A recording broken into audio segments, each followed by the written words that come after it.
So there's a few things on your table. First and foremost, there's the antitrust. So each and every meeting, we need to make sure everyone signs one of them. You don't have to sign every table, just sign one and we'll collect them.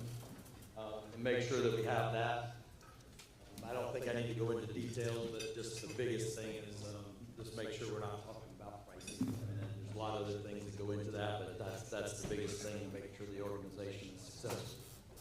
There's also, you'll find on your table, we talked in the last meeting about the elections and the creation of new board member seats. It's that time for electing and nominating people to be selected, to be voted on by the board, and the new board to be in place by the summer. So there's also a place to do that on the Auto Haulers app. It's hard to find. There's a scrolling banner on there. But you'll find where if you would rather do it electronically, you can do it on the app and make sure that you put in. If for those of you who don't remember, we actually also created board seats for suppliers, small carriers, and then some at-large positions as well as the executive board. So just want to make sure that you're all aware of that. We'll go over some of the things a little later with that, but you'll hear many reminders because there haven't been too many nominations to this point, and we certainly want to make sure there's people that would like to serve on the board. They increase the pay. It's 50% increase in pay. So, isn't that right, Steve? 50% increase. So every year we've been able to get a rate increase for that. So just want to say that it's an honor to be here before you today and welcome each of you, drivers, partners, some manufacturer representatives and leaders, to the gathering of professionals who keep the most vital segment of our economy moving forward. Whether you're part of the industry for decades or you're just beginning your journey, you are part of something essentially, something uniquely American, and something that deserves recognition. We are here today as members of the Trucking Association, AHA, for a specific and important mission: the safe and efficient and reliable delivery of new vehicles and used vehicles across the United States. At first glance, that may be straightforward, but everyone in this room understands precision, coordination, dedication required to move new vehicles and used vehicles from dealerships, ports to markets, and ultimately to the hands of customers.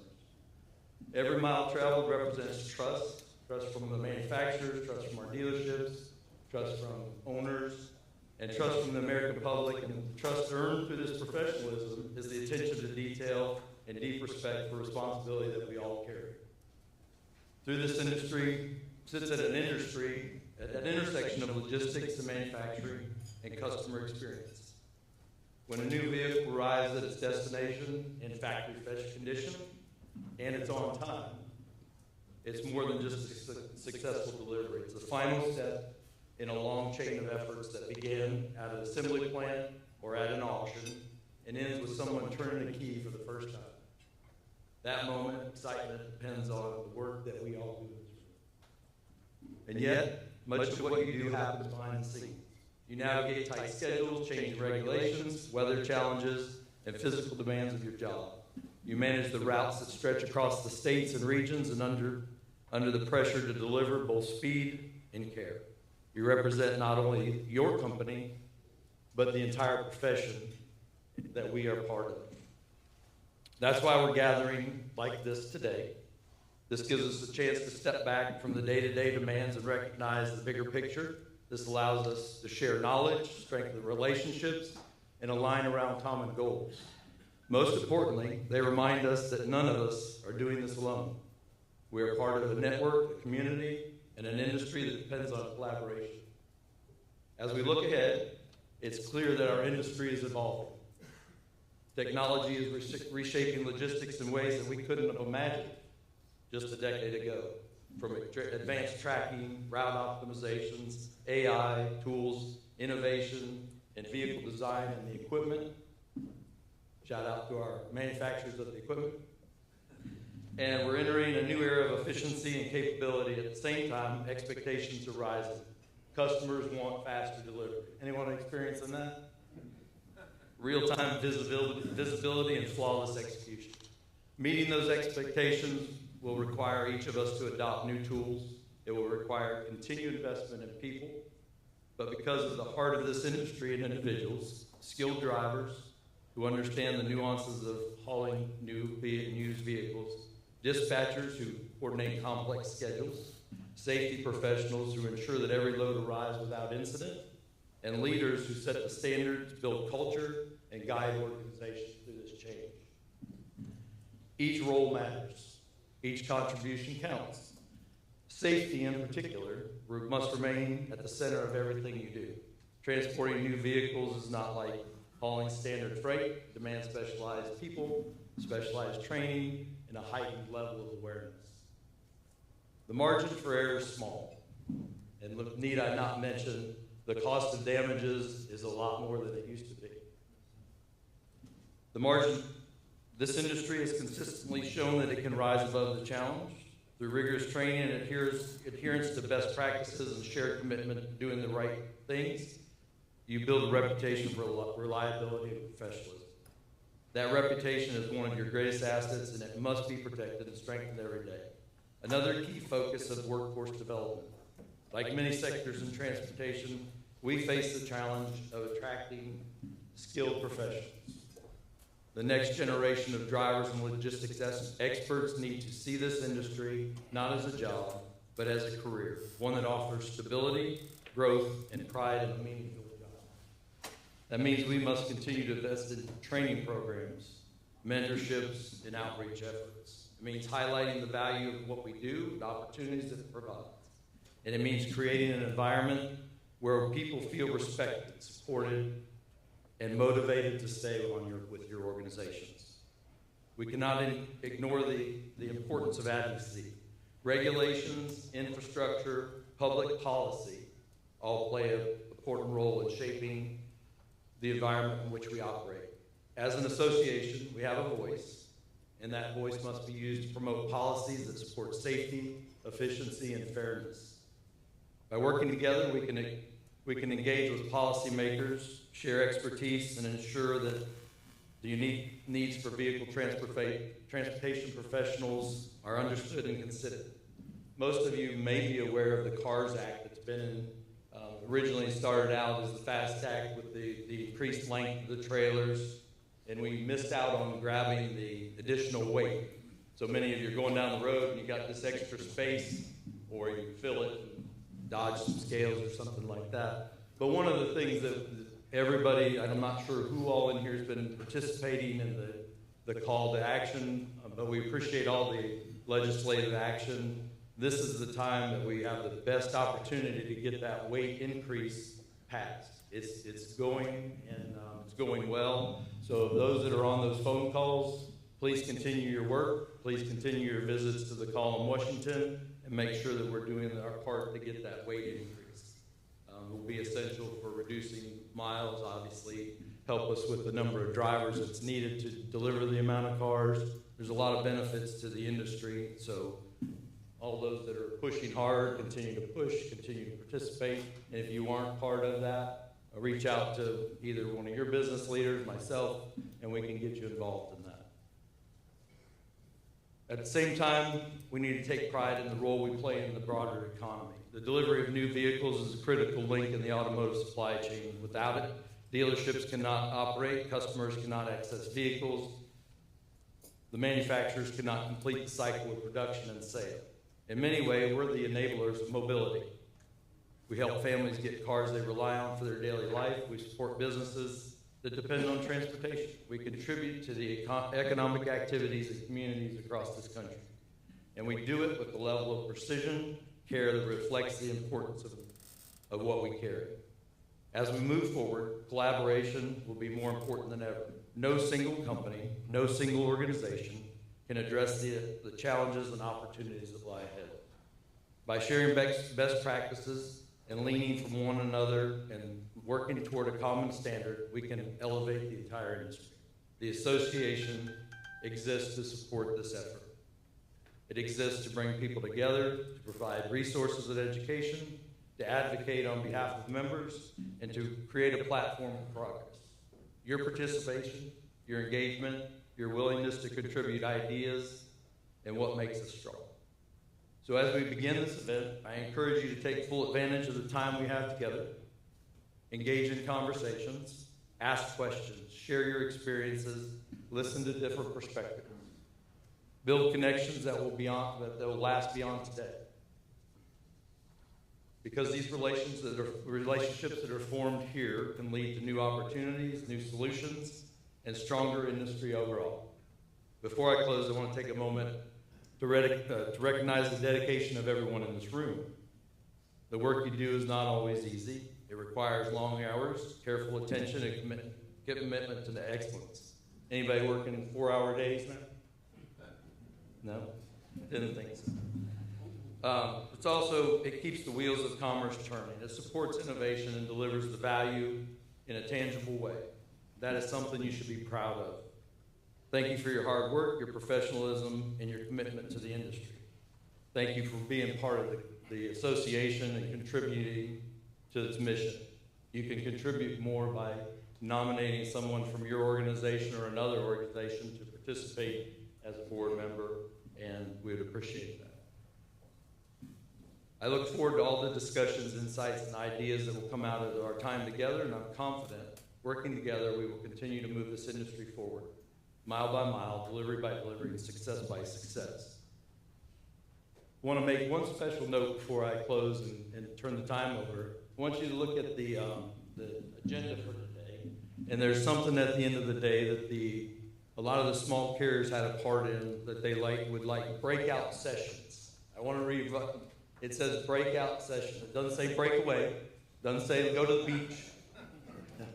There's people that put their time and effort into those panels and the breakout sessions. So please take the time and visit those, and the ones that apply to things that you. And with that, welcome and thank you very much.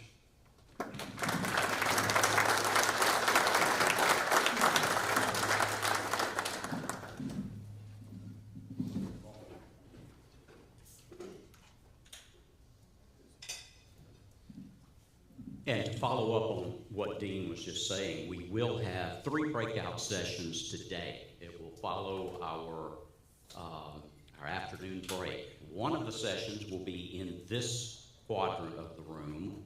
The middle section will be empty as kind of a sound barrier. And there'll be another over here. The safety committee is going to meet over here. The financial for small carriers will be over here. And downstairs, once you go through the Starbucks, there is another breakout room there, the Cedarwood room, and we will have a legal update there with Rob Mosley.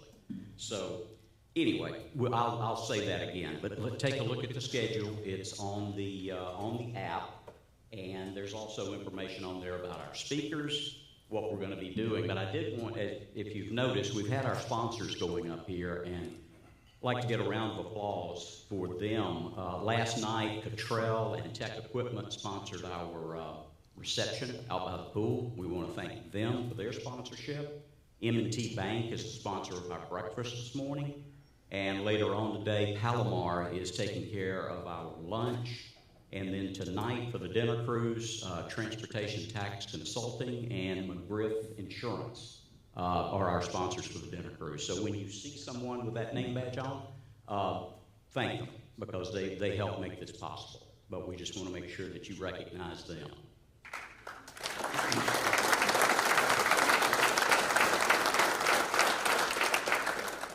I want to introduce our keynote speaker this morning, and I'm going to do that with a video, if I can get that to work. I think it's up here.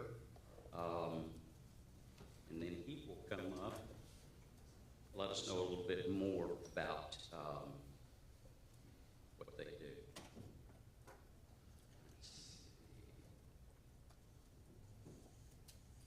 Oh, wait a minute. How do I get that to go away? Escape? Okay.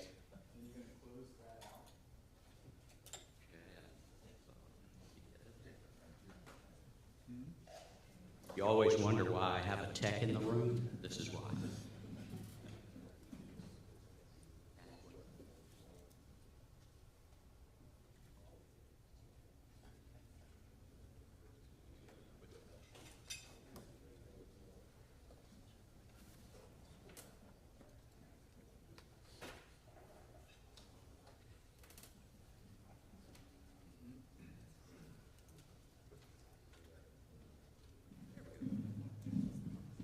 sound ready? Just 1 second. Okay.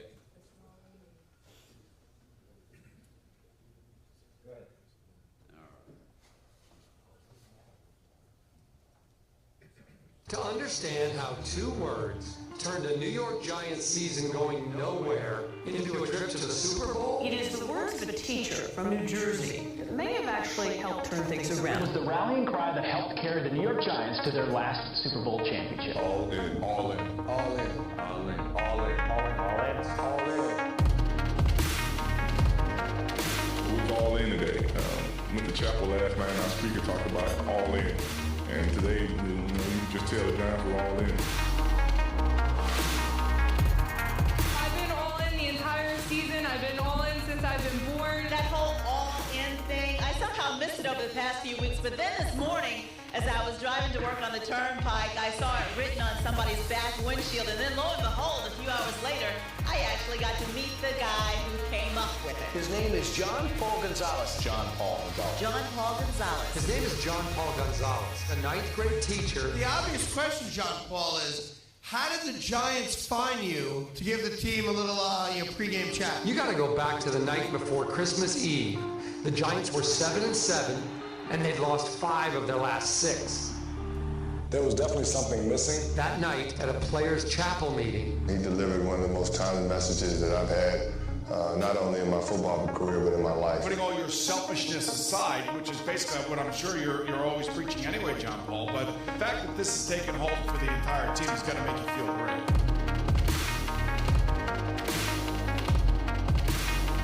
It's just something that became, infectious. Wanting to give more effort, wanting to stay behind and watch more film. Ever since then, everybody, all 53 guys, 46 on game day, they're all in. The New York Giants are the NFC East champions. About individual, just everybody being 100% dedicated to the team. The New York Giants have eliminated the #1 seed. They're all in. It's our minds that are powerful. What's going to give you that extra edge? What's going to give you that extra push? I don't think I was giving it 100%. I might have been giving it 90%. The Giants in overtime have won the NFC championship. When I say all in, I really mean they're all in. you think you'll get a ring? I wouldn't turn one down. That's where all in starts, usually in the place that's least comfortable. The funny thing is whether you're a Giants fan, Cowboys fan, Patriots fan, this doesn't have anything to do with football. Ladies and gentlemen, Mr. John Paul Gonzalez.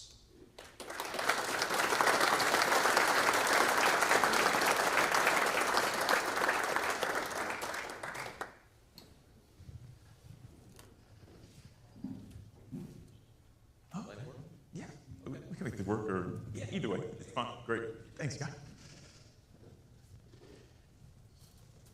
It is a tremendous privilege and honor to be with you this morning. Before I go any further, though, I always like to just find out, is anybody here a Giants fan by any chance? Excellent, excellent. Just because you heard my background, 9th grade world history teacher, I'm going to go with the first hand I saw, like we're in a classroom, which is all the way in the back there. What's your name? Tim. Tim? And you're a Giants fan? Yes. We were 4-13 last year. It's a rebuilding decade. Rebuilding decade, wow. Some people call it a rebuilding year, but a rebuilding decade. We do have a new head coach, and I'm excited about that. So as crazy as it sounds, Tim, I still work for the team. I was just at the facility yesterday. I work as a team chaplain, and I'm a health and wellness team with them. We had a little Bible study kind of thing, and I always love to find Giants fans. So if it's okay with you, Tim, I stand on the sidelines for all the home and away games, and if I find a Giants fan, I always try to bring one of our sideline hats. So, Tim, could I give you a sideline hat from the Giants for being a decade-long rebuilding fan? Yeah? Hey, man. Appreciate it. And I guess let's be equitable. Let's be fair. So, I don't know. Have any Eagles fans here? Eagles fans? Okay. Yeah. You're welcome for Saquon. Throw it out there. Cowboys. We have any Cowboys? Yeah. Not a problem. We all make mistakes. That is not a problem, sir. And last but not least, Patriots. Do you have any Patriots fans here? Okay. Oh, guy, no one has to attend the workshop about cheating and integrity. This will be good. This will be good. No. I'm joking. As you saw in that video, and as I mentioned, Giants called me up, was in the middle of seventh period. I was teaching ninth grade world history to freshmen in high school. That's my traditional occupation. And quite honestly, when they called me up, I thought it was a joke. I thought it was a prank. I said, why are you calling me up to speak to your football team? Pretty sure you don't want to learn about Julius Caesar or Genghis Khan. They said, no, Mr. Gonzalez, we understand what you do. Would you mind please coming and speaking to our team this Friday night before we play the New York Jets? I still thought it might be a prank, but I said, you know what, I can always turn my car around, no harm done. But when I pulled up to the team hotel and I gave my name, I remember them saying, Mr. Gonzalez, we've been waiting for you parked to the right. I started to get nervous. But I said, you know what, I'm a teacher. I'll treat this like my classroom. And that sounded like a great idea. And so I remember I was standing outside of the ballroom door for the hotel where I was going to speak to the team. And typically outside of my classroom, I'd stand outside the door, shake all my students' hands as they enter the room. You know, it's something that us teachers do, build relationship, establish dominance, things of that nature. But, yeah, I'll be honest. But interesting enough, first player who walked into the room was 6'9", 320 pounds. And I remember when I shook his hand, I felt something I'd never felt before. His fingertips actually went all the way down to here on my wrist. Yeah, no dominance there. And I was scared. I was quite honestly scared. But I said, you know what, I got a great PowerPoint. Once again, treat this like my classroom. And sometimes treating things like they were 5 or 10 years ago, it can work. You know, build on confidence we build. But I remember right before I went up to speak, one of the assistants came over to me and said, Mr. Gonzalez, I hate to tell you this, but our head coach, his name was Tom Coughlin, he was very precise about his meetings. Some of you might know that. And so much so that the assistant said, I hate to inform you, but he said he only wants you to speak to the team for 18 minutes. And he recommended you finish early. I said, what do you say now? See, it's interesting. I'm pretty sure we don't have to speak to the Giants to sometimes feel that way. Put in a situation where we wonder, will they listen? Is this going to make a difference? See, I'd be lying to you if there weren't some days that I pull into the driveway of my house. Maybe you do the same thing, and I just sit there for about 5 minutes. I don't go right in right away anymore. I've learned to sit there for about 5 minutes because I've learned the quote by Henry Nouwen to be true that whatever pain is not transformed is transferred. And quite honestly, my 6-year-old son and 9-year-old daughter don't deserve sometimes the frustration and anxiety I have from the workday. But I'd be lying if I said it doesn't come out when I say go to bed a little more harshly than they deserve. I'm a little more curt with my wife. Sometimes it just leaks out of us, carrying stress, pressure. And quite honestly, when I spoke to the Giants, I walked back to the parking lot and I thought they could care less what I had to say. You know, why would they listen to me? But it's interesting, I don't think we have to watch It's a Wonderful Life during the past holiday season to be reminded of the fact that our words and our actions have way more power than we realize. Even in those moments of frustration or anxiety or stress that occupies all our professions. And they were listening. I remember they happened to win the next game and the next game. I remember the team actually calling me back to tell me that they had just qualified for the wild card playoffs against the Atlanta Falcons. And they said, Mr. Gonzalez, you wouldn't believe this, but after you spoke to us, every practice is ending with the guys putting their hands in the middle and saying that all-in thing you told us about. They said the team even asked us to order 100,000 towels to put on the back of the seats of every seat in our stadium before we play the Falcons so the fans can wave it. And they said they just want 2 words on the towel, Mr. Gonzalez. They want your all-in words. They said, Mr. Gonzalez, we personally believe you're the reason why the New York Giants are winning now. I said, well, you also get paid for that. They said, Mr. Gonzalez, we'll see. And interesting enough, they beat the Falcons in the first round of the NFL playoffs, and then the Green Bay Packers up in Lambeau Field, and they make it to this thing called the NFC Championship game against the San Francisco 49ers. And at that time, that's when ESPN pulls up with their large trailer in front of my high school, and they take that whole video you saw, and they say, Mr. Gonzalez, we just want to let you know that only if the Giants beat the 49ers in the NFC Championship game and make it to the Super Bowl will we play that Super Bowl Sunday in front of the world.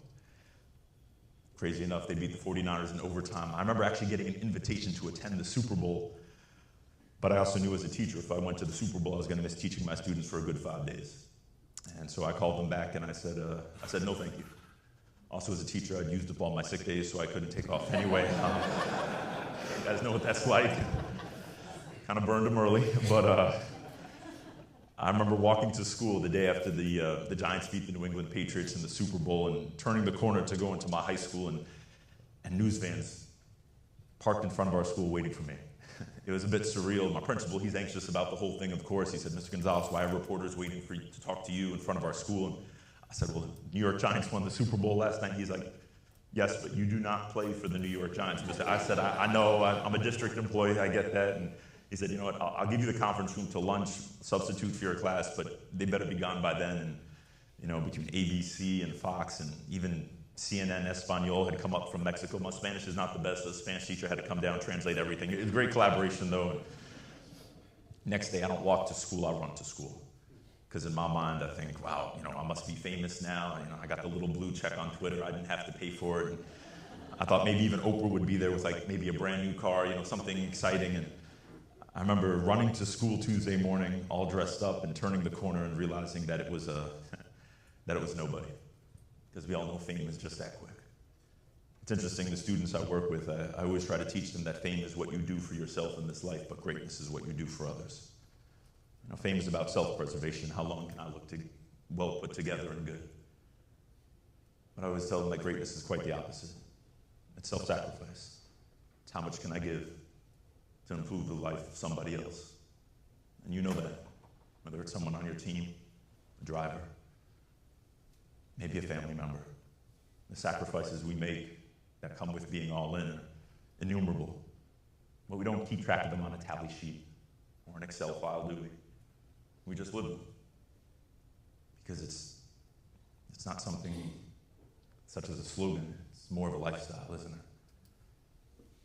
I remember walking to the main office and signing my name in the book and go to my classroom, and someone stops me and they said, "Mr. Gonzalez, there's a package waiting. Did you pick it up?" I said I was unaware. And I walked to the classroom, and the package is from the Giants. And they said, "Mr. Gonzalez, we were disappointed you didn't join us for the Super Bowl, but we just wanted to let you know and give you an early release that we decided to put your 2 words on every single Super Bowl championship shirt that we're going to make. In fact, we're even going to engrave your 2 all-in words on the inside of our Super Bowl rings." I'm still waiting for my ring, but that's not important. But it is in there, and I did get a T-shirt, I guess, and they put it on. It's kind of weird walking around Times Square and you see like thousands of people wearing your words on their T-shirt for the victory parade. Needless to say, I go back, I show my students. First period, they think it's amazing. By third period, they could care less. And I took the shirt, and I remember I put it on my desk, and at this point in time, the phone rings. I pick up the phone, and a voice said, "Are you Mr. Gonzalez?" I said, "Yes." I said, "The same Mr. Gonzalez that talked to the Giants, they won the Super Bowl?" I said, "Yes," again. Now, at this point in the conversation, the voice changes drastically. Starts yelling through the phone, saying words I wouldn't repeat it here in front of you. And finally interrupt the voice. I said, "Sir, I don't even know who you are. Why are you yelling?" He said, "Well, Mr. Gonzalez, I'm one of the football coaches for the high school where you work. You know, I would have appreciated it if you told us about all in. You know, we could have won a state championship too." I said, "Coach, I did not know it was going to work that way." He said, "You know, well, I'd appreciate it if you come down to this weight room during preseason." I said, "Coach, of course I'm there." And 2 weeks later, I walked down to our weight room at our high school, and I noticed all of our football players already wearing a T-shirt in Union City, New Jersey.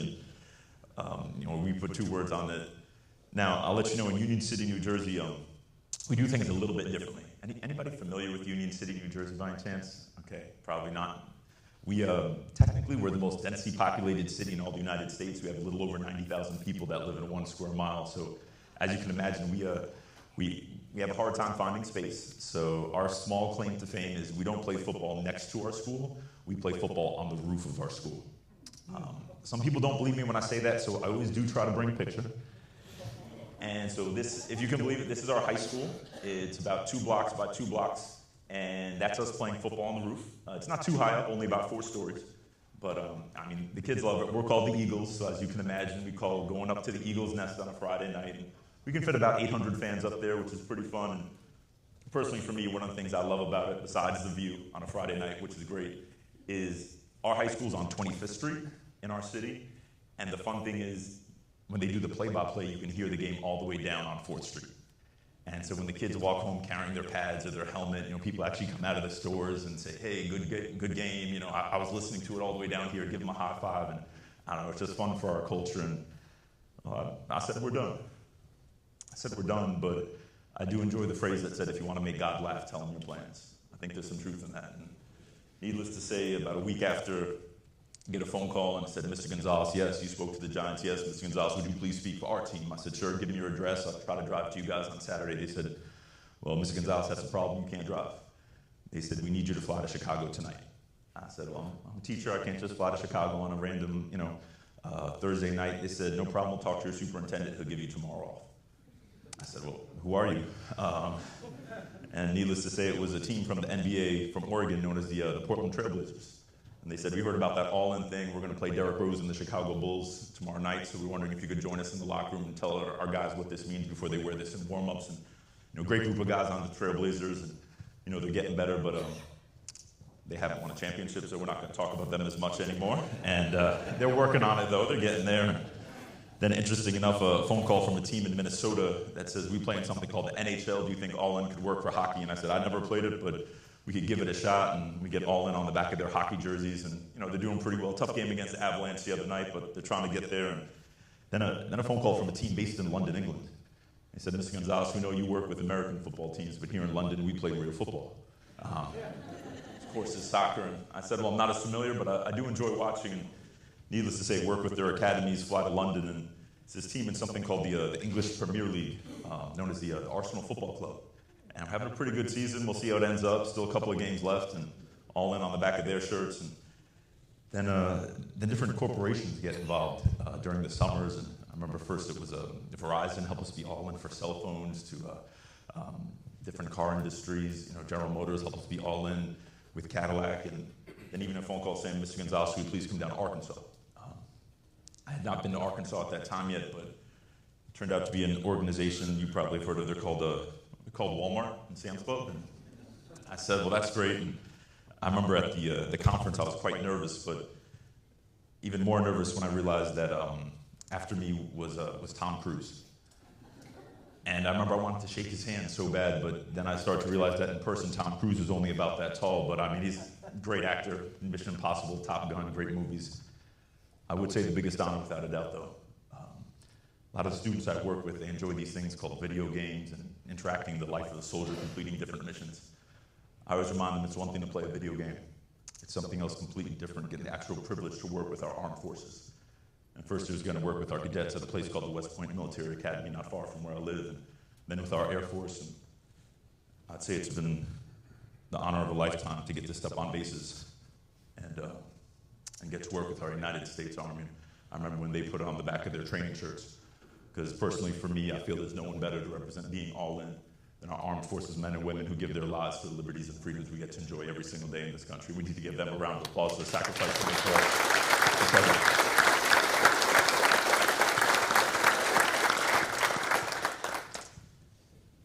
But I think if we're honest, at the end of the day, a lot of people don't get it. You know that. You can tell the individuals who don't totally understand it by the questions they ask. And the questions you've been asked at times.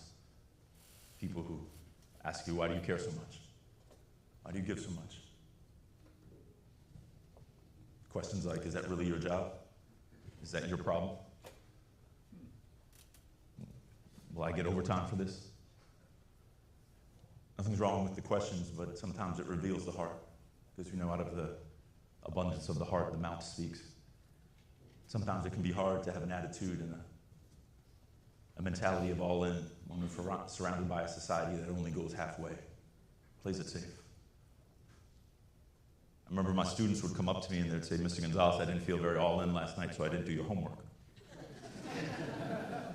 It's cute. It's cute. But I guess I'm always trying to teach them that commitment is not a feeling. It's an action. It starts with our hands and our feet way before it comes out of our mouth or we post it on a social media network. I remember being in San Diego not long ago, an individual coming up to me and saying, Mr. Gonzalez, thank you for sharing for our company today, but don't you think it's a waste of time? I was taken back by the comment. Maybe someone's given you that comment too. He said, please don't take any offense. He said, see, this all-in thing is a great slogan. He said, personally, I work in marketing, so I come up with slogans all the time and get paid by the touch, the click on the computer. But he said, I just don't understand. You actually still live in Union City. You enjoy working with students. He said, no offense, there's just not a lot of profit in public education. I said, well, thank you for reminding me, but quite frankly, that's not why you do it. Whether you get to be in the classroom as a teacher or work with them when they're coming out of juvenile detention, it's not why you do it. He said, well, it's on t-shirts, it's on wristbands. He said, I bet you don't know, Adidas is actually going to use your all-in for this upcoming World Cup. Pretty sure you're not going to get any royalties. He said, I think you're making a bit of a mistake. I said, you know what, sir, I'm going to tell you a short story, and then I really got to go. See, at that time, I began to tell him about a young woman who was sitting in a doctor's office. Most of the time, we might be at the doctor's, we'd probably prefer not to be there, but as she's sitting there, she's beyond excited. Her name is called, she gets up, she runs past the nurse into the examination room, sits up on the table and lays back. She's so excited to be at the doctor's that day because she's going to see her child. And as the images flicker on the screen, everything seems great except the doctor walks out of the room, nurse follows. Nurse returns with a small card in her hand, hands it to a woman on the table and exits. The woman's naturally curious, so she opens up the card, begins to read, and says, I'm sorry to inform you, but you've contracted the measles. Nothing's wrong with getting measles. Get some small bumps on your body, fever, flu, a couple of weeks it'll pass, but if you get the measles during the stage of pregnancy, it can have very dangerous side effects. Also on the card it said you cannot see certain limbs developing properly. You cannot see a properly developed arm or leg. The woman's crushed. You have to be absolutely ecstatic to distraught in a matter of moments. Nurse returns and said, Miss, I know this is very challenging. I apologize for the information. Woman slowly sits up off the table and she says, thank you. But if it's okay, I just want to try. Whether he survives the next 2 weeks or the next 20 years, whether he gets one properly developed arm or no arms for that matter, that's what I'd like to choose to do. And honestly, I'm so thankful for that woman because that woman is my mom. And I was the one Saturday that day in the doctor's office. See, quite frankly, whether I'm speaking on CNN or was in Hong Kong a little while ago for a financial group, or even if you look really closely on Sunday afternoons at 1 p.m. Eastern Time and see me on the sidelines with the New York Giants, I stand by the kickers if you really want to see. You ask me what does all-in mean to me. That's it. It's not t-shirts, it's not wristbands, it's not even a Super Bowl trophy. See, quite frankly, I believe all-in is something we all know in this room. When we choose to give our best, even if others don't. Choose to do things with excellence and detail that your profession requires. We choose to care about others, even if we know it's not going to be reciprocated. And some days it's as simple as showing up on a Wednesday, even though some Tuesdays, at least for me this past year, felt like they come from absolute hell. But we show up anyway. We put others first. And it's a challenging proposition. And it's not easy by any stretch of the imagination. Remember, my students would often ask, what is all in to me? I like the quote by the actor Michael Caine. He says, the harder thing to do and the right thing to do are usually the same thing. We know what it looks like. It's interesting working with the players on the team. They usually know what all in is. It's going to the training room before you get hurt, not just after. It's studying your film on the first day possible when you get your iPad back, not waiting till Tuesday night at 11:59 so you don't get fined. It's all those little things added up. But if I may, I think one of the biggest tragedies is sometimes we try to do it by ourselves. I don't think it was meant to be done by ourselves. We can go pretty far, and I'm pretty sure we all have amazing stories of resilience that are just as important. It's got to start maybe by ourselves, but I don't think it was meant to end there. And so it's okay, I'd love to do a small experiment. Is that okay? Okay. If it's okay, I would love for my 2 Giants fans to join me on stage. Is that possible? Right here, and right here, Tim. Yeah, there's a price for the hat. Sorry, brother. He'll wear the hat on. Say, there we go, there we go. And so, Tim, I'm going to ask you to stand right down here. And Matt, if you could come right on stage with me right here. All right, we could face out towards them. So I'll let you know, I try to do this every season with the Giants. Last Tuesday in August, we go from 90 players down to 53. We've got to cut 47. It's a tough day, tough Tuesday. But when we get in the locker room, or if it's an away game, we'll do it in Dallas in a ballroom there. And so I'll say two things. First thing is you're only going to be uncomfortable for 17 seconds. 17 seconds, that's it. The guys aren't big on it either, but only 17 seconds. And then after that, we'll be okay. So here's the uncomfortable part. If possible, I'm going to ask if we could hold hands. Okay, we don't have to intertwine fingers, okay? Don't have to do that, right? That's another team, right? Anyway, wow, whoa. Too soon? Okay. We're Giants fans, it's okay. We beat them twice. Anyway, we're gonna hold hands with the person next to us. So, Matt, may I? All right, now, instead of me and Tim holding hands, though, I have brought very carefully from the state of New Jersey, got it through TSA, a small electrical device. Now, in a second, Tim, I'm going to put my fingers very tightly on this metal component on this side. And then on the other second, you're going to put your fingers very tightly there when I say to go. Now, all I would ask is we hold tightly, because if we let go, it'll hurt more. Okay? All right, so I got the metal piece right here, and in 3, 2, 1. See, no one got hurt. But Matt, I'm going to ask that we be brave. If possible, if I can let go of your hand. All right. Now, if possible. Now, you know what, Matt? Can you just tap my palm? Again, make a little song. There you go. Natural DJ, Matt. There we go. You can stop holding hands. That was 27 seconds. I apologize. Now, when I do this with the Giants, there's always one rookie on the team, guys. Swears I have a remote in my pocket and pressing it to turn the lights on. No offense to Scatterboo. I think you guys are a little smarter. So Matt or Tim, tell me, what did we just do? We completed a what? A circuit, right? You guys know that. Went from the top of our head, the bottom of our feet, through our large intestines, small intestines, out of our body, to Matt, and to Tim, all the way through. So fast that maybe went through a couple of hundred feet of body parts. Second, you barely tapped my hand, it reacted. But what I asked us to do that was slightly uncomfortable. We had a what? Hold hands. Yeah. Now, I know there's some judgment in the audience, guys, because some people are saying, oh, physical touch is my love language. I never would mind holding hands.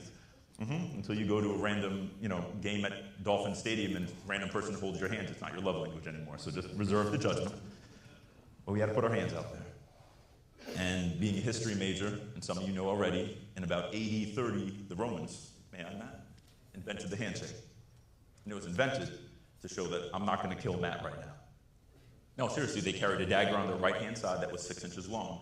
And so the Romans invented the handshake to show I can't reach for my dagger and harm you.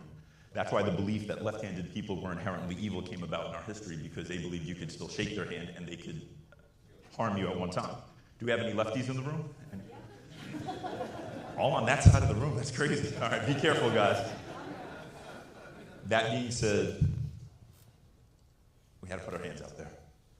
We had to be vulnerable. See, we all love to talk sometimes about, I know on the Giants, connection, unity, collaboration, until we got to be vulnerable. Until I got to put my hand out. And I don't know about you, but there's been some days that I got burns on my hands. Not physically speaking, but relationally, professionally. Some people didn't fulfill a promise. Maybe they didn't honor their contract. And so some days I don't feel like putting my hands out anymore. Some days I feel like doing this. And so all I would ask is on those days, I don't know about you, but for me, to take a moment and remember the people who put our hands out to us before our resumes looked as good as they do now. I don't know who it was for you. I think it was different for everybody. For me, it was the fact when I came back from playing professional basketball in Los Angeles, I wanted to be a teacher. And in 2007, you couldn't buy a teaching job. But there was one superintendent who said, I don't want you to be my basketball coach. I want you to be with my freshmen in a classroom. And he gave me a shot, even though my resume only said NBA. And I'm so thankful he did. Pretty sure we all have examples of people like that in our life. That being said, guys, there is nothing special about this stick. It's called an energy stick. I always love to give tools. I think all of you leading teams, even your own families, you can get it off of Amazon for $12.76. If you have Prime, it could be at your house tomorrow. I get no money from it, but I would say in 20 years of working with teams and industries and groups, it's kind of fun to take a psychological principle, bring it to a physical reality. Only thing I would advise, if you buy one, always test the battery first. It's very awkward holding hands in front of this many people, and it doesn't light up, and then we have to say, oh, Matt, you're not that as connective as I thought, and then it gets awkward, okay? That being said, he got the hat, Matt. Happy birthday. There you go, brother. There you go. Thank you, guys. Appreciate you.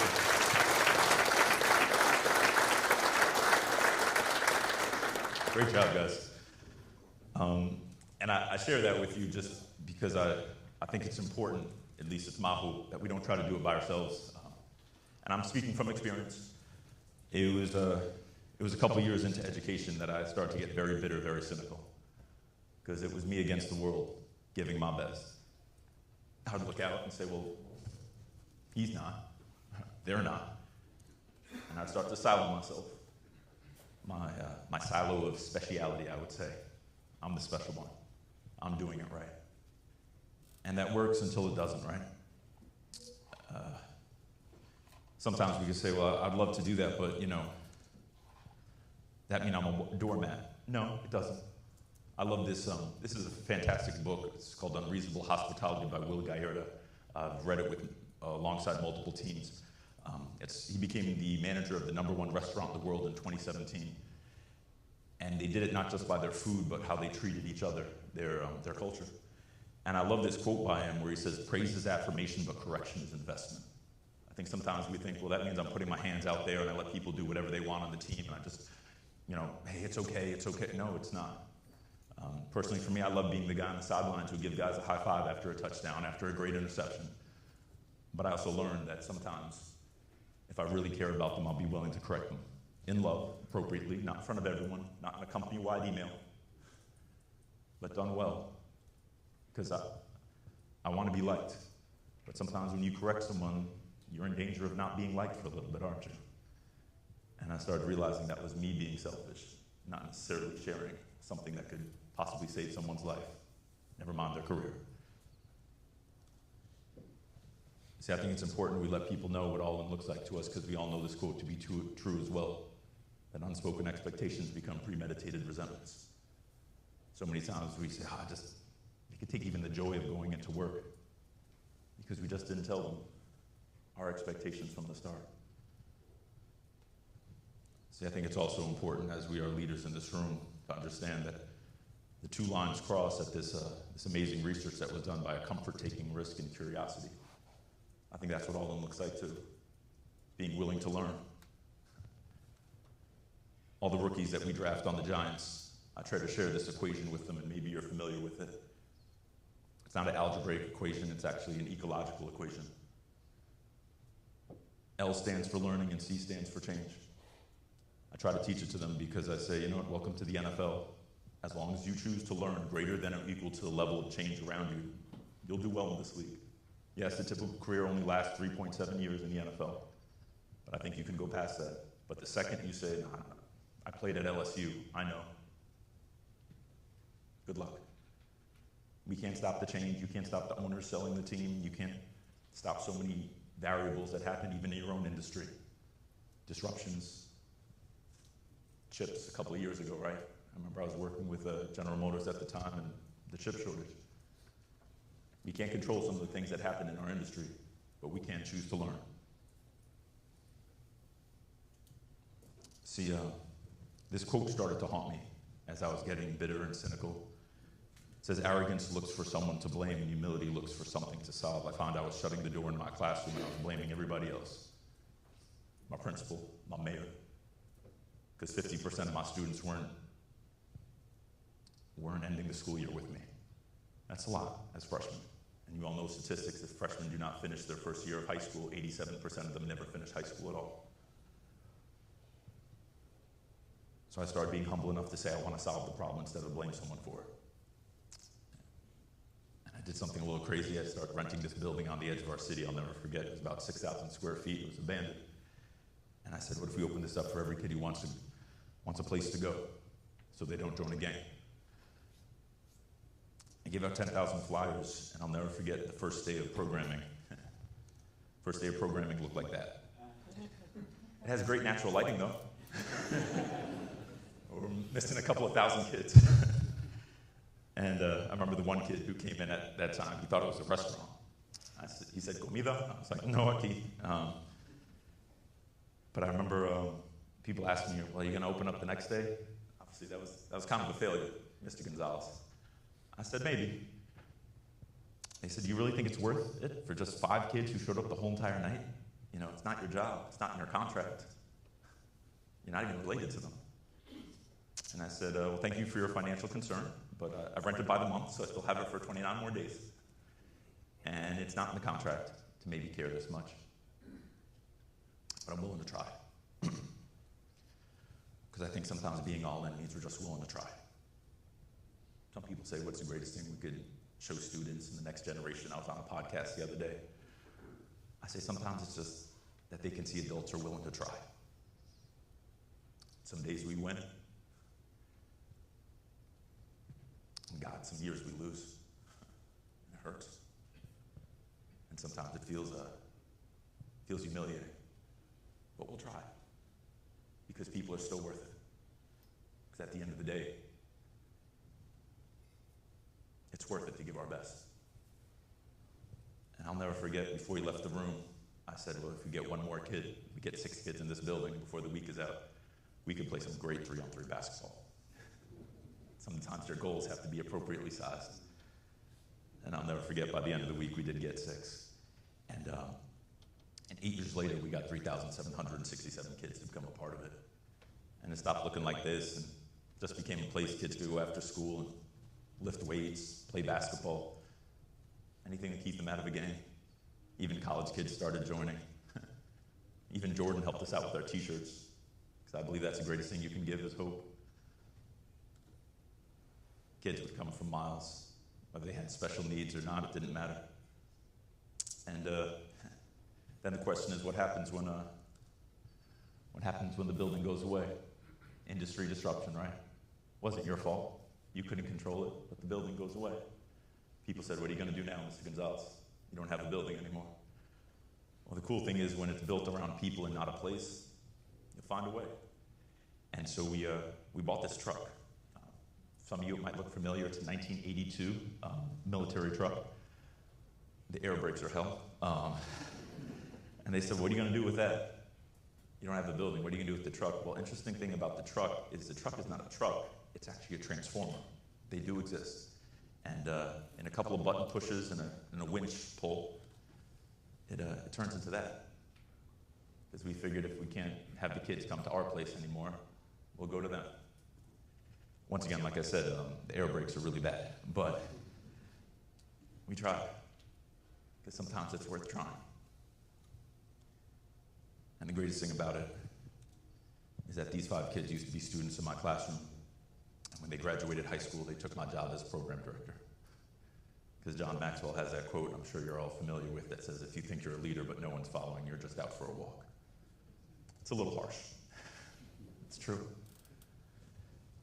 I say that because a lot of people say, John Paul, man, I'd love to continue doing that, but some people feel that being all in on my team, it's got to be something big, a big change they can't make, or New Year's resolution they can't keep. It's frustrating. And I'd say I used to believe them. But being a history major, I learned that the greatest changes, they don't happen big, they always happen small. I finished with a story that helped change my life. Remember there was a man, he told this story. He said he was 9 years old and he walked into the door of his house. He said he was only 9 years old, but he opened the screen door and he let it go and it slammed. And when it slammed, he noticed his mother was in the kitchen. She was kneeling down. And when the door slammed, she turned, but then she turned her face away right after she saw her son because she didn't want her son seeing her face. She had blood running down her cheek and bruises on the other side. He said it was too late. He ran over to his mom. He helped her off the ground. He said, Mom, what happened? You're bleeding. She said, don't worry about it, son. I'm okay. He said, Mom, you're not okay. Please tell me what happened. She said, son, this is complicated. He said he wasn't the smartest guy in the world at 9 years old, but when she said complicated, he knew. Unfortunately, his mother had been involved in an abusive relationship. And he said as he watched his mother go to the bathroom to try to put on makeup to cover the bruises and stop the blood to get ready for her shift at work, he said with all the courage he could muster, he walked over and he tugged on his mom's shirt and said, Mama, I'm going to make sure that doesn't happen again. He said she dismissed it, but he persisted and he tugged on her shirt again and said, Mom, I'm going to protect you. He said that she dismissed it again, saying, that's very nice, but this is adult stuff. And he said he tugged one more time and said, Mom, I just need you to do something for me. I need you to buy me a deck of playing cards. He said at this, she stopped what she was doing, looked him in the eye and said, son, if you do something illegal, gambling, get us money, I'll be ashamed, don't say that. He said, Mom, I won't do any of that. I just need a deck of cards. She said, I really got to go to work right now. I probably don't have time today. So he said he went to his bedroom, sat on his bed, and fell asleep. But later that night, he heard footsteps. His mother got off the shift of work, and he said she went right to his bedroom, opened the door, and she pulled out a deck of cards. She said, Son, I had time. I bought these for you. Please don't make me regret it. Tossed it on the bed. He said that instant, at almost 2 o'clock in the morning, he took the cards out of the deck, and he bent down on his bedroom floor, and he tried to shuffle them the best way he knew how. Then he said he pulled off the top card, and he said whatever number was on that card, he very quickly began to do that many push-ups, because he says, I got to get stronger. I got to help my mom. Gets up, takes it out, skinny little arms, 9 years old, picks up the next card. Now, he said if he got a king, a queen, or a jack, it's worth 10, aces are 11, numbers are the numbers. He said he did it until he couldn't push himself up another inch. When he couldn't push himself up another inch, he would pick up the cards, he said. He put them away. Till the next night. Took the cards out again, shuffled them up, tried to do one more card than the night before, because he says, I got to get stronger. I got to stay consistent. Some nights he said he could do whole bunches of cards, some nights not so many. But he said by the end of high school, he could do half a deck without stopping. It's not bad. End of college, the whole deck. He said it was 11 years later that he had the deck of cards in his pocket, but they don't come out. 11 years later, the deck of cards stay in his pocket that night, because 11 years later is the night of something called the NFL draft. And a team in the second round chose him, Mr. Ray Lewis, to the Baltimore Ravens. And when he told me that story, you know what's the first thing I did? I bought a deck of cards. And I went back to my hotel room and I started doing push-ups. And have you ever started something in your life that in the beginning sounded like a really good idea? And then halfway through you say, what am I doing? And I said, I can barely finish this card. What if this next one is a king or a queen? And I quit. I remember at the conference you could ask questions and someone raised their hand. They asked my question because they had done something similar. They said, Mr. Lewis, I bought a deck of cards last night and I tried that workout. And before he could finish the question, I remember Mr. Lewis saying, don't tell me you quit, didn't you? You quit because you were worried about cards in the deck you hadn't seen yet. So you stopped doing the card that was right in front of your face. I don't know about you, but when I think about 6 months or a year from now, I can get pretty anxious. I can get frustrated. Sometimes I just freeze. But sometimes we know all in doesn't start with next month, next year. It starts with what we have in front of us today. I remember before he left the conference, I wanted to get an autograph. This time he asked us a question. Maybe you know the answer. Does anyone remember the number Ray Lewis used to wear on his football jersey? Anybody? Yeah. 52. How many cards in the deck? 52. He said one of the reasons I wore number 52, the main reason, because I didn't want to forget where I came from. Doing push-ups on a dirty bedroom floor. Turned into a 13-time Pro Bowler. Won the Super Bowl twice. Not a perfect man, but he's trying to do a lot of things to help people in the city of Baltimore. And he said true change always starts one card at a time. See, when I spoke to the Giants that night, people assume I talked to them about football. I'll let you know, in my 11 seasons with the team, I've never talked to them about football. I probably never will. I don't talk to them about how to try to beat Dak Prescott, the Cowboys, or Jalen Hurts and the Eagles, or whoever the Jets have at quarterback this year. I just wouldn't waste their time. But when I talk to them, especially that first night, I just asked them one question. I said, what does it mean to be committed? Now, of course, some guys said this, and other guys said that. So I tried to use an analogy I thought they would understand. I said, guys, I want you to imagine we're playing a huge game of poker right here in this room. Huge hand, everybody's in. And one of you decides to take all your chips and push them right here in the middle of this ballroom. What would that signify? Justin Tuck was on the team at the time. He was a defensive lineman from Notre Dame. And I remember he raised his hand in the back of the room. He said, well, that means you're all in. You're ready to win. You're done going halfway, just bleeding chips, hoping for a lucky hand, or playing it safe. Maybe someone else to go first. You're willing to take a risk. I said, all right, Justin. Now, what would happen if you push your chips in? More cards start to get shown. You get nervous about the whole thing, so you pull them back, tell everyone you were just kidding. I remember he smiled and he said, well, that's a great way to get punched in the face. I said, Justin, you're right. We would never do it in a game of poker here, table in Vegas, you can't touch the chips. But I said, why do we do it with our lives? Why do sometimes we swear we're going to be committed to something or someone, and things get a little rocky, and maybe we look for an exit strategy, make an excuse. So that night I gave him a chip. Wasn't anything special about the chip. It wasn't magic. It wasn't blessed. Technically, I bought them from Walmart. I gave him a marker. I said, if you mean business, you take this chip and you sign it. You put it someplace you see it. When you see it, you just let it ask yourself the question, am I really giving my best today? I remember some guys took the chip and they came up to me and they said, we're going to put this in our locker. One of them in particular said, I'm going to put it in my locker because unfortunately I've only been playing for year 7. If you didn't know, in the NFL, year 7 means you get full retirement, full pension. You don't have to play another down. And he said, I've been so concerned about my career and comfortability, I stopped caring about my teammates next to me. I don't want to do that anymore.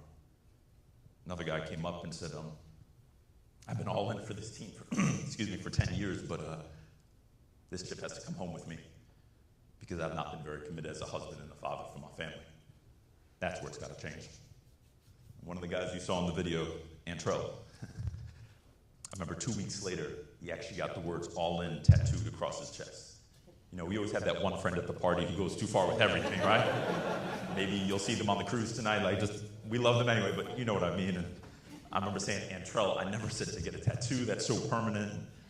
I remember him saying, well, Mr. Gonzalez, I did it because man, if it's just a t-shirt, I could always put it on and take it off when the coach is watching. But I'm starting to realize that when you're really all in, it's the stuff you do that nobody sees that makes the most difference. I just want to be reminded of that when I'm by myself looking in the bathroom mirror. Will I be all in even if nobody knows? Excuse me. Some people come up to me and they say, John Paul, what's yours? First and foremost, for me, it starts with my faith. That's the biggest component. And secondly, unfortunately, a lot of the students I work with in Union City, 86% to be exact, they don't know where their father is right now. I started to realize the greatest way I could help them is by being a good husband and a father myself. And so for me, I put it on the inside of my wedding ring, because that's where it goes next. And where do I keep my chip? It's part of the story a lot of people say I'm foolish for, but let's be honest.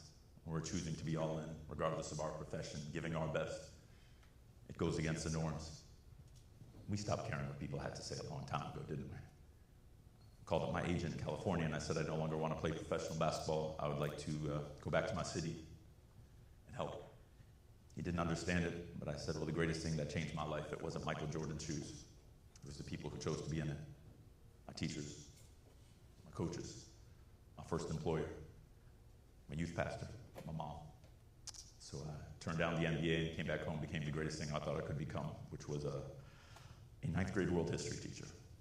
And then I realized you get paid a lot less than playing in the NBA. But as we all know, when we're impacting people's lives, there's some things you can't buy no matter how much is in the bank account. It's priceless. And the last thing I'll say is a lot of people say, John Paul, you didn't answer one question. Why would the Giants call you up in the first place if you were just teaching 9th grade world history? Were they that desperate? I'd like to think not. But their answer surprised me when I asked them why they called me. See, when I first came back from Los Angeles, I realized you need this thing called a teacher's certificate to teach in the state of New Jersey. I was unaware. So I had to go back to college and get one. But in the meantime, I went to the only place that I could work with students. Because you know, in this room, when you're all in, you find a way. Even despite the blocks, you find a way. And the only place that would let me work with kids was jail. Started going to juvenile detention centers, and first of all, I realized kids do not care about world history in jail. But they do love basketball. I believe we each been given gifts for a reason. It's to connect, more than anything. So we start playing basketball in the jail, and I remember the warden eventually comes up to me and says, what are you doing here in my jail, playing basketball with these kids? I said, well, I'm trying to build a relationship and, help them get out of here and create a better life. He said, no, I love this idea. He said, would you mind if we make your team the official basketball team of our whole jail system? It could be like that movie, The Gridiron Gang, and you look a little bit like The Rock, he said. I said, That's an exaggeration, but we'll go with it. And of course, the big question around the jail a couple of weeks in was, what are you going to name the team? You know, jailbreakers, bar busters were some ideas thrown around. I didn't really like that imagery. So I said, I just want 2 words on the jerseys. And these are the jerseys from jail. This is the word on the front. It's familiar. Some people would tell me that really doesn't belong in here. I think that's where it's needed most. There's also this movie I enjoy a lot. You might have seen it before. It's called The Shawshank Redemption. If you haven't, it's on like AMC every single night. You can probably watch it tonight after the crew. Seriously, I think they play it on repeat. And there's a quote at the end of that movie. It gets me every time, even though I've seen it over 100 times. It says, "Hope is a good thing, maybe the best of things, and a good thing never dies." The difference we make in people's lives, whether they just joined our team, became a dispatcher, driver, it doesn't die. It gets passed on. See, the greatest thing about giving hope with our lives and how we treat others, and this is our reverse side of the jail when we change colors, is I believe when we give others hope, they start believe they can have this next. It's kind of a symbiotic relationship. They work together that way. Like I said, I say this because when I spoke to the Giants and I asked them, "Why are you calling me?" I remember the guy's name. His name was George. He worked for the team. He said, "Well, Mr. Gonzalez, you're in jail, aren't you?" I said, "Well, I tutor in jail. It's a little different." I remember him laughing and saying, "Mr. Gonzalez, I'm joking with you. I know what you do in that jail with those kids." He said, "By the way, Mr. Gonzalez, do you know that jail that you go to on Tuesday nights here in New Jersey, called this Hudson County Juvenile Detention Center in Secaucus?" I said, "Yes." He said, "Do you know that's half a mile away from where the New York Giants practice every single day?" I said, "Well, I saw the signs, but I didn't want to get in trouble and go on the property." He said, "Mr. Gonzalez, I've been watching you for 3 years go to that jail. You probably don't know that, do you?" He said, "I just wanted to make sure it wasn't a political publicity stunt. You were just trying to run for office and show you care." He said, "I think you actually care. And so I'd like you to come and speak to the team about what you do in that jail."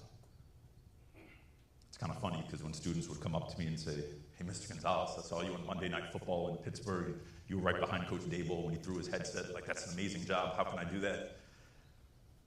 I like to remind them I'm only there because I want to do it for the least of these. And I had no idea anybody was watching. I think that's what we get a chance to do every single day.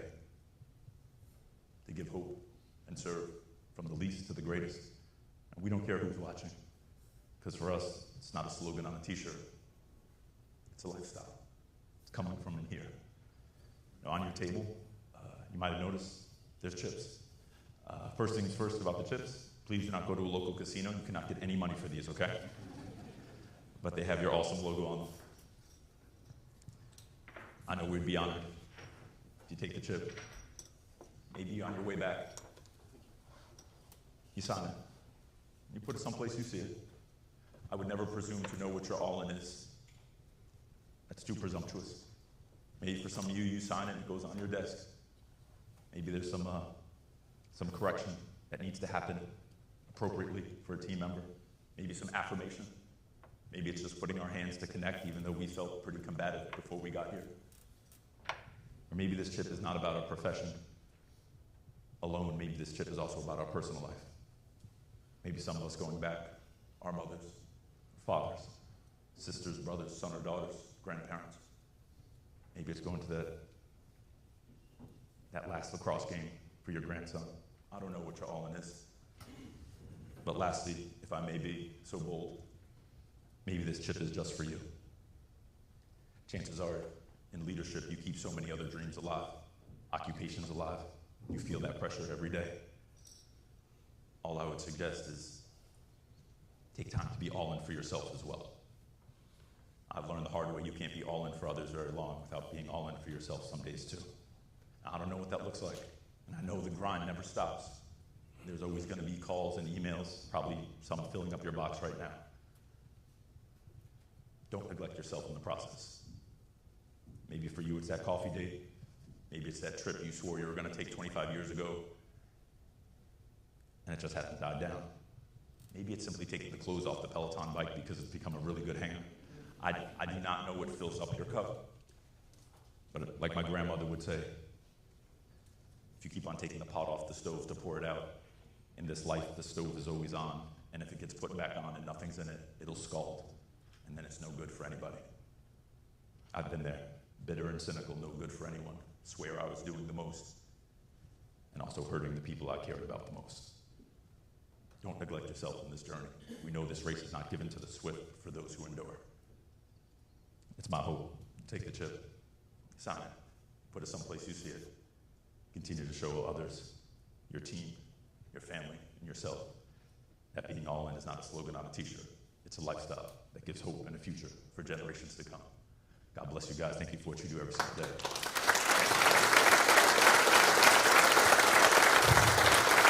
Okay, without further ado, I would like to introduce our next speaker.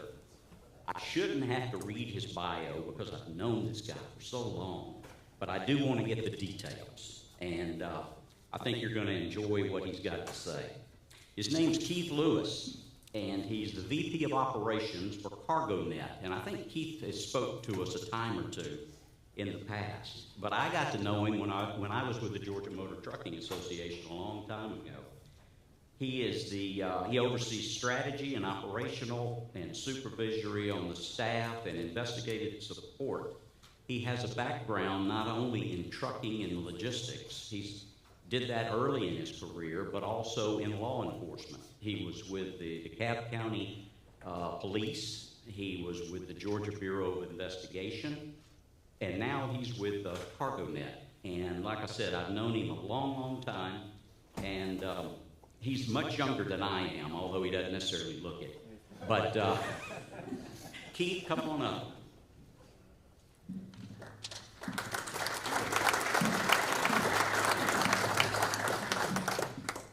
Good morning, and thank you for having me, putting up with me. Usually I let it roll a little with some war stories and foul language, but my sister's here, so I've got to keep it clean today. So I apologize. But I'm going to talk to you about some exciting stuff about crime stats when it comes to supply chain. And what happens on the supply chain side of the general commodities being stolen has an impact on you, because we're all paying for this at the pump. You know, insurance rates go up, it goes up across the board. And it has an impact on all of us. Driver hiring on the supply chain, the general commodity side, it impacts you as well for drivers, driver retention and those type of things. Security of your vehicles when you're making deliveries at the dealers. Same thing with on the general commodity side. It's at the truck stop, the driver stop, rest areas. What's changed a lot in both of our sectors, I believe, is the fraud. I believe you're seeing that on load boards as well. We're seeing it. If you look at some of the time periods, it depends on how bad you want to make the numbers. You know, if you get ready to do a news conference, you want to scare everybody. If you look at a certain period of time, it's gone up almost 1,500% on the fraud side. On the regular general theft side, on the supply chain side, we've seen over 100% increase since 2020. And that is a derivative of the COVID pandemic, is we learned that we could work from home, and what was more important is we could work from anywhere in the world. And what we're seeing now on the fraud side is transnational criminal rings, and we've tracked them, and everybody has a contest on this, on how many countries we've seen them coming over here and committing fraud on. You know, some people say we've got them in 35, 37, 40 different countries, but they're out there. It really doesn't matter at the end of the day where they're from. What matters is our products being stolen, and there's really no hope of getting it back. And good luck filing a claim on something like that with the insurance company. So I'm going to get right into the exciting stuff and talk about the different types of theft. So I'm not going to read through all these bullet points, but some of them are, you know, they relate to you. I'm sure you've had drivers go bad and hold your load hostage, not want to deliver the cars, and those type of things, and misbehavior. But there's the general theft, people going to the truck stop, stealing the truck, the rest area, and those type of things. And a lot of these folks out here now that have Googled or done an AI search on supply chain theft, and they call themselves subject matter experts on this, have come up with all these kind of spiffy names for these different types of thefts. But we like to stick with just theft, fraud, and other things, driver bad behavior and those type of things that we all have to deal with. So what's really killing our industry right now is the theft by deception, and that's just the fraud. And and I'm sure you see this on your load board side too, double brokering, where you don't know who's got your cars, identity theft, cluster thefts. That's a new one that a friend of mine came up with that spiffy name for. A great example would be I'm hauling electronics from a major electronics manufacturer, and I'm hauling virtual reality headsets, which a load of those are a couple $1 million. And they sell them as fast as they can make them. So some of the loads are 20 pallets, some of them are 3 or 4, and the bad guys have figured out that they can alter the bill of lading. So they take a load that's got 20 pallets, they alter the bill of lading, now it's got shows 3 pallets. Then when they send the bill of lading back to the shipper, it's got 20 pallets delivered clear. And when the PO number is reconciled 4 or 5 months later, they realize that maybe 20, 30 loads are missing. And I've got some of our clients that are upside down, say maybe $50 million on these type of thefts. And the problem is the trucking companies that haul these loads are now long gone. And that's become a big problem. I won't go through the rest of these because we don't have a lot of time. But it's become a problem on our side. Armed robberies. Anytime a driver tells you that somebody held a gun to his head and stole the load, that you should really look at that really hard. People don't do that anymore because it's so easy to steal off the load boards that they don't have to go out and commit those type of crimes. So on the supply chain side, last year we recorded $724 million in theft. Now, again, the AI experts and the subject matter experts will tell you that only about 10% of cargo theft is reported. I would have to go somewhere close to that number. You'll see some folks putting out numbers and they'll say cargo theft is a $15 to $30 billion a year problem, and that's a big gap, 15 to 30 billion. And what I always do is being a data guy, I say cite your source, where'd you get the number from, and nobody can cite their source. The number came from an FBI agent back in 2007 that was interviewed by Inbound Logistics. And he said in this interview, $15 to $30 billion. So I ran into him at a conference in Memphis, and I asked him, I said, where'd you come up with this number? And he gave me a story that now was close to 3 FBI agents are drinking in a bar. And one says 15, the other one says 30, and the guy that was sober remembers somewhere between 15 and 30 billion. So it's a crazy number. He did have some type of analytical explanation for it, but it included organized retail crime and a lot of other things. But the problem is we just don't know. In your side of the house, if somebody steals a car off a trailer, you know. If somebody steals a load of cars, you know, but are you reporting those to law enforcement? In your world, generally, yes, because you've got a VIN number, you want to get that car, that vehicle, that conveyance on NCIC, get it listed as stolen. So hopefully we can get it back. On my side of the house, you can't put a serial number or a VIN number on a box of chicken. So a lot of times what you see is it just goes unreported. We chalk it up as the cost of doing business. I don't know if anybody in here ever worked on the truckload side, but getting or dealt with law enforcement on the truckload side, getting a police report when your driver's standing at the truck stop and you've got to get that load delivered is very difficult. Law enforcement's slow to respond. It's not their fault. They're overwhelmed. I am a lawman. I get it. We're overwhelmed, overworked, and understaffed. So, you got a cost of doing business. We got to get the rest of that load delivered. But if you look at the top 3 states, California, Texas, and Illinois, they're consistently every year. It's no surprise California being the number 1. And I'm not picking on California. It is the heartbeat of the nation. What they say, the 3rd or 4th largest economy in the world. And that's where you're going to have most of your theft. But if you look at California, it exceeds the next 5 states combined. That's how bad the problem is out there. So this is what we call a heat map. This tells us where the crimes are occurring. When I first started working in cargo theft back in, say, 2007, 2008, the map was pretty much the same way. The dots were the same. And I looked at a presentation that was done for President Ford that was a heat map just like this, and it was when President Ford was in office. so it was quite a few years ago. Not really much changed. About the only big difference I can say is we're seeing some clusters in the middle of the country, and that's due to fraud. Because in the old days, we stole from truck stops, we stole from rest areas, where the driver went home and said, I've been parking there for years, and the truck's safe, and I went and checked on it every 2 hours. You know, we've all heard that story before.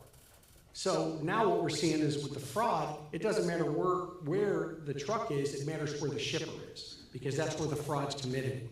And if anybody needs a copy of this presentation, I'll share this with Guy, and he can send it out so you can get a copy of these slides. I don't mind sharing them.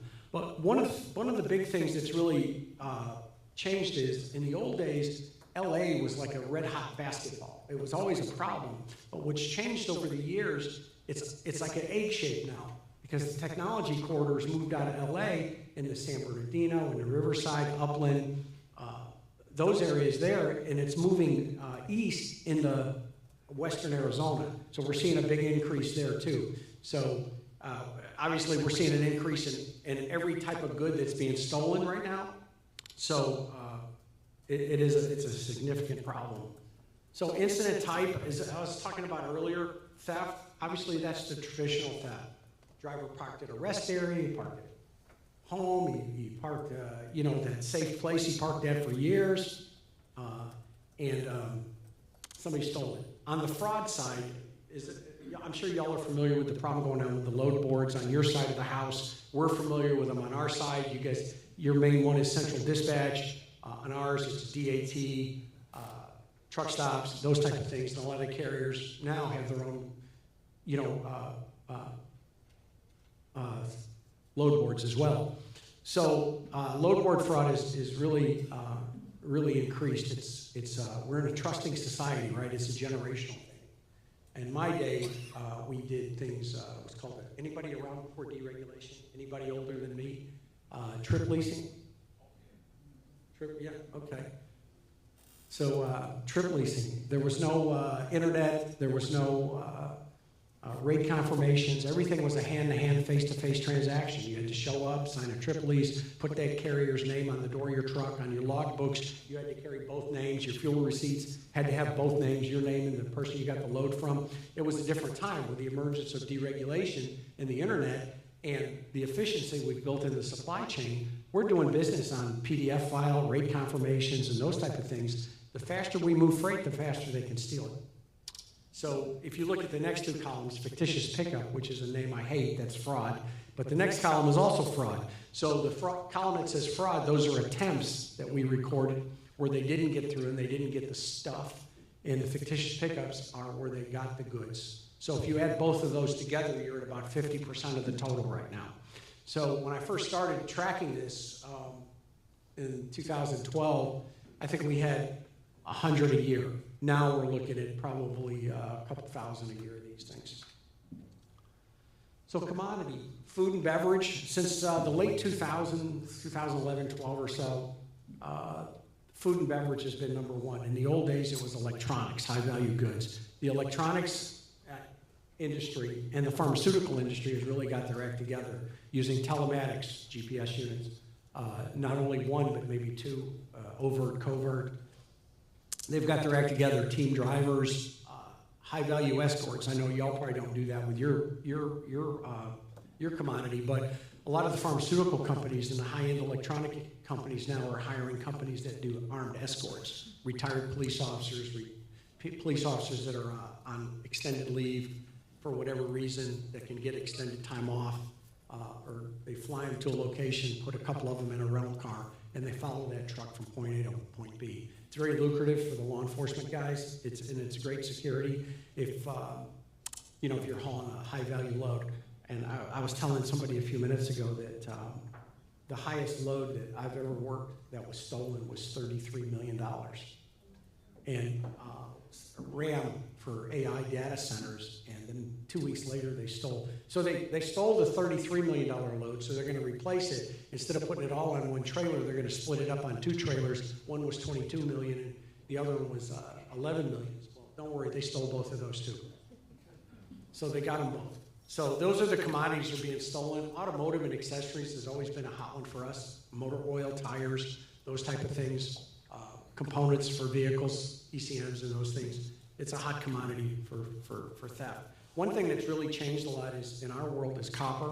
Copper's tripled in value, and if you look at the emergence of all the AI data centers and those type of things going up around the United States, it's not one particular anomaly. It's a lot of things that come together that drive the theft. So it's the raw materials that go into the finished product, the precursors, if you will, that they're stealing. So you got copper being stolen and those type of things. You have the Olympics coming. The World Cup coming, the soccer. So you've got a lot of things going on, and that causes building construction, data centers. So that's why we're seeing the big increase in copper. So I talked about this earlier, cargo theft by state. California exceeds the next 5 together. And the big joke is, I moved to Arizona 6 years ago. I've moved down here now, but I moved to Arizona 6 years ago, and the big joke in my world is when I moved out there, the crime followed me. And Arizona is now on the map. And I worked out there for 5 years as a reserve sheriff with the Mojave County Sheriff's Office. So I quickly became their cargo theft guy.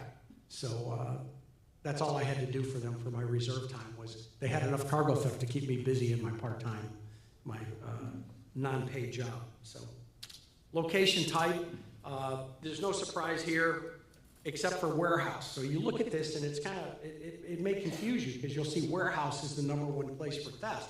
Well, in my day, when I was working full-time for the Bureau, we had a lot of warehouse thefts. People were doing what we called roof jobs, going in through the roof, rappelling down. We got them on video. It's crazy, right? If they were that tactical and they worked that hard, they could have made a good living doing something else, special forces, working for Dynacorp, Triple Canopy, going overseas, and killing people. They could have made a lot of money doing that, but instead they turned their focus to theft. So we saw a lot of warehouse thefts, and we used to leave the keys in the forklift. They'd go, the keys were there. They'd come in over the weekends, and they'd load up a bunch of trailers and leave. Well, it really just got replaced with the fraud. So when you see the fraud occur, from a law enforcement standpoint, we have to anchor the theft somewhere. It's called venue or jurisdiction. It has to come from somewhere.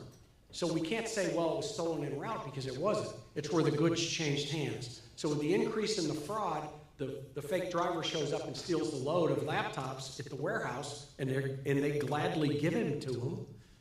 Is he stealing it, or are they giving it to him? So he's really stealing it. So he leaves, so we have to anchor that theft at the warehouse. That's why you see warehouse at the top of the tier there. But one thing that bothers me on this slide, and if you do get a copy of it, take a close look at it, secured yards and unsecured yards. I don't know if you can see it on the thing, but it's safer to park in an unsecured yard than a secured yard. It's the craziest thing in the world. So I tell people, I said, look, I grew up in this trucking industry. I know if I was a truck driver, my dad owned a trucking company.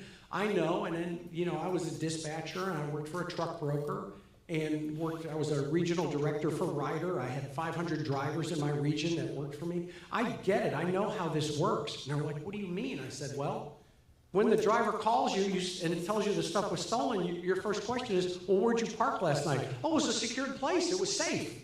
And that's where the box gets checked.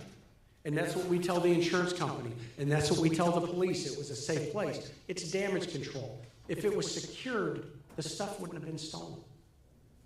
So that's always been one of my big pet peeves. So let's talk about fraud.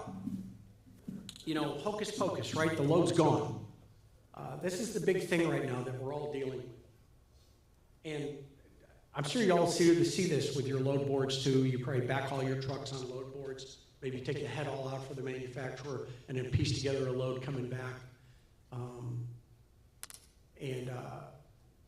Things aren't always what we think they are. And maybe you're not the shipper, maybe you're not the one, or maybe you're posting the loads. I don't know.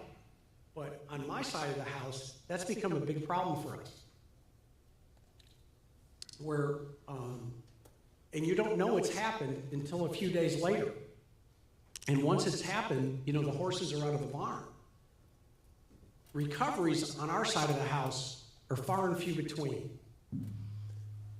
I can't even put a percentage on it, it's so low.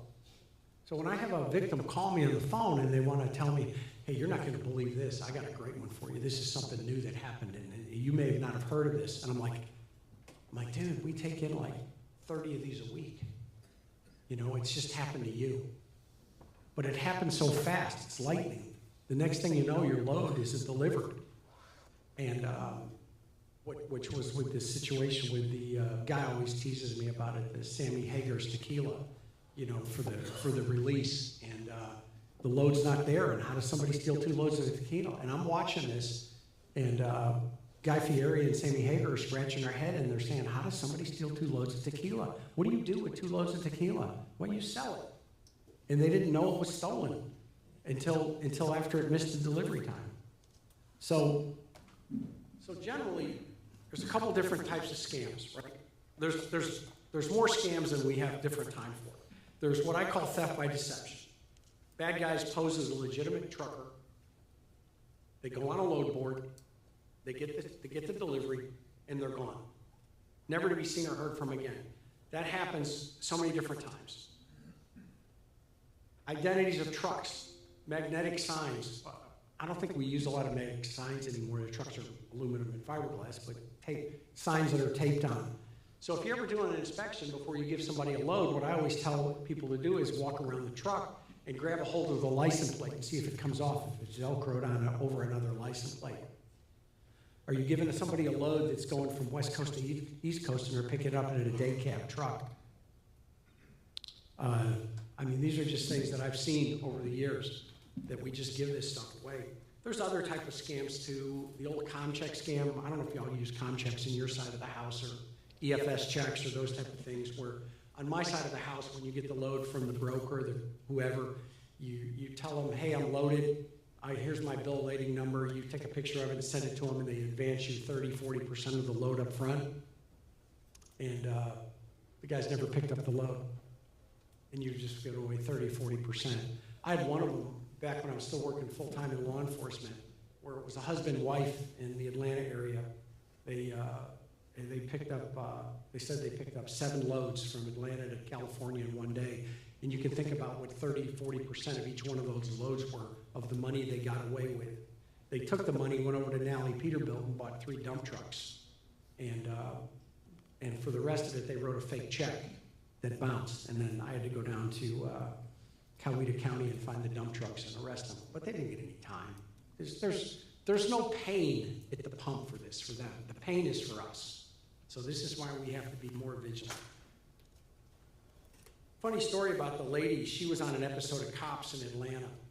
And she got arrested by Atlanta Police Department a few years earlier. When I arrested her, I go, I've seen you before. And she was arrested on an episode of Cops. It was the funniest thing I ever saw. So fictitious pickups fraud, right? Shipment misdirect, man-in-the-middle schemes. Does everybody know what a blind shipment is? Anybody ever heard of that term? A blind shipment is where there's an intermediary. Think of the broker, but not a freight broker. There's a broker in the middle, say for something like scrap metal or plastics or something like that. And I've got a guy I know I can buy some aluminum from, and I know a guy that'll buy some aluminum, and the guy that's buying the aluminum, I don't want him to know who the guy is I'm buying it from, because I can make some money being the guy in the middle. There's nothing wrong with that. That was around back in my day. The driver would pick up a load, we'd tell him to go to the truck stop, buy a bill of lading. This is how I want you to fill the bill of lading out. You don't have to do that anymore. You just tell them to take it somewhere else. So when the driver picks up the load, say it's going from Ontario, California to Jersey City. But you know what? It's going from Ontario to Fontana, which is probably 20 miles, if that far. But you're still going to get paid the same. What's the driver, the owner-operator going to do? Wait a minute, you're going to pay me $4,000 to go across town? Yeah, I'm doing that. Fill out a bill of lading, whatever, take the load across town, and you take it to another warehouse. Because that's the guy you got the load from told you to take it there. So you think you're doing what you're supposed to do. You take it over there, and the guy says, okay, yeah, you're here, I'll unload it. And you get your money, or maybe you don't get your money. Sometimes they don't pay them. Most of the time they do because they want to use them again. Now, who's the bad guy? Who's the driver of record? The innocent pawn in the middle that picked up the load. That's who we're going to come knocking on the door, put him face down on the ground, and treat him really bad and say bad words to him and get a confession out of him. Not so quick.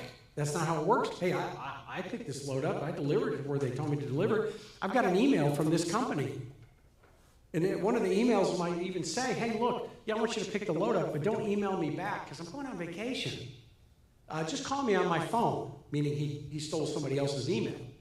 So the drivers aren't figuring this out. They take it over, deliver it, and then it's like laundering money. It's like a bad guy laundering money. The bad guy that's got the load takes it from that warehouse, and what happens when you check freight into a warehouse? A warehouse receipt is generated, and then you tell them to ship it somewhere. Now a new bill of lading is generated. Now you've got a fresh bill of lading. So the laptops, computers go in as laptop computers. They come out as electronic devices. They go to another cross-dock. Now they come out as freight of all kind. It gets on a boat, and it goes overseas, never to be seen from again. And we set these supply chains up in other countries now with all these transnational groups. And remember, once the product leaves and gets on the boat and goes overseas, it's not stolen anymore. It's in a legitimate supply chain in another country. So we've set up legitimate businesses all over the world dealing with the stolen goods coming from America, going everywhere. And if we crack down on fraud, then they'll just go back to traditional theft because they're hooked on it now. They're hooked on the big money. A load of virtual reality headsets, $3-4 million. AI servers, they're hooked on this stuff now. So we've created a monster. Oops. So I just talked about cross docks, so we'll just go on to the next one. So does anybody see anything wrong in this email address? From reading from left to right. That's right. Who said that? I got a challenge point. Come on. Genuine state of Georgia law enforcement challenge point for you. There you go. Cherish that.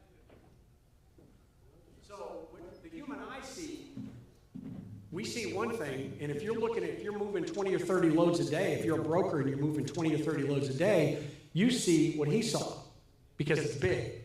But if you're not, you see the computer reads it different. So if I've stolen somebody's email address, the computer reads it different and routes that email to me, but the human eye sees something else. So that's one of the big methods that they're using. So I talked earlier about the fraud, the fictitious pickups. So as you can see, if I had these two slides next to each other, in the last few years, $163 million has been stolen from fraud. And keep in mind, that's only what's reported to us. And as I said, the experts, those that call themselves experts that go to conferences and speak, I don't consider myself one. I deal in data. So I deal in what's reported. But you'll hear people come out and say that 10% of this is reported to CargoNet, the company I work for. Only about 10% of it. It's probably pretty close. We're taking in a very small amount of it.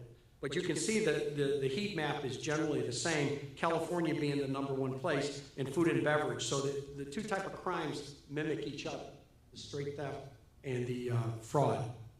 It's just the way the world works. So has anybody gone on Facebook Marketplace or tried to buy an MC lately? In my day, I'll tell you a story. Go back to regulation. In the old days, you just didn't go register your business with the state and go down to get on safer.org and pay. I think I did it one time with seized drug money to show my boss how easy it was. For $1,350, I started a trucking company in a half hour. He said you couldn't do it, and I did it with prepaid credit cards. Got an MC number.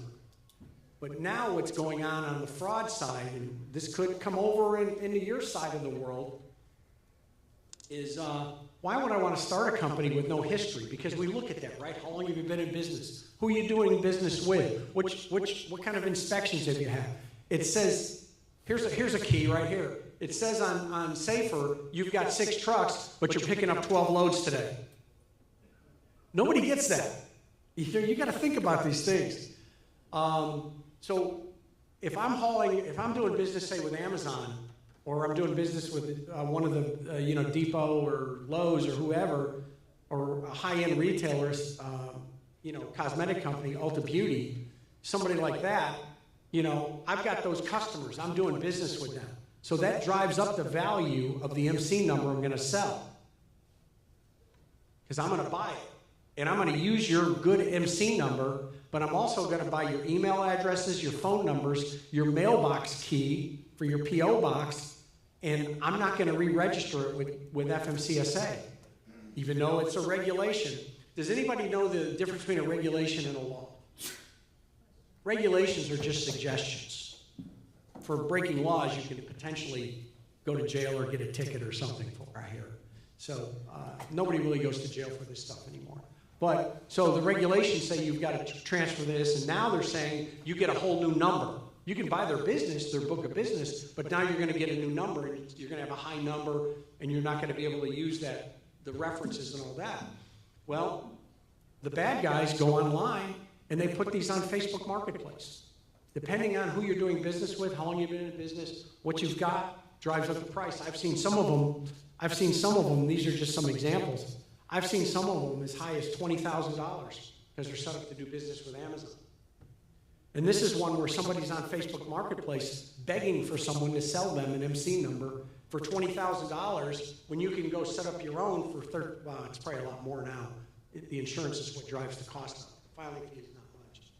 But here's somebody begging for an MC number. Why would they need that? Well, okay, maybe legitimately they want to show us business established certain years so they can haul freight, but generally that's not the case. We see these all day long, new domain, new companies. So it's a big increase, and it's over and over again. They do it every day, and some of them will have 4 or 5 company names. Did anybody watch the thing on 60 Minutes about Super Ego, the trucking company out of LA?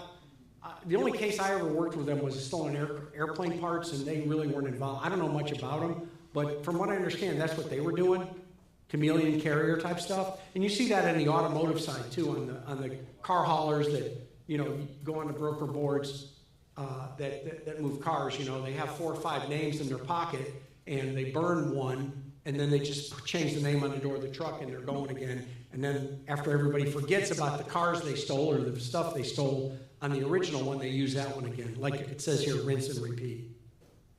So artificial intelligence, a lot of the conferences I'm going to that have all these experts, and I am not one, especially on artificial intelligence.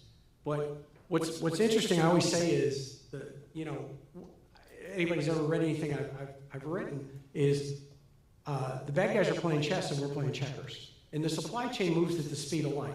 So the faster we can move our stuff, the more efficiently we can move it, the faster they can steal it. And that's what we're seeing here, right? So this is an AI delay tactic, and that's what I want to talk about. Don't always believe what you're seeing, what the driver sends you. These are supposedly $1 million of stuff, some kind of stuff sitting on a pallet at a Ross parking lot in El Paso, Texas, that a customer of mine reports to us. There's 14 Ross stores in El Paso. Right away, we go to work on it. 14 stores. We're looking, doing searches. And then one of my analysts looks at it and he goes, hey, this is fake. Well, how do you know it's fake? Well, every box has a different piece count, but it's the same weight. And it looks like a box of junk, and it's supposed to be computers. And that's not what a pallet of computers look like.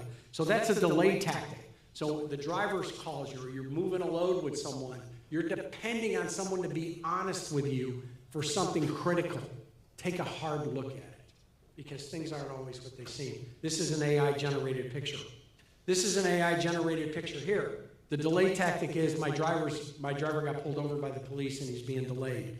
That's a fake police car with highway patrol on it. It doesn't even have a state. He's on the highway and he got pulled over, and you can see that's in a residential neighborhood. That's an AI-generated picture, but it worked. It bought them 2 or 3 more days because the driver's in jail. We're waiting to get him out. The truck's impounded. We're going to get the load back on the road. Meanwhile, your stuff is on a container trailer going overseas. This is an AI-generated driver's license. We can make AI driver's licenses now. And if you're not me and you don't have a way to run it through NCIC or the state database, you're not going to know. You're giving a guy a load on a load board. It looks like a good driver's license. Google the address. I had a case years ago that I worked, and there's a website it's called fakename.com or fakenamegenerator.com. You can type in some parameters and it will generate you with a whole fake name, social security number, cousins, nephews, addresses of all your relatives, and you've got your job application or your business model already planned out for you. There's also one for fake doctor's notes too, just by the way. So one of my customers gets a call one night from a driver, says, yeah, the truck broke down. I got a transmission sender fault light on. You know, and you know, we already know I think this was a Kenworth. We already knew it was a Kenworth truck. And so I said, well, let me take a look at that. So I looked at it and I Googled transmission fault light for whatever 2021 Kenworth. And that picture came up on Google with the same mileage. So, you know, things aren't always what you think they are, right? So I'm a little ahead on time. I've got a video of a theft in progress. It's up to y'all if you want to see it. It's a theft in progress at a truck stop that I worked. If you want to see it. I'm not putting anybody on the ground, violating their civil rights. It's just a theft in progress. I have videos of those, though. You know, I do have some videos of those, and I'm very proud of those. So my last car chase in Mojave County, and my sister doesn't even know this story, so first time she's going to hear it. So I get in a car chase, and I knew I'm leaving. I'm leaving and moving back to Georgia to eventually go to Florida. So I don't care. I really don't care what's going to happen. I don't care what kind of trouble I get in. And I was always the guy that pushed the envelope. I said, I'm going to go ahead and chase this car. He's running from me. So I chase him, and you know, it's not a good chase. It's not. But the highest speed I got up to was like 55, 60 miles an hour. And they know you can't say anymore, yeah, he's doing the speed limit and I'm going this speed. You can't do that anymore because they know. Sergeant can see your vehicle speed. He can click on my body camera, which he did. He's watching me as I'm chasing this car. So I box him in at a shopping center parking lot, and he gets out and runs. I'm 62 years old at the time. He's a big guy, 6'6", about 260. What do? I got to chase him. I can't let him go. So I chase him, and I say a bunch of bad words to him, and I say, I'm going to tase you and all this stuff, and he gets on the ground, and I cuff him. So I knew I was going to get some paper for it. I was going to take a warning for it or something. So they gave it to me, and they were laughing. They thought it was pretty funny. And I said, I'll sign this if you do one thing for me. Go back and change that I was 62 years old, and he was 26, and I chased him and I caught him. Because I want to frame that and put it on the wall. They didn't do that, though. They didn't do that. But in my reserve duty out there, any kind of cargo theft or any type of supply chain or truck issue that they had at the truck stop, they would call me and say, you know, can you go work it? And I'd just throw a tack vest on and go out. They were great to me. They gave me a car, and I'd just go out and work it, whatever it was. If a tractor-trailer accident. I worked one where the truck was backed in, car hauler with a load of Teslas backed in, and a guy that couldn't speak English backed into, and you know the car sticks out over the nose of the truck. He backed into that Tesla and pushed it into a couple more. So I had to work that one night. I thought that was pretty cool. But I got a call one night, said this was a theft. It's always a theft in progress, right? They always say it's a theft in progress, even though the bad guys are always gone, to expedite, you know, your response. So I think I got there in like 15 minutes. And if the dispatcher says expedite, you know, I'm going to run, maybe not lights and sirens, but I'll exceed the speed limit. So I think I got there in 15, 20 minutes. And I started talking to the driver, and he's like, man, I never heard of cargo theft. People steal this stuff? I'm like, yeah. So he had the brackets for the high-end locks. They're called Enforcer. It's a company, and they make really high-end locks. They're stainless steel, and you can't use a torch on them. You have to use a plasma cutter to cut them. He's got the brackets, but he doesn't have a lock on, and he's got a couple $1 million worth of computers in there. So it was pretty interesting. And what I did, I really didn't have any clues on it, so there was a truck parked right behind him, and I knocked on the door of the truck and woke up the driver, and he didn't speak very good English either. I think I used like sign language and talked real loud, and he had a dash camera, and I asked him if I could download it. He gave it to me, and I downloaded it, and I got these guys identified from watching this video out of Norwalk, California, but we were never able to arrest them. All right, I had this kind of earlier. Here we go.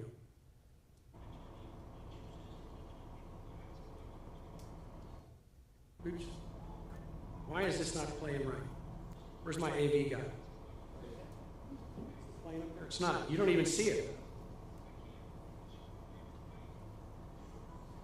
Why is it not playing? Here's my AV guy.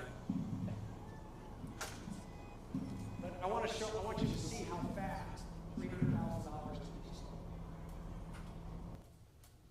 Okay.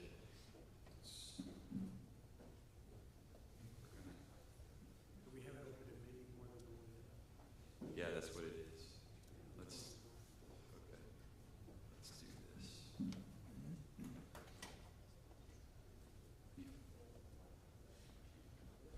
Just a closing slide. Okay. So I'm gonna have to.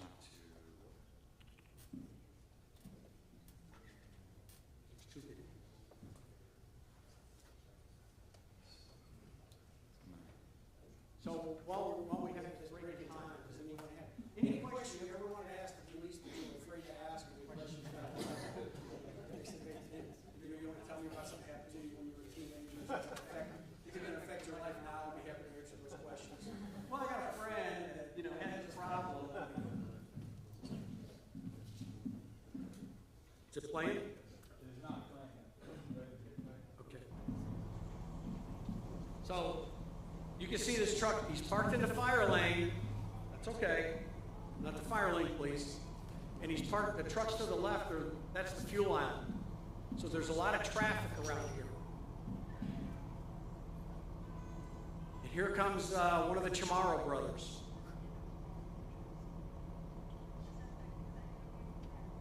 We're watching the wrong video. Oh, no, we aren't. This is the right video. He's going to cut the bolt seal off. No lock, but a bolt seal. He picks up the bolt seal and puts it in his pocket. Do you know? Anybody know why? That's part of it, but there's a bigger reason. Does anybody have an idea? I have a brand new shiny challenge point if anybody figures that out. Bill, I broke the seal on the truck as it goes down the road. He's going to replace it with his own seal at the same color. Close enough. See me afterwards and I'll get you a challenge point. So we'll go to the next video. I hope we do.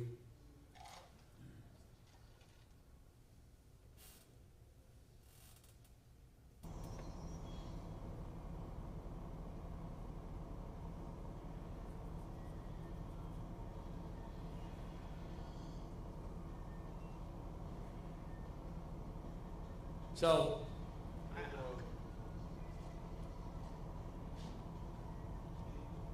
I don't know. What am I doing? Oh, there we go. So, this is in front of everybody at the truck stop. Right by the fuel line. Did anybody ever gone to the truck stop and asked for camera video? Do you know why they don't have it? Liability. They have it inside the store. They want to make sure you're not stealing Milky Way. You know, one of the problems I have with the truck stops, why do they sell beer? I've always had a problem.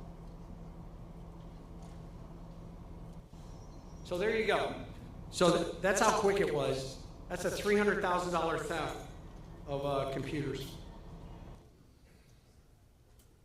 So that's really about all I have for you. Nobody complains about getting done early usually, but I left a few minutes for questions. Does anybody have any questions? I've got one on this one. Go ahead. You got one on this one? Did you suspect the truck driver because he was parked in an area where he was easily accessed? Did I suspect him as being involved? Yeah, No. yeah, involved, yeah. No, I could tell pretty quick, and my dad, like I said earlier, my dad owned a trucking company, and I've been around truck drivers since I was 6 years old, and I can tell pretty quick if the driver's involved or complicit or negligent. So there's different things here. In this case, the driver was negligent. No lock on the door. He didn't even know what the brackets were for the lock. Didn't even know what they were. Negligent. Obviously, the fire lane there would have been the safest place to park from a security standpoint because it had the most traffic, right? But they followed him from Norwalk. So what they did, they followed him out of the shipper, and at a red light, they ran up behind him and two-way taped an air tag on the back of the truck. I found the AirTag. Because you know your phone goes off, it says there's an AirTag in the area. I found the AirTag, and good luck tracking that back to a burner phone. But one of the guys that worked for me, we got the license plate number. It's a long story, but we got him ID, but we could never prosecute him. But the driver was just totally like, he was traumatized by this thing. You could tell he really was. He was really upset. You actually answered my question. I was going to say, how did they figure out this was a trailer the one They followed him. I had one night where Premier Trailer Leasing, they're hard, you can't miss them. And two drivers coincidentally driving down I-40, heading east, and they both pull into the Pilot. And they coincidentally they park next to each other. The bad guy got the trailers confused and broke into the wrong one. And then they realized that there's another Premier trailer next to it, which was the right one. And by the time they broke into that one and realized they had the right one, the driver came back and they left. So it's I've had them out of Georgia. So like for example on a load board, if you're looking at Carrollton, Georgia, is anybody familiar with Carrollton, Georgia? West of Atlanta. That's right. One commodity shipped out of Carrollton, Georgia. Anybody know what it is? Copper. So if I see a load posted on a load board of copper, and it's requiring $250,000 worth of cargo insurance before I click on it, it's a good idea that it's a load of copper. So in the old days, before AirTags, they would have a GPS, back when the GPS would go in a box like this size. And what they do is, they would drill a hole in the bottom of the box, go to like Northern Tool or Home Depot, get a big magnet, put it on the bottom of the box. They'd wait for the truck to stop at a stop sign and run up and slap that thing on there so they didn't have to follow the truck, and they could just keep the other part of the bad guy crew informed of where the truck's location is. Yes, sir. Just curious, we've recently seen an uptick in fraudulent towing, and one of the situations just recently happened. They love car haulers because they'll hit us for every single car on the truck. We had a situation where there were 15 different trucks in that lot, and the car hauler was the only one that got pulled out and towed. And then when we finally tracked it down, they wanted to bill us for every single vehicle on that auto hauler. Is that something that's happening a lot now? Because we've had it happen quite a bit here in the last 6 months. That's kind of a new one on charging you for every car on the trailer. Is that what they tried to do? They did. And you're at their mercy. And you got somebody screaming for those cars, and you've got the issue of damage and all those other things. You've got to get the trailer moving. I haven't seen that. But in general, and I've worked a lot of towing scams. There used to be a company in the Atlanta area called Silent Night. And what they would do is they would go out to a parking lot and see a couple trucks parked, and they would take a sign and nail it in the ground. No parking, your truck will be towed. Too late, right? So they set up their own impound situation. But that's called a non-consensual tow. Non-consensual tows are generally regulated either by the state, the city, or the county. And I get it. You got to get moving. You don't have time to go make a complaint. You got to pay the bill, right? But the rates are regulated. I hate to use that word, the rates are regulated. That's a bad word. But the rates are regulated, just like taxis and other types of conveyances and companies that provide a public service. They're regulated by that agency. So it's worth, for a bill like you're describing was a pretty hefty bill. I'd say it's worth the time to go ahead and file a complaint and maybe take some legal action. There are attorneys, and I hate to use that word too. There are attorneys out there that specialize in those type of situations. Yeah, of course, we called and tried to get some kind of action, but if it's a legitimate towing company, basically, that is going to prolong it for we don't know how long. Right. The car's hostage. They said even the yard, it was a tough shed, with the roof tarps and over the top, and the guy said in the lawn chair. So, seeing a lot of that. That's a scam,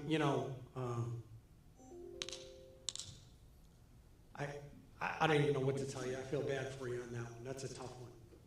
It's almost worth it going out and hire a couple hitters, give them some steel pipes, right? That's what you feel like doing, right? Don't do that, but that's what you feel like doing. I'm thinking back to my days of growing up in Chicago.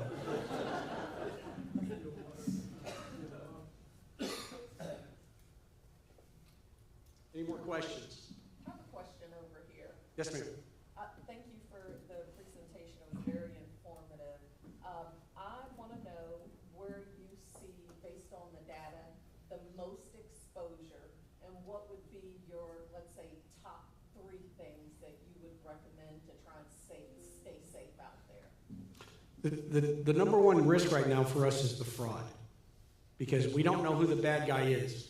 And the person pulling the strings could be in one of the Eastern European companies, could be in one of the Euro-Asian companies, and they're hard to reach. And most of the folks that work for them here are just surrogates, and a lot of them, it's like the old days. It's like my working undercover dope days. You know, the guy you're buying the dope from doesn't know who the guy is that brought it across the border from Mexico. Nobody knows everybody. It's a great situation where they're using surrogates. And what I don't know is what I don't know, and that's what scares me. But the prevention, you know, giving you 3 things. If I had 3 things, I wouldn't be standing up here. I'd be out on the beach owning this place, right? So, you know, there's no silver bullet here. The best thing is slow your roll. As I showed you some AI pictures on how easy things are to manipulate. And I go out and I talk to my customers all the time. The problem is the customer I'm talking to is the cleanup on aisle 9 customer. It's not the person making the decision on what driver we're going to hire, what carrier are we going to give the load to. And I got customers calling me up and just telling me these horror stories. And I go, well, wait a minute. Didn't we just tell you about this guy that is doing this, right?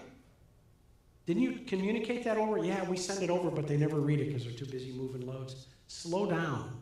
Have, you know, safety, right? We all talk about safety, how important it is for safety, because you don't want to wind up on the news. That's why we don't want to be up. We don't want to be on that turned over on top of that school bus, right?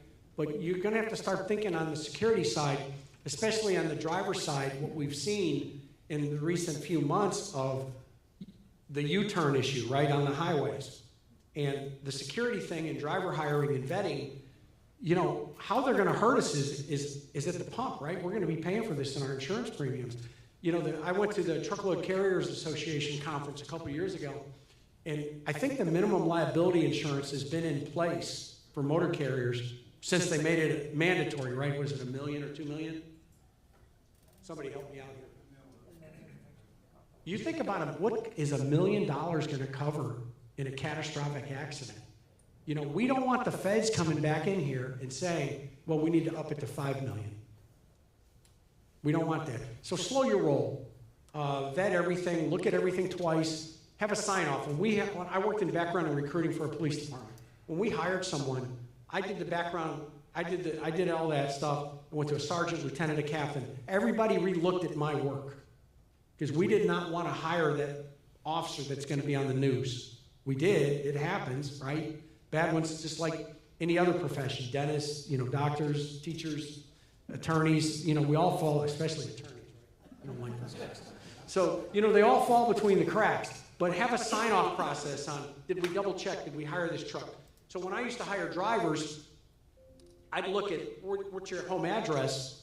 It's called TLO. I don't know if you ever heard of it. TLO, accurate, clear. There's some public information sites. It's a pay-to-play. $7 a driver. I want to look at who your neighbors are because I want to see the subdivision. If you're applying for a $65,000, $70,000 a year job and you're living in a neighborhood where the houses are going for $2 million, it could just be you married well, right? But there could be a reason you can afford a house in that neighborhood. So drill down, I always say look below the iceberg. Hey, Chief, yes, sir. I'm one of the lawyers here. I'll tell you that my experience talking about how can you prevent this is that the theft and the fraud always happens on Friday afternoon. We call it fictitious pickup Friday. So that's when you need to have your guard up the most. That's a good point. And I didn't have the day of the week slide in here. I was trying to condense it for time. But if you look at, your point is that everybody's going home, there's no check calls. And if the drivers or the company's going to steal it, they've got a 2-day head start, right? And I do like lawyers a lot, and I'll tell you why.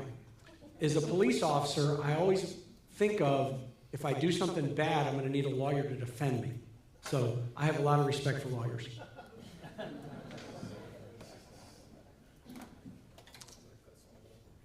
Well, thank you so much. I appreciate it. Yes, sir, go ahead. Yep. For example, for this pertains to automobiles. For example, if you work with a dealership out of the Bay Area, or this Bay, and there's an attempt customer is in LA. When you do a police report, the owner from LA has to file a police report in the Bay Area and in LA, both counties. And there's no, like, there's not like a single place to call, hey, my car is stolen from here, and you check there who's actually the carrier picking up. It's kind of like not a central body of enforcement that can actually track it down, because it's separate counties, separate jurisdictions. Well, you're talking about venue, and I spent 6 years on an auto theft task force before I moved over to cargo. I got just a little knowledge there. So the important thing about an auto theft is not so much getting the report done in 2 or 3 different places, is getting it listed on NCIC as a stolen vehicle. Because you can get a report done. I used to take reports all the time for stolen cars, but I wouldn't list them on NCIC because was it stolen? Did he loan it to his friend? Is it one of those? And we're not in a, we're not your repo source. But your question is, where do you make the police report? You make the police report where the car was stolen, where it disappeared from. And a lot of cities, counties, whatever, they won't take a police report from a third party. They want that party to be there when they make the police report. But if you're working for a dealership, you know, you should have a pretty good relationship with that local police department. If you're not, have them over for pizza on Tuesday or whatever, you know, get those contacts. There's no reason to make 2 reports. Actually, you should never make 2 police reports for one matter. Anybody deliver to Jim Ellis Porsche on Peachtree Industrial Boulevard in Georgia? You do. I can't tell you how many cars, how many Porsches I've worked stolen out of that dealership. And, you know, when the trucks were delivering, and they all wind up in that neighborhood right behind that dealership. It's called Parsons and Deacon. And back when I was working undercover dope, that's where I'd make all my cases back there. So, you know, dealerships are a great place to steal cars because that's where the keys are. And there's so much going on. You know, we haven't even, you know, I could do an hour presentation on key cloning, VIN cloning, all that on cars being shipped over to Africa. We used to go down to the port in Savannah and load containers all the time at the port. So there's a lot of different ways to steal cars and get them out of the country. But in your situation, I don't know why there's 2 reports being made. 1 report, and the last sentence in that report should always read, vehicle entered on NCIC. Because police officers are trained that when they take that report, somebody's got to enter it on NCIC. I gave it to the detective division to enter on NCIC. And where I worked, we were responsible for contacting communications and getting it listed ourselves. I'd have the person put the person's name in there. That is the key thing. Don't worry about getting a report made in different places. That has no bearing on the investigation. Get it listed on NCIC. Because the person that's caught in possession of the car is the person we want to put in jail. I don't know if I answered your question, but you know, you can always, you know, shoot me a call, and I'll be happy to go down that rabbit hole with you a little more. Yes, sir.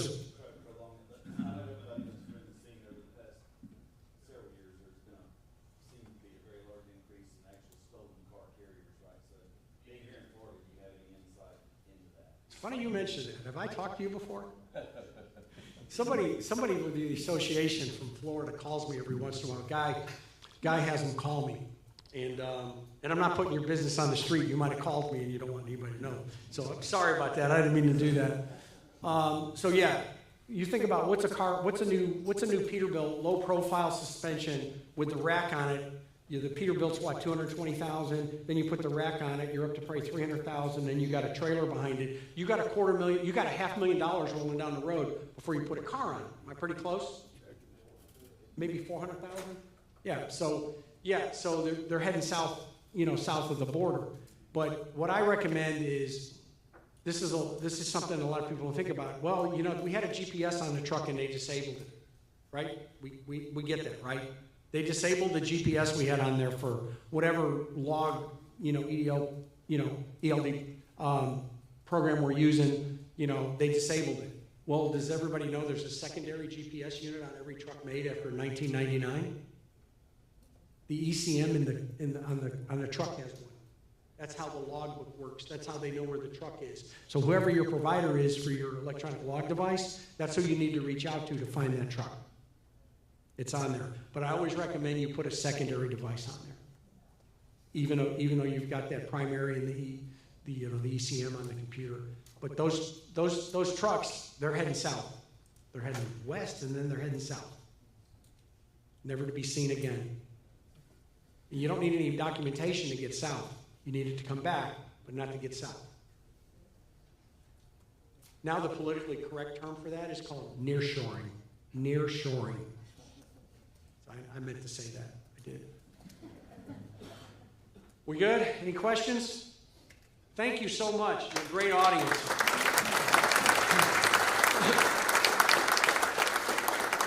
And I think I owe someone else a challenge point, so make sure you see me before I leave. Thank you, Keith.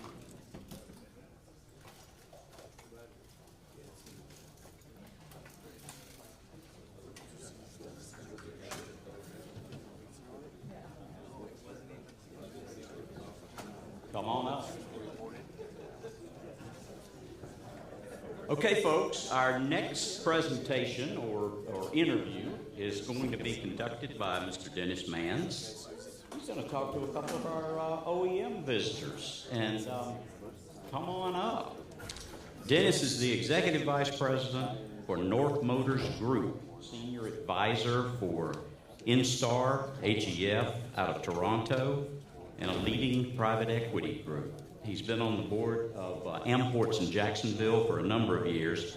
A few years ago, he retired from Honda, keeps all of his contacts, and he comes to see us every meeting and generally leads this conversation. So please welcome Dennis.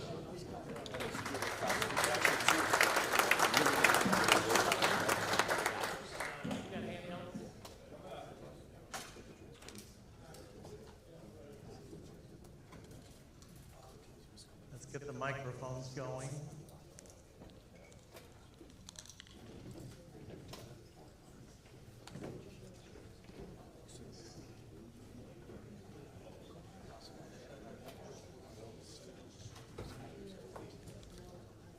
All righty. We all good with the sounds and the mics and everything? Okay. Hey, good morning.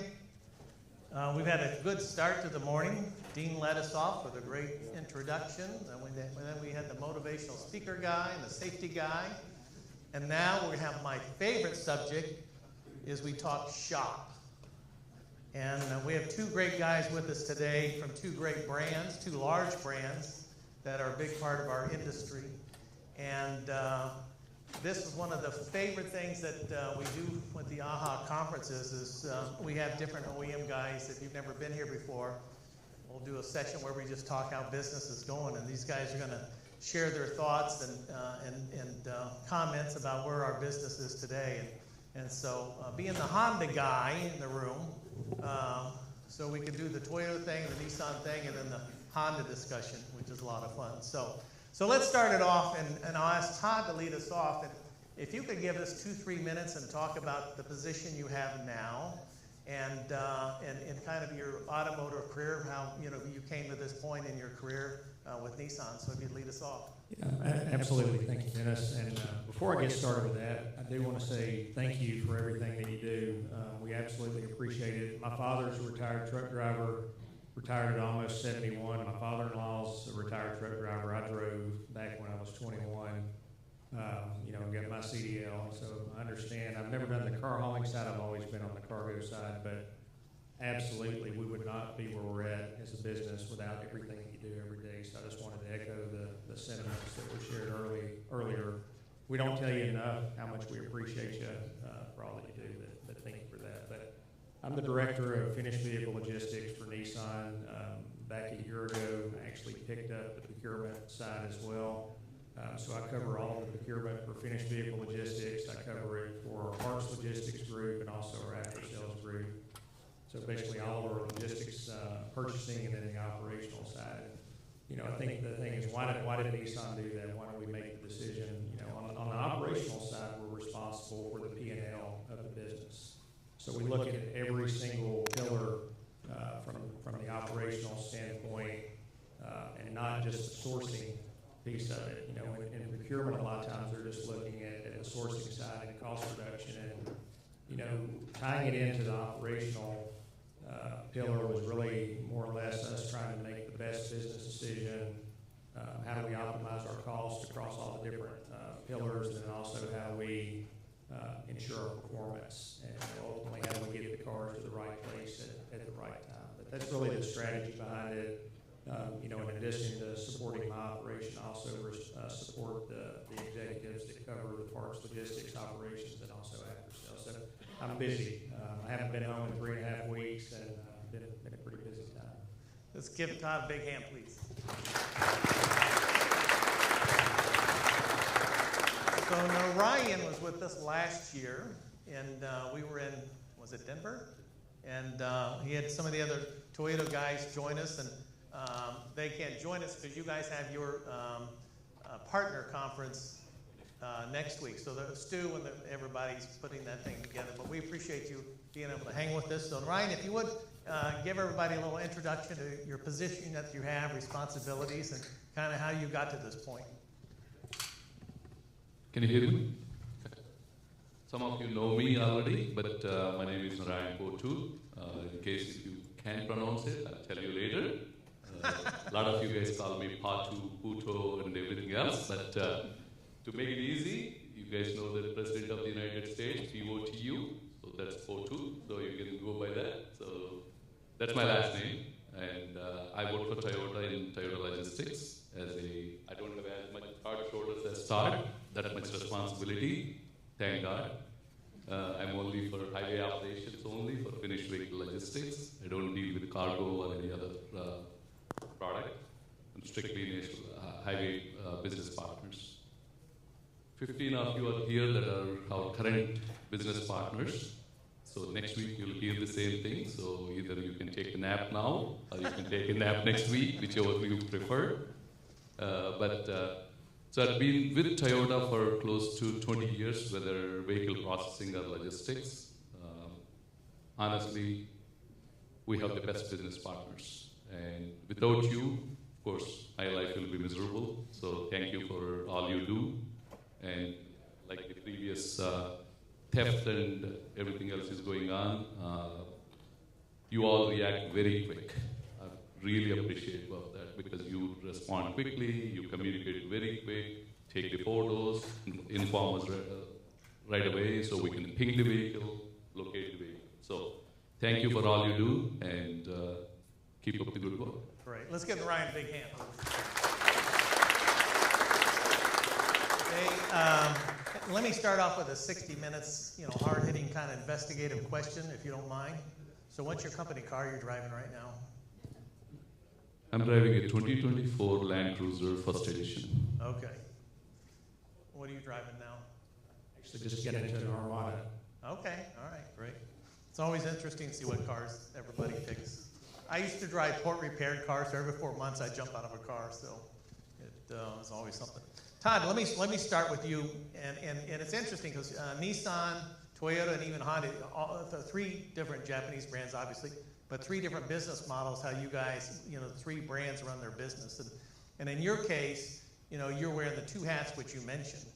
And are you the only guy in the industry handling inbound and outbound, as far as I know? I think at the operational level, I think, more at the corporate level, GM, General Motors, kind of global executive has up here, yep, I got it. Same responsibility, but it's something that we've been talking about for several years about the pull trigger. So where do you start your morning? Inbound, outbound, or it depends on which one's on fire? Oh, FDL. Yeah. every day. I mean, really? Yeah. It's the cash register. Okay. Ringer for the business. So I mean, how we perform is how the rest of the company performs. One of the things you may not even know or realize is, most of the Asian OEMs revenue comes from the U.S. market. So, 50% of our revenue globally. Same with Honda. Same with Honda. Yeah. It's impacted by what we do here. So there's enormous focus on it, enormous pressure, and a lot of pressure to make things happen. So it's the norm. So you start your morning on the finish side, and at some point you transition, start handling some inbound issues, or? Not the operational side, it's just the procurement side. So, I mean, I'm always dealing with my peers, because they're my customers as well, and trying to understand the operational aspects. I ran parts logistics for 6.5 years before I moved into finished vehicles 3 years ago, like I said, my background was in that, so I understand it pretty. Because you came in this role like 3 years ago? Yes, sir. Yeah. 3 years in the FBL space. Because I met you, was it Global I met you? Or Finished, one of the two, you had just been put in the role or something, and you were at the conference, and we said hello, and blah, blah, blah, so. Yeah. Yes, 3 years next month, Yeah. June 1st. Okay, it's probably Finished Vehicle then. Yeah. Yeah. Probably was. And your business model, again, is a little different than the Toyota model, the Honda model, because you have the WWS guys supporting you or helping out, working with the group. Yeah, they're really a partner. So like all of our vehicle processing is managed by WWS holistically through the network. So they support our plant operations.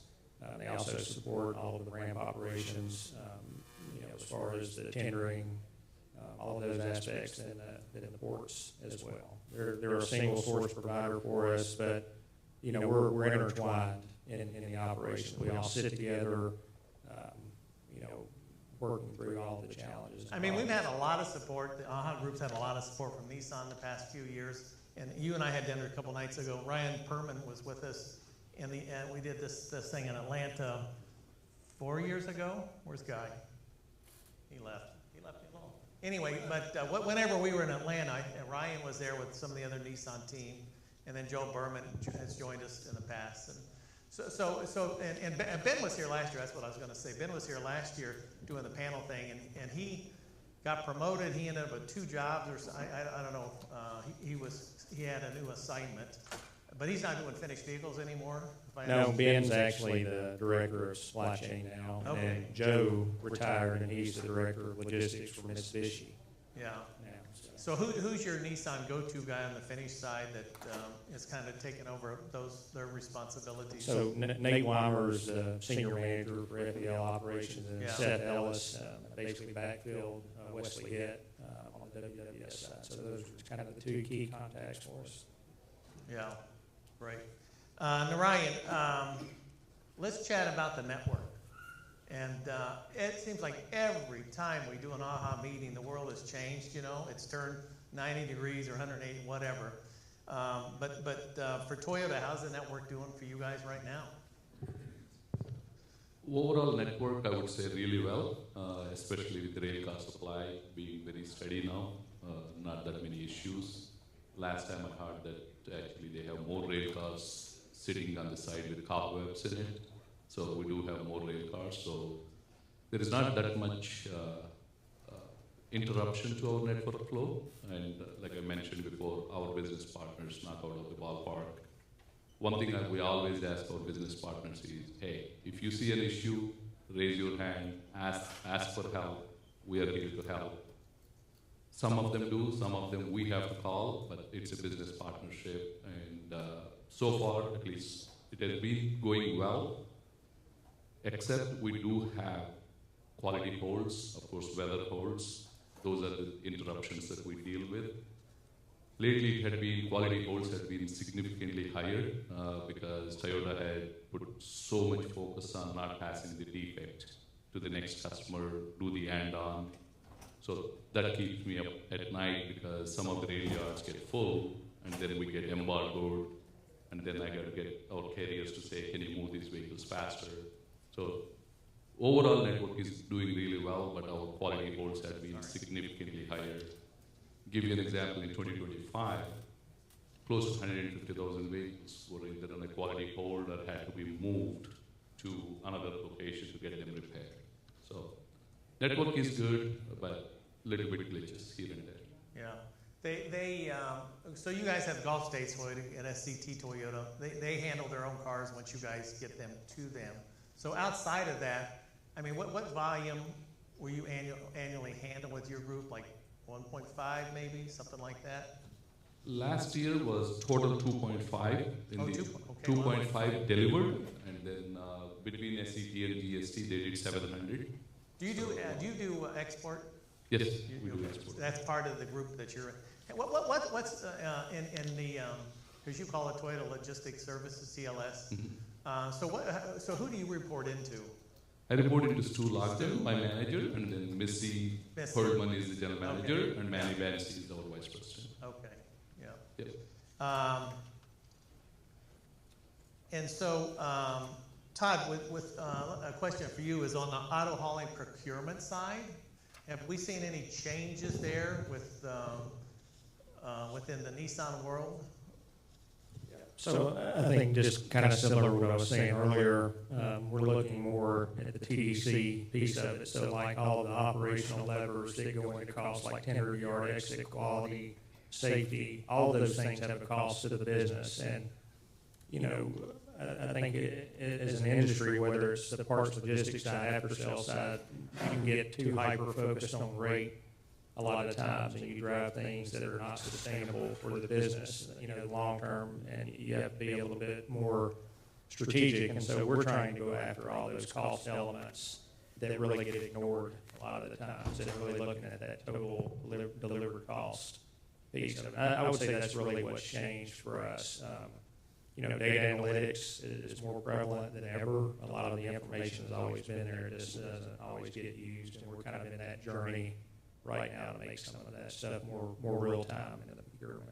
No, I'm assuming both you guys, both groups, you guys do like a business review of the suppliers, and it's like on a quarterly basis or twice a year basis, or can you kind of share with us a little bit what the process you guys use?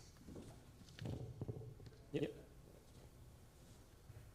Not a joke, but we only do business reviews for the business partner that is in trouble. Oh.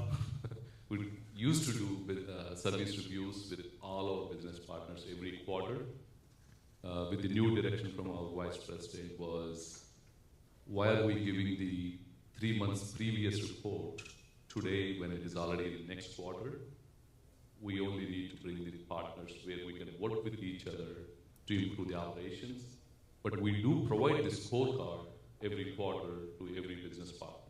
But actual review in person will be the ones that we need to partner with and work with each other to get So it. if somebody's having issues, then you either do a Teams call or face-to-face or whatever to try to bring it back the other way?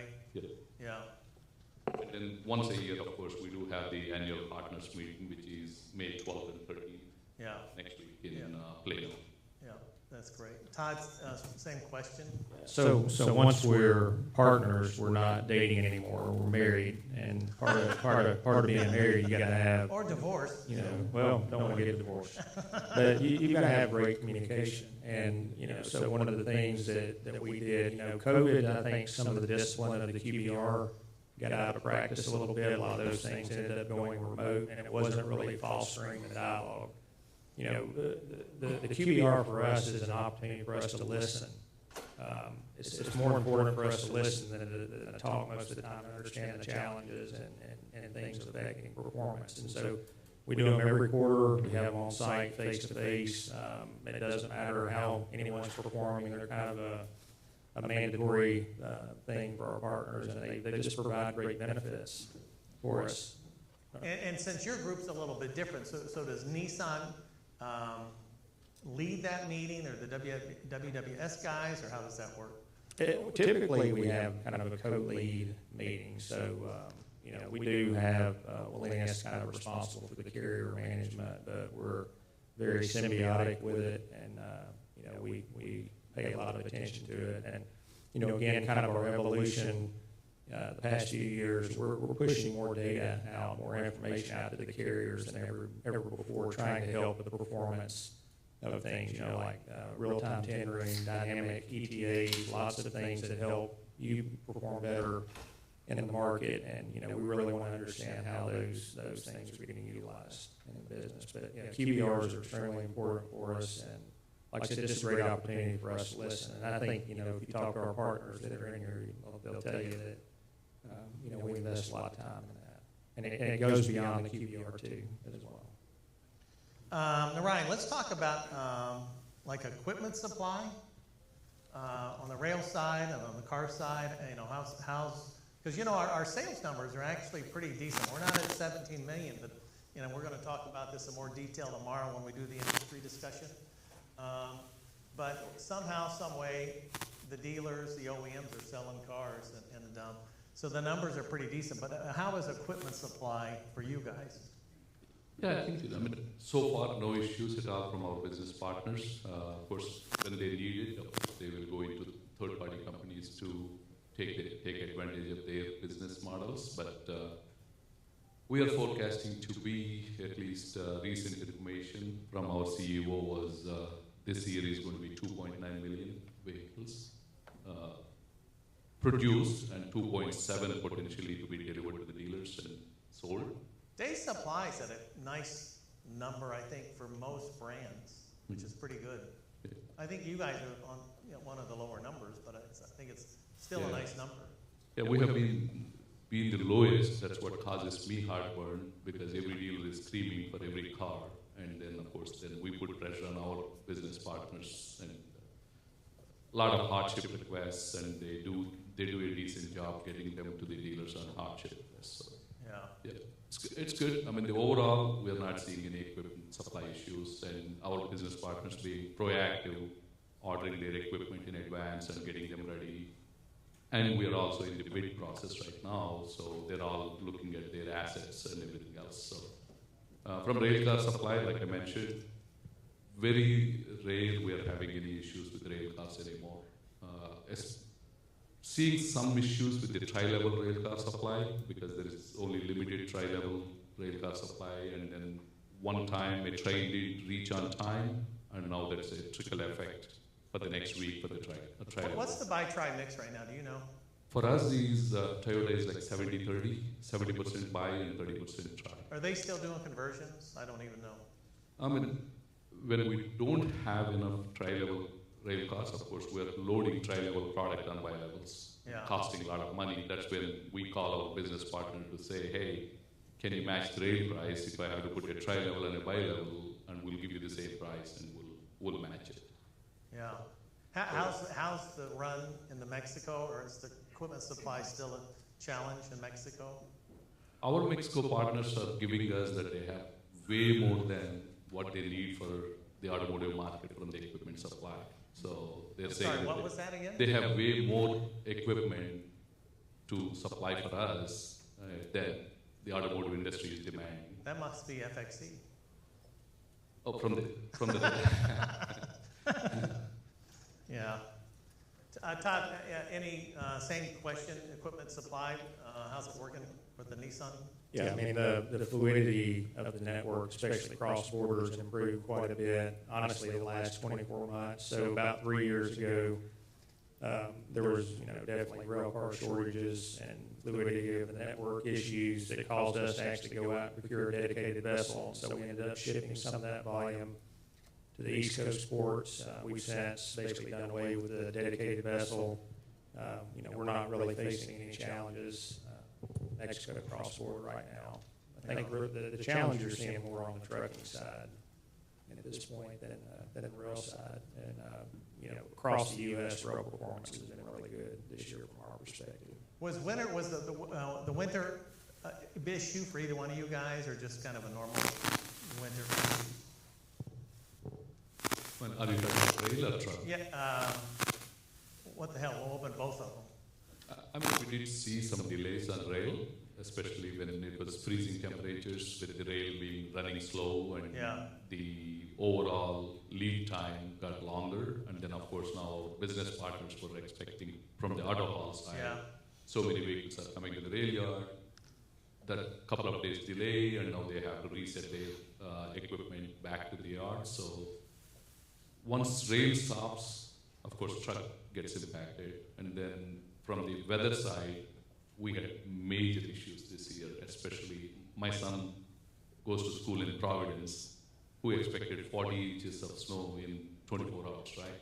So, and then getting all the ice, all the snow getting frozen into ice. We want to put our driver safety as number one, so we communicated to all our business partners. Please keep your driver safety as number one priority. Focus on as much as you could take it, but if it is delayed, it is delayed.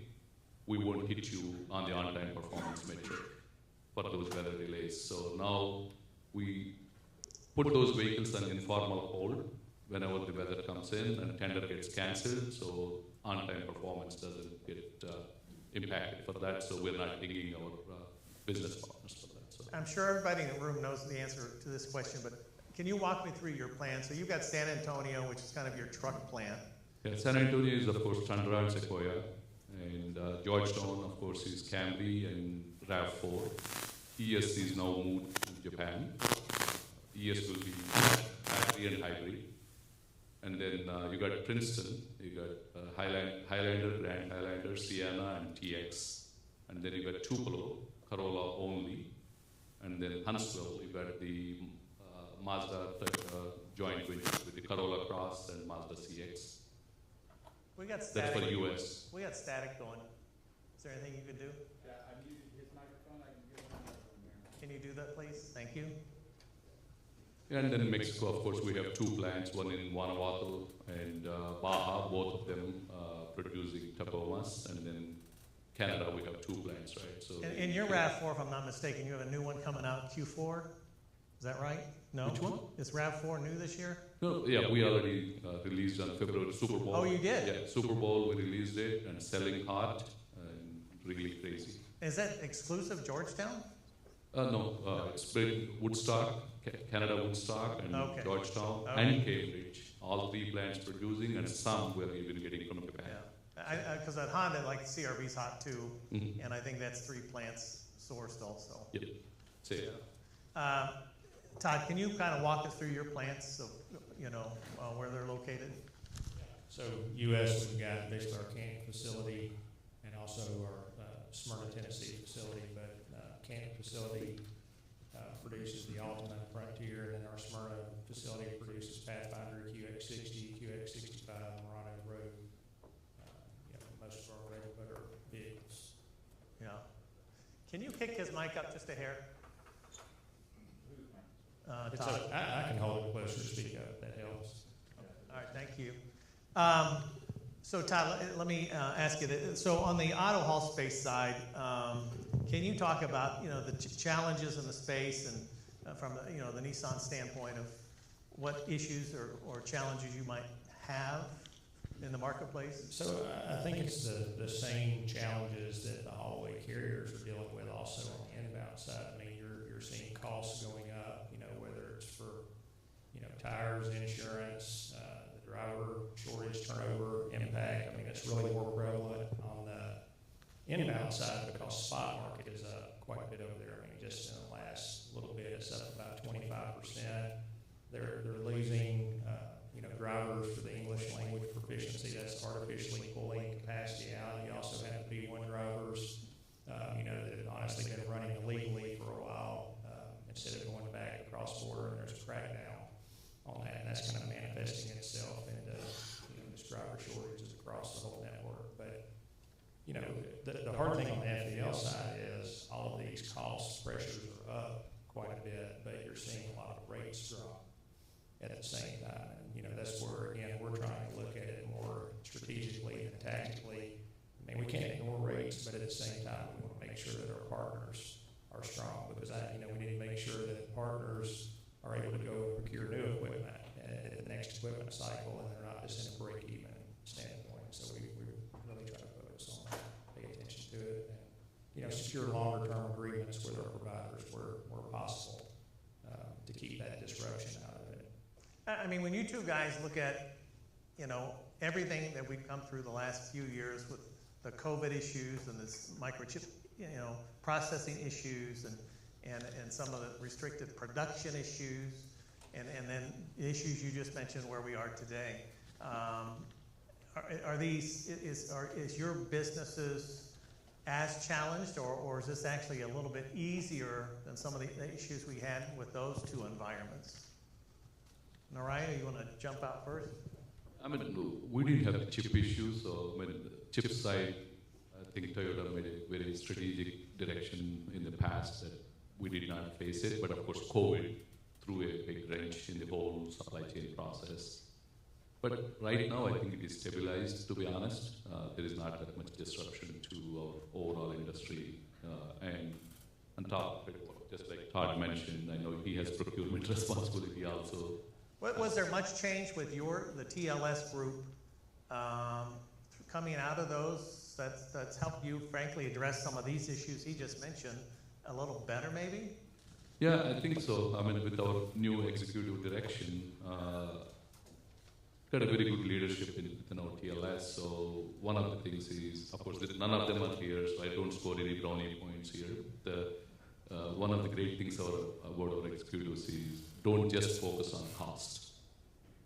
Long-term relationship. So I was telling a couple of our business partners, when I just took this role in October 2024, my vice president comes to me and says, "How do you like it?" I said, "I just took over the roles, I don't know." And he said, "As long as you don't mess up our business partner relationships, you're doing good." That's the way I'm going to measure it. So overall, I think our executive leadership is providing strong direction to focus on all KPIs, not just the cost. So that's why we typically ask our business partners, is there anything we can do to help to make sure we offset any of the hurdles they may have? I mean, you guys are pretty steady Eddie, and I mean, when I was doing the Honda thing, we were steady Eddie. We didn't change a lot of dance partners, and we hit a couple speed bumps. We want to kind of have discussion, dialogue, get over the speed bumps, but we want to keep going forward. And I kind of think that's kind of how you guys, pretty similar, huh? Absolutely. Like last time when I said in Denver, right? It's going to be very hard to unseat any of our TLS business partner because we have a strong relationship that's built over decades of relationships with them. And we respect those relationships in very high regard. So if any one of other business partners can unseat it, that means they have very, very high KPIs and really good cost, of course, but at the same time, it's a relationship that is built in so many generations, if I can say that. So it's, I mean, for example, just to take an example of Centurion, they had been with 1973 they established, right? But for 53 years, they had been. Is that the longest serving carrier? Yeah, I would say they are the longest carrier because they had been doing with SET from 1973 for 53 years. They had been hauling Toyota and Lexus product, and they're still our business partner. So that's just an example. Yeah. Todd, Nissan's gone through a period of struggle, but Nissan actually has got some energy going right now. And then you guys have is it the Rogue being launched with a hybrid this year, which is going to be huge for you guys. But your commercial side of your business is doing a lot better, and that's probably helped you guys stabilize some things internally, maybe? Yes, absolutely. I mean, we're in a really good spot. We've had, we're the only OEM out there that's had 6 consecutive quarters of market share growth in the industry. No other OEM has done that. We're winning quality awards with Consumer Reports, J.D. Powers on our vehicles. February, some of our carriers moved as much in February of 26 as they did in January and February combined in 2025.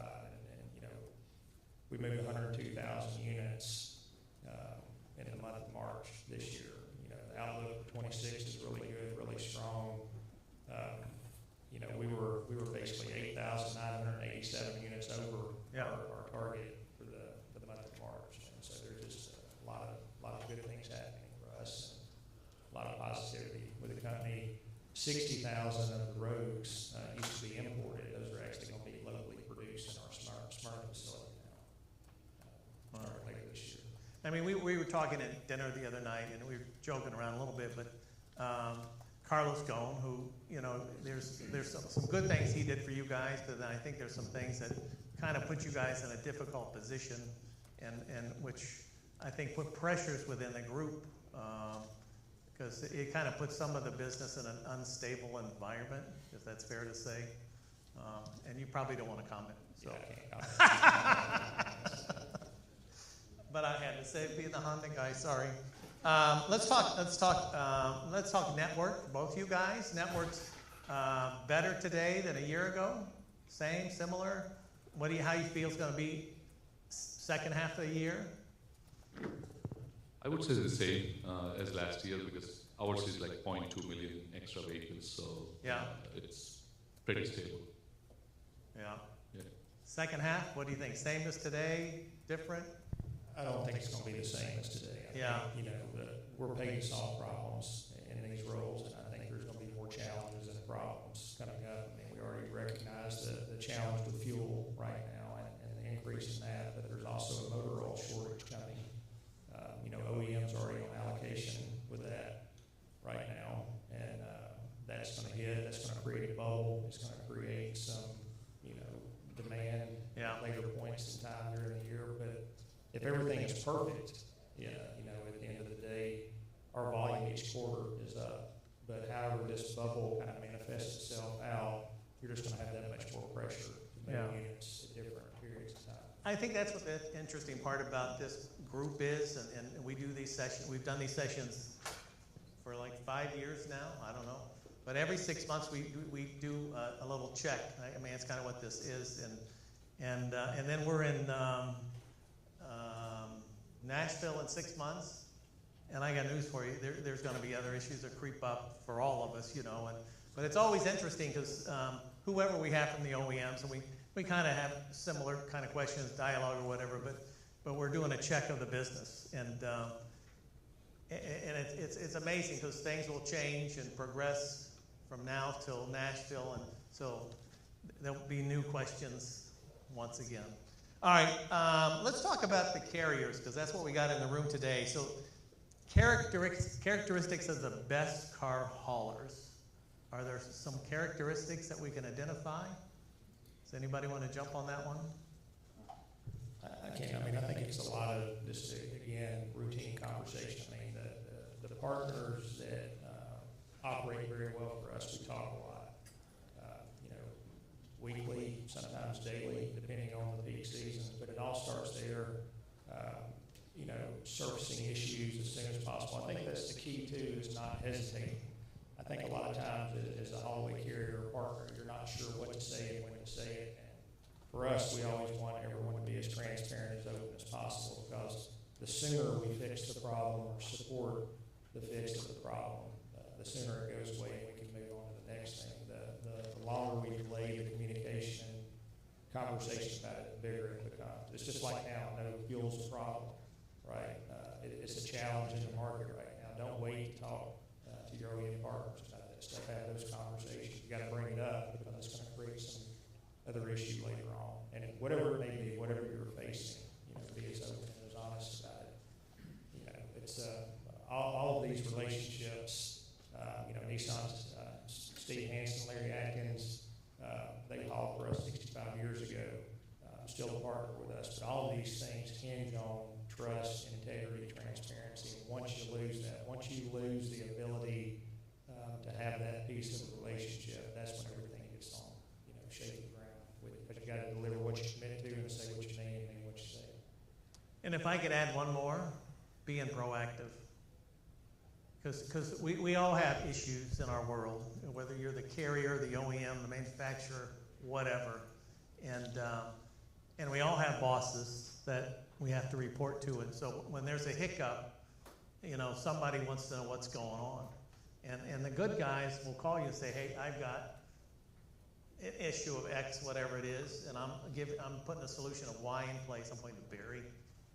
But I think the good guys in the room, they're very good about being proactive and because they know what your expectations are for each of your groups. And so the good guys, they want to retain that healthy relationship. And so whatever issues they have, they're going to be proactive and communicative and fix it. Narayan, same question. I agree with Todd. It's proactive communication. It's honestly problem solving.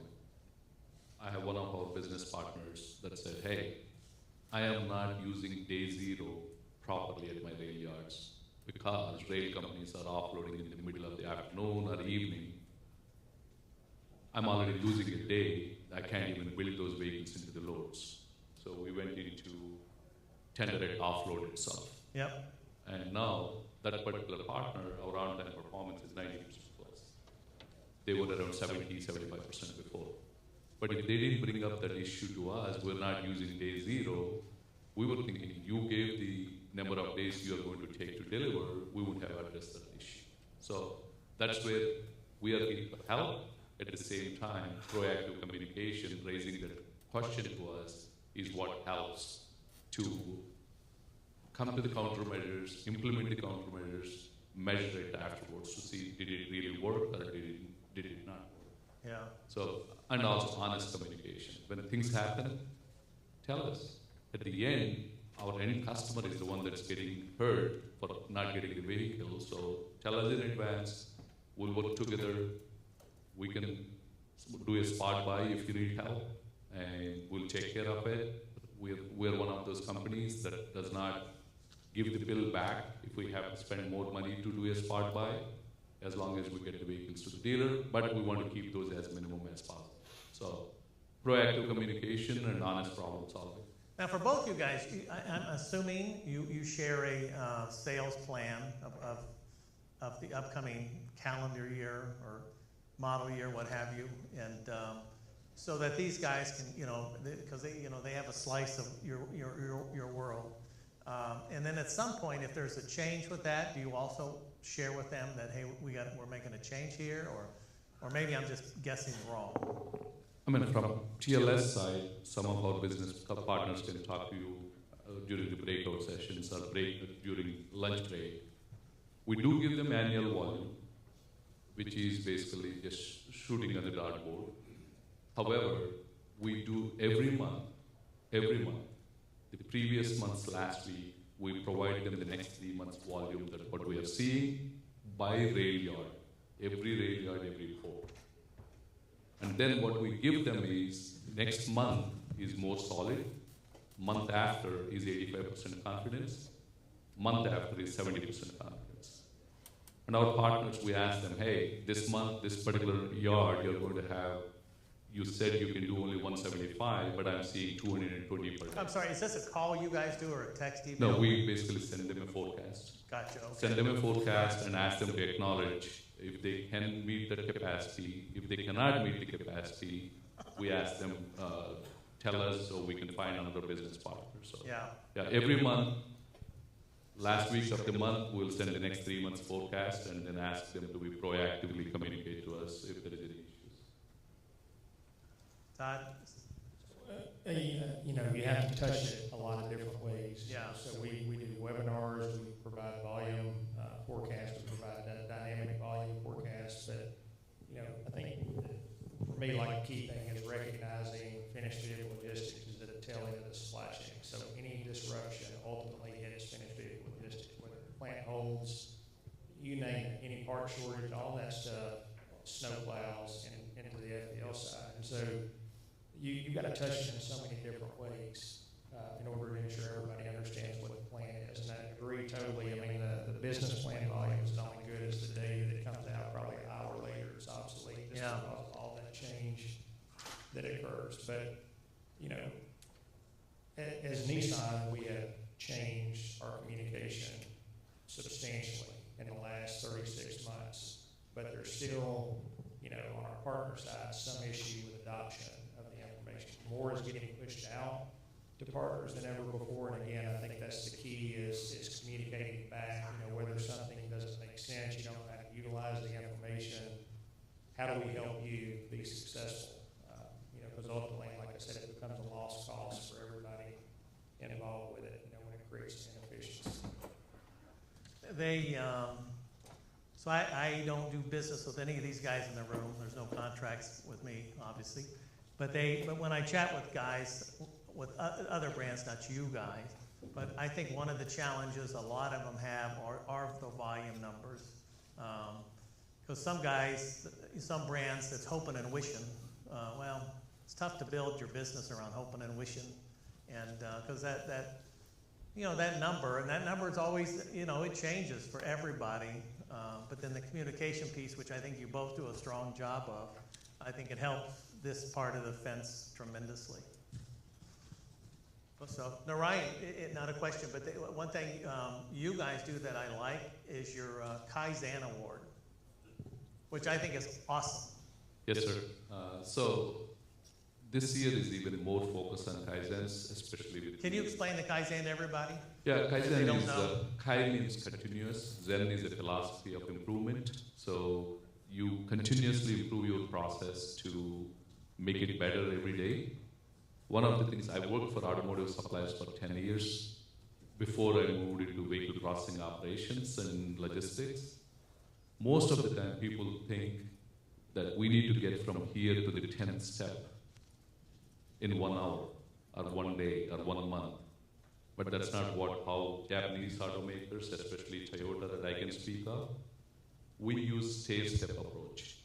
You improve it just a little bit, have a flat, let it normalize, let it sustain, and then do another step, and then let it sustain again, and do that way so that all changes, all improvements you have made leads to the bigger picture of cost savings or safety incident reduction or quality improvement. So we don't believe in getting from here to destination in one stretch. Let's do it in different steps, and each step is followed, and also all team members especially need to be aligned to understand the change that you have put in place with the continuous improvement. So one big challenge, of course, is the change management. Whenever you do a Kaizen, you make sure all team members are aligned for that change, so everybody follows the process. Then you go to the next one. So it's one of the great things that even a small change, small improvement, don't ever neglect it. Give the credit to the team that came up with the idea. I'm not here to steal their ideas, so I tell them, hey, great job. You came up with a great idea. And we ask them, can we share this business practice with others so that other business partners don't have to do the reinvent the wheel process? So we ask our business partners, came up with a great idea. If you're willing to let us share, let us know. If you feel that this is confidential, we'll keep it confidential. So there is some aspects to the Kaizen also you got to be careful with. So, but overall, that is our mantra of the game. That is what made us so successful. So do you have a Kaizen award for like a car hauler, the railroad, for the different business partners? Yes, sir. Yes, sir. Different business partners. Each year we award our, of course, car hauling and also rail and marine. So the way our award is designed is each of our business partners submit their Kaizen improvements, TBPs, Toyota business practices, and then we just don't take the document. There is actually a scorecard to did they define the problem clearly? What problem are they solving? Once they define the problem, did they find the gap where it came from, and then countermeasures. So there is a process for all 8 steps that we score, and then we basically at the end of the year we tally up the entire score and whoever won the highest points. So silly question: does your annual reviewer, does each Toyota employee, are they expected to have a Kaizen, offerings or ideas or? No, I mean we don't run by the quotas. Oh. So basically, if you run by the quotas, you just fill the paperwork, and that's not how we operate. The Kaizen has to have. But I've always liked your Kaizen thing because Honda, we would do our conference, you guys do yours, Nissan does theirs, whatever. But I chat with some of these guys who came back and they would have, they won your Kaizen, which always says that's a good idea. Yeah. So nice to you. All right, any questions for these guys? I've been asking all the questions. Everybody's too shy. No. So what's the Nissan outlook for the balance of 2026? Any kind of high-level comments, thoughts you can offer?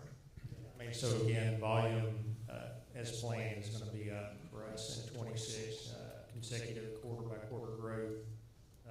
We'll have a second half volume that'll be pretty substantial, and also Q4.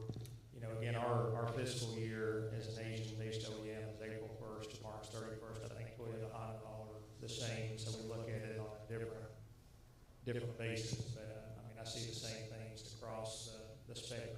Be very substantial pushes in those first half close and fourth quarter. Toyota? I mean, Q1 2020 is the calendar year. We did 800,000 units so far. We're expecting, like I mentioned, another 2.1 million total production. But that will, of course, change depending on each quarter. As you guys know, the entire market, what's going on in the economy and the tariffs and everything else, we're actually exporting Camrys to Japan. The right-hand Camry that we are actually going to be producing in Georgetown and will be exporting to Japan. So things are changing dynamically. And for example, ES 300 that we were producing in Georgetown, gas and hybrid, now there is no more gas unit. We're actually doing electric and hybrid. So things are changing constantly, so it's hard for me to keep up with it, but I can only project the volumes, what's coming up. So a lot of model changes, a lot of electrification strategies are changing, and we are also going a little bit more electric than last year. I'm not saying Toyota brand is. That's correct. Yeah. Yes. So we are going a little bit higher than last year, but I don't know the exact quantities. I don't want to lie. So. Yeah. How are we with transparency and connectivity of our logistics supply chain? Are we happy with the transparency that we have? 'Cause this has been an issue for a lot of us over the years. For me, yes, like I mentioned before, I have very strong business partnerships. So I walk a lot at our campus. Beautiful campus. If any of you come, I can definitely give you a tour. When I'm walking, I try to make a point almost every week to call our business partners, 3 or 4 people, and get my steps also. So I do try to call our business partners, talk to them. Hey, are you seeing any issues? Do you need any help? Or if there is something we are discussing internally that need to be communicated, I give them a heads up. This is coming, so be prepared. Don't come with vacuum, come with numbers, come with solutions. So to me, I think we have a very good, strong two-way communication between business partners and us. We don't consider, okay, I'm OEM, so I'm bigger than though, and we give them a chance to speak their sentence, and we listen to them. So to me, Manny, our TLS Vice President, always says, listening to business partner is the most important. Not you speaking the most, but listen to them. Yeah. Good conversation. That's his philosophy. Yeah, I like it.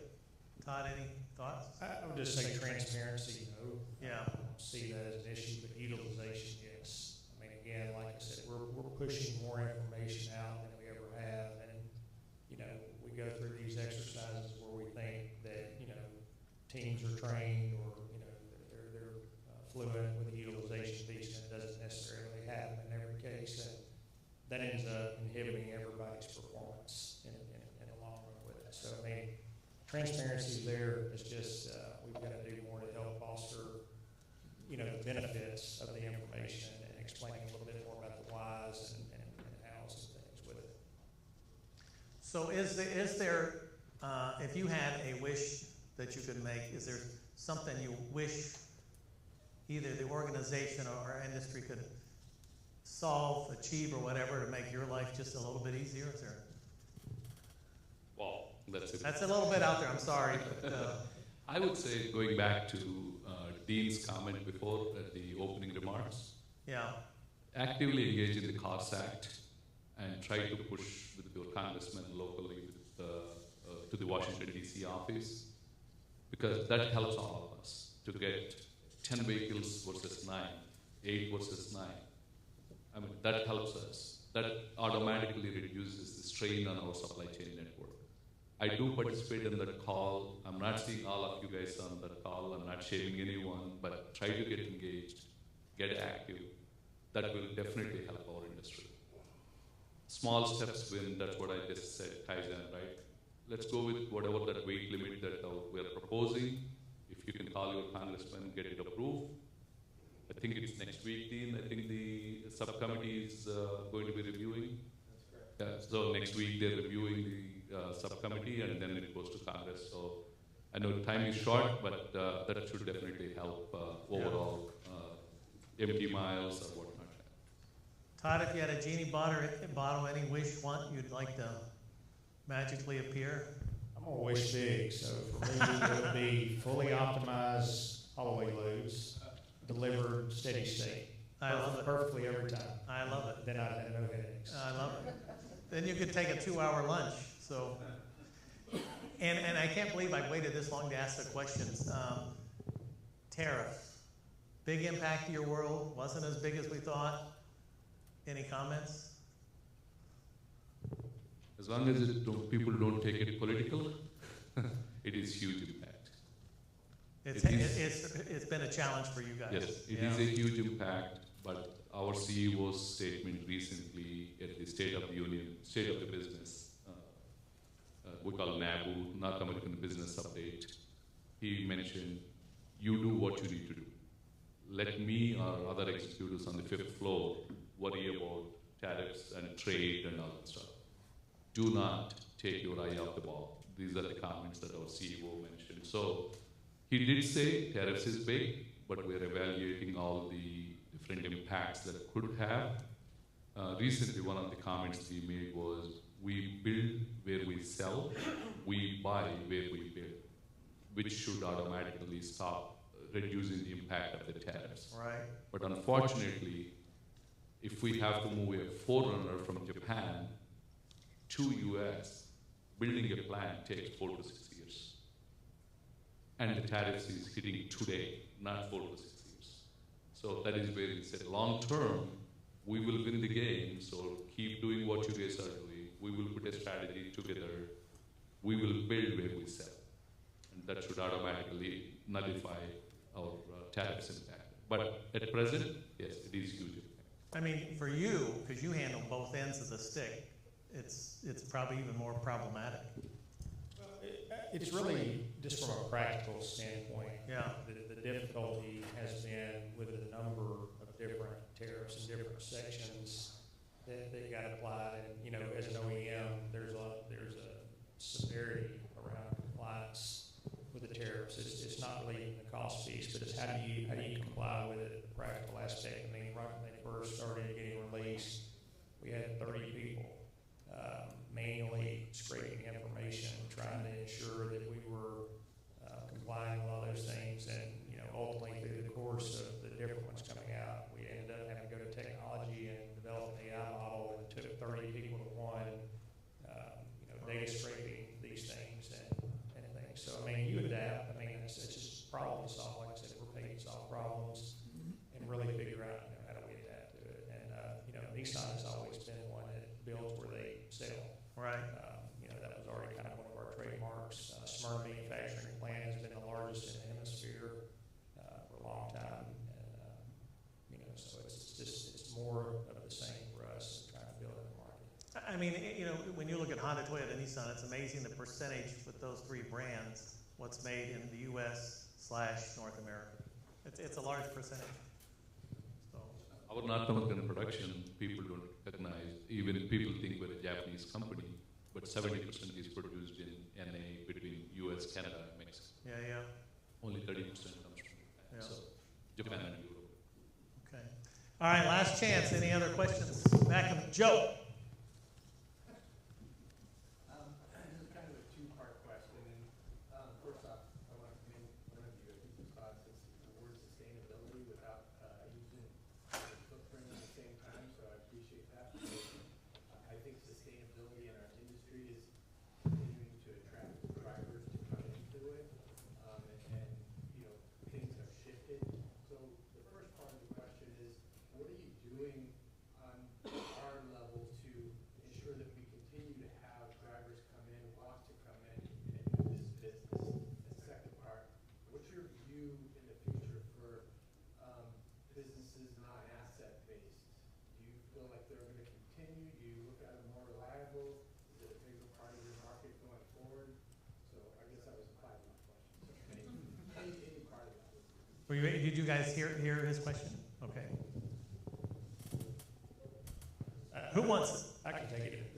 All right. You're okay with that. But so I mean, I think getting back to what are we doing as an OEM to attract drivers? I mean, you got to have attractive freight, right? You got to have optimized load for the driver. Some of the things that we've done, just in the past 2 years, we've got a dynamic ETA file. It's making sure that at rail ramps, drivers know what's coming at them, so they get that optimized load. On the S&OP side of it, we've done some pilots where, the put side of the manufacturing plant is married up to the optimized load. That's kind of a project in process right now to ensure that as we're producing vehicles in the plant, it's not just meant optimized for the manufacturing footprint. It basically has those constraints, but we're also getting those optimized loads out to the carrier, same geolocations, things like that. But it's just a constant ongoing battle. You know, one of the things that I didn't really say is, you know, one of the things I enjoy doing is going out into our yard. My window looks out where the hallways load, and I go out and talk to the drivers. They're a good indication to me of how we're doing. Are we making Nissan the most attractive place for the drivers to want to come in and load and haul our freight? And if we're not, what are we not doing? Whether it's dealer delivery hours or other things. I mean, a lot of times you think we know about all these problems and stuff, and we don't. We have, you know, information that's not always correct, not always right. And that's why it's more important than ever for you to just communicate back to us. You know, if STI is not allowed, you know, we may show that it is, and maybe you know, misinterpretation of what's actually happening. But the sooner we communicate, the better off we'll be. But the driver, I think, is just going to continue to be a challenge. You've got, you know, demographics of, you know, people exiting, and then we're making it more challenging for people to come in these days and stuff. And then second part of the question, Joe, repeat that one more time. No, I forgot. You forgot? I was talking about the non-asset. Yeah. Okay. Look, it's just part of it. I mean, every asset carrier uses some percentage of broker in the model. And I mean, when we talk about the spikes and things that occur, it's going to happen.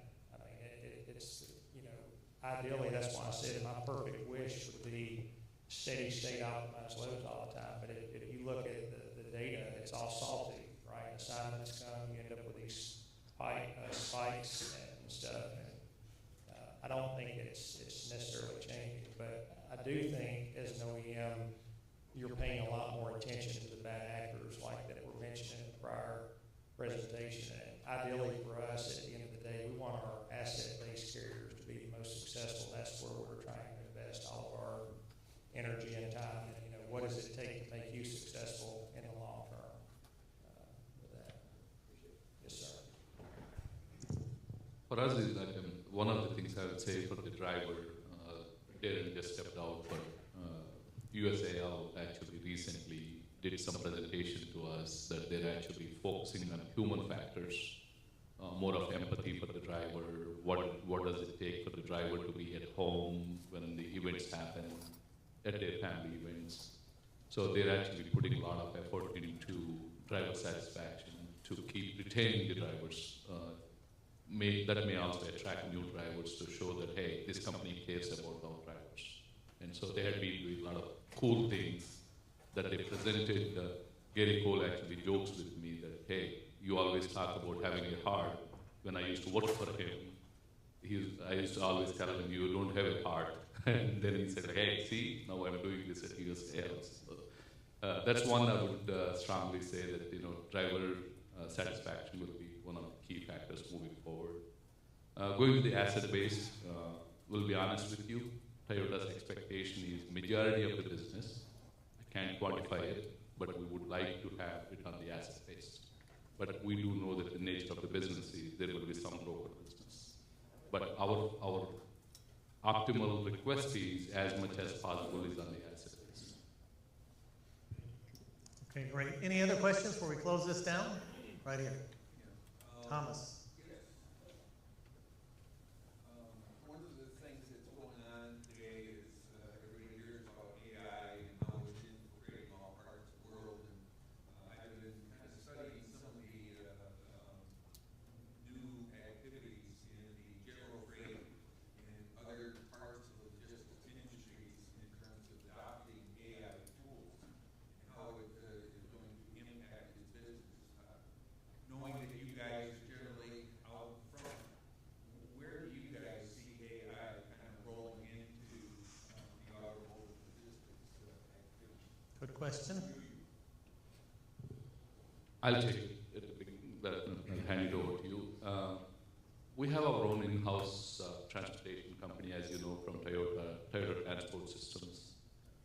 They do close to 500,000 vehicles, right? So just recently, last year, they actually created this tool called Loadzilla, using one of the optimized loads that Todd was talking about, using the vehicles available in the yard. Can we build the optimum load for 9 to 10 vehicles as much as possible on the vehicles, including weight configuration, dimensions, and then provide that load before the driver actually shows up? They created that, and we have seen significant cost savings. So one of the things that came up was, can we share that with our business partners? Yes, we will, but the only problem there is we may be dictating terms to you if we ask you to use the Loadzilla, because then we are telling you which vehicles you need to load, but you got to look at your profit, you got to look at your revenue per mile and multiple stops at the dealerships and all that stuff, which we can't dictate to you. So at the same time, the tool will be available that's designed using AI. They won even last year's hackathon award at Toyota. However, it's going to take some time before we optimize it, fine-tune it, before we can say, yep, this is a product we can offer. And I don't know if there will be a subscription, but it's coming. All right. Anybody else? All right. I want to ask you guys to give these guys a big hand for joining us today. In the meantime, let me introduce our next speaker. Mr. Mark Rapp is with Cottingham and Butler. Got it right here. Mark is with the transportation, C&B transportation team, and brings industry-specific insights to a survey that Cottingham and Butler has been doing for a long time. And he's going to explain what it does and what it shows us and how last year's or this year's survey was. So, Mark?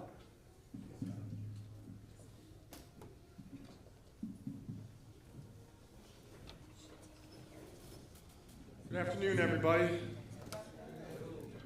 My name is Mark Rapp. I'm with the Cottingham and Butler team, and our transportation team specifically. I'm on the benefit side, but Jack and Danny are here too, who you've probably seen in some of the past conferences.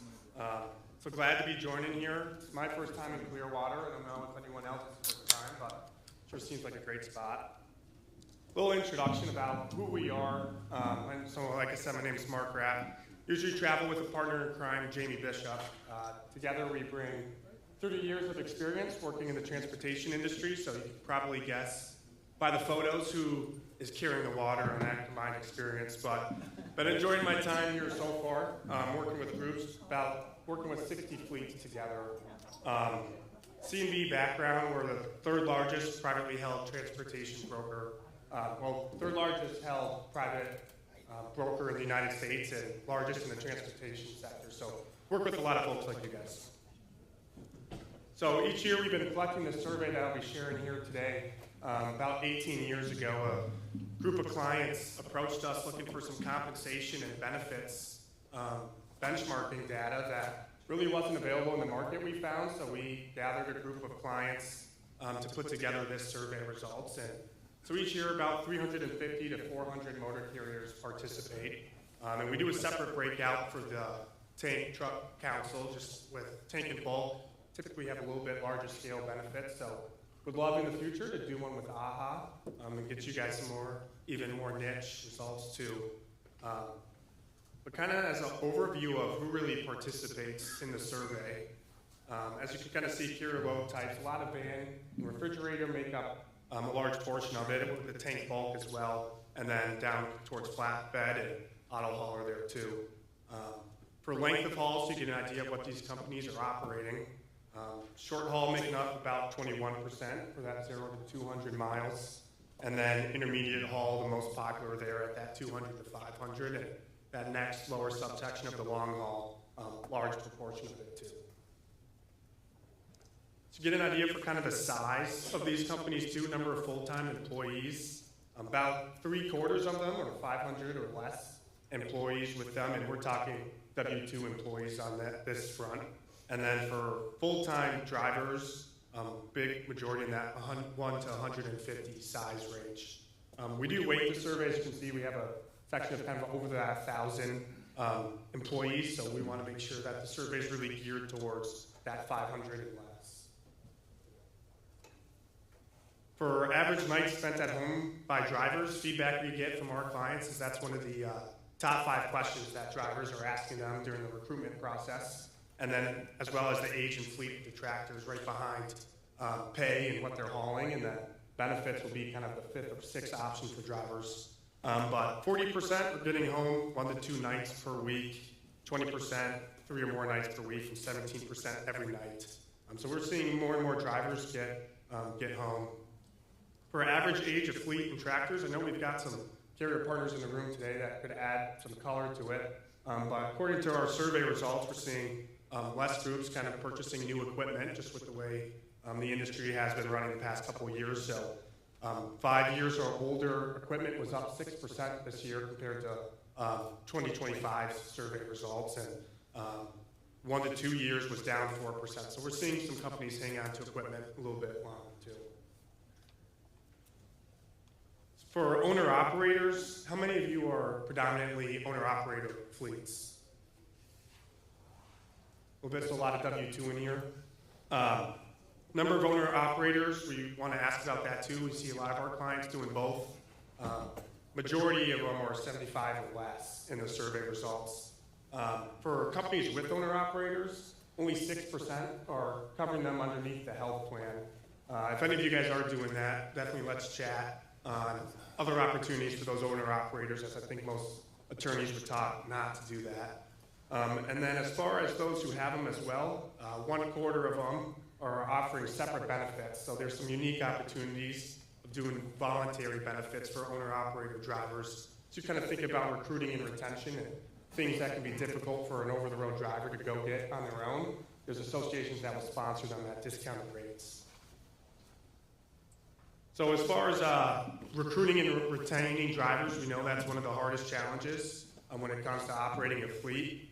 We're seeing social media and Indeed really working with clients. So what are they doing online to recruit drivers? And word of mouth was down a little bit.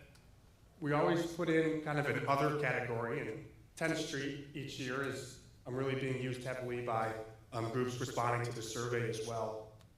Turnover, as you kind of see, it's a huge discrepancy amongst groups, and I certainly talked to ones that have over 100% turnover, but the median in the survey was around that 46%. Next, we'll be talking a little bit about compensation.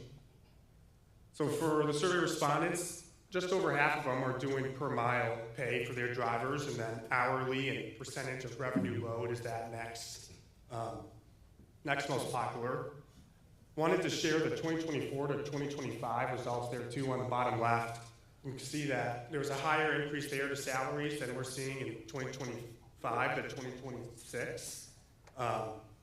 Really in all categories this year, it's less than 5%, which will come up again with how we're seeing healthcare trend increase too. So salaries, a lot of them kind of maintaining, and as you can see here on the median annual driver compensation, we've got it broken out by haul here, by pay here. And then in the survey results, those come out here in June or July. We do break it out even further down to the type of haul they have as well. So we'll do how they pay and in the haul. But so per mile, pretty flat, only up $300 from last year, which is majority of the respondents, and then percentage revenue load too, up a little bit more. But then we break it out by that 25th, 50th, and 75th percentile too. Want to do per mile compensation, with that being the most respondents in the survey. So driver pay, like we kind of talked about, remains relatively flat from prior year, particularly in van and refrigerated sections. I know you guys are competing to hire those drivers as well too, so helpful to have these numbers.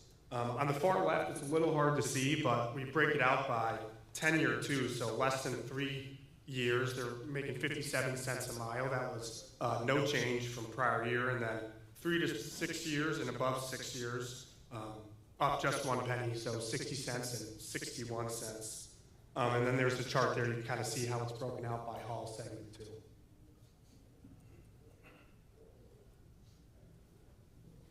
So driver bonuses, during COVID, we saw a lot of kind of crazy initiatives around driver bonuses when trucks are really running hard and there's a huge competition to get them filled.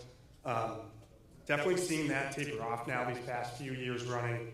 The only category that we saw come up from last year was clean DOT scores. That was up just slightly from groups who are now doing it, and up $20 per occurrence. For those top three, the referral and clean DOT and safety score, we're seeing groups having some dividends returning when they're rewarding their best drivers for kind of their best actions through safety and clean records, and then helping refer some of their strong, other strong drivers. As far as average amount goes, a lot of unchanged or lowering as it continues to taper. Retention bonus has been dropping year over year since 2024 too.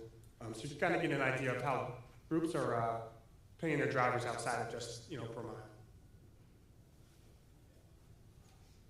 mile. We also do non-driver compensation too. It's fairly, I think, a moving target, especially based on size of fleets. So is anyone in this room in HR? We exclude HR in this one just because of, smaller fleets that are in multiple hats, they'll be doing the safety program too. So just didn't feel like a fair comparison. But for kind of the average fleet seen here, safety director was up just about 3%. And fleet manager, load planner up about 5,000, but ultimately paid pretty steady from last year. Before I talk about benefits package, any questions on compensation? Perfect. So compensation is not my wheelhouse. We have another team that does that, but benefits is. So kind of first is what groups are offering on a contributory basis, which means the company is paying part or all of the cost of that benefit. So in that top, you can kind of see the core four: health plans, PTO, group paid life insurance, just a flat dollar amount up to $50,000, and then 401k and profit sharing. I think last year we all saw the news with Werner cutting their 401k program. We did see more than a 5% or more drop on amount of groups who are doing a 401k program too. EAP, Employee Assistance Program, that's the fifth one down there, 60%.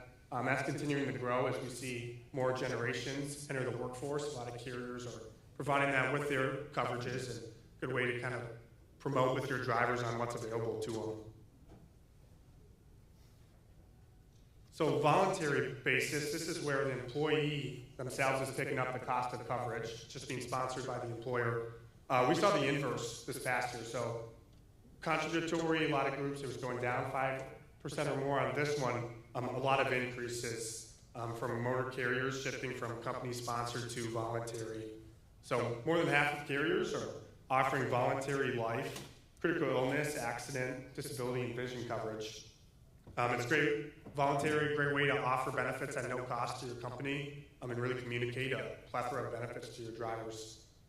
Accident and critical illness especially, as many of you have probably been feeling it, deductibles and out-of-pockets continue to rise as healthcare is going up. Those coverages help offset those costs for your drivers, giving them a cash benefit when they have an accident or critical illness. Long-term disability we've been seeing rise to 15% since 2023. Just with over-the-road drivers, it's one of the hardest they can get individually from a carrier. A lot of carriers will stay away from that. So offering it on a group chassis is a really good opportunity for those drivers to get that coverage that they can't go get by themselves. Legal plans is a category we've been getting a lot of feedback to ask for. A lot of groups been asking about how can they provide some sort of legal benefit. So there's some popular ones in the market. One specifically called CDL Defender that will basically be a speed dial for drivers to call when they're pulled over. It's a couple bucks a month, and then they can have an attorney work with them through the process and the company as they go through violations and whatnot. Any questions on contributory versus voluntary benefits from the survey? Yeah, I'll keep marching. So gross cost per employee on the medical plan, it's up just barely below $13,000 now, $12,920. That's up 5.7% from last year's survey and 11% from 2024. So you can kind of see it's outpacing wage growth. Healthcare trend is really kind of spiraling out of control. Employee-only cost is $10,000 versus when you have an entire family on a health plan, it's over $26,000 a year. So there's definitely some strategies on how you can help manage that spend of dependents as well.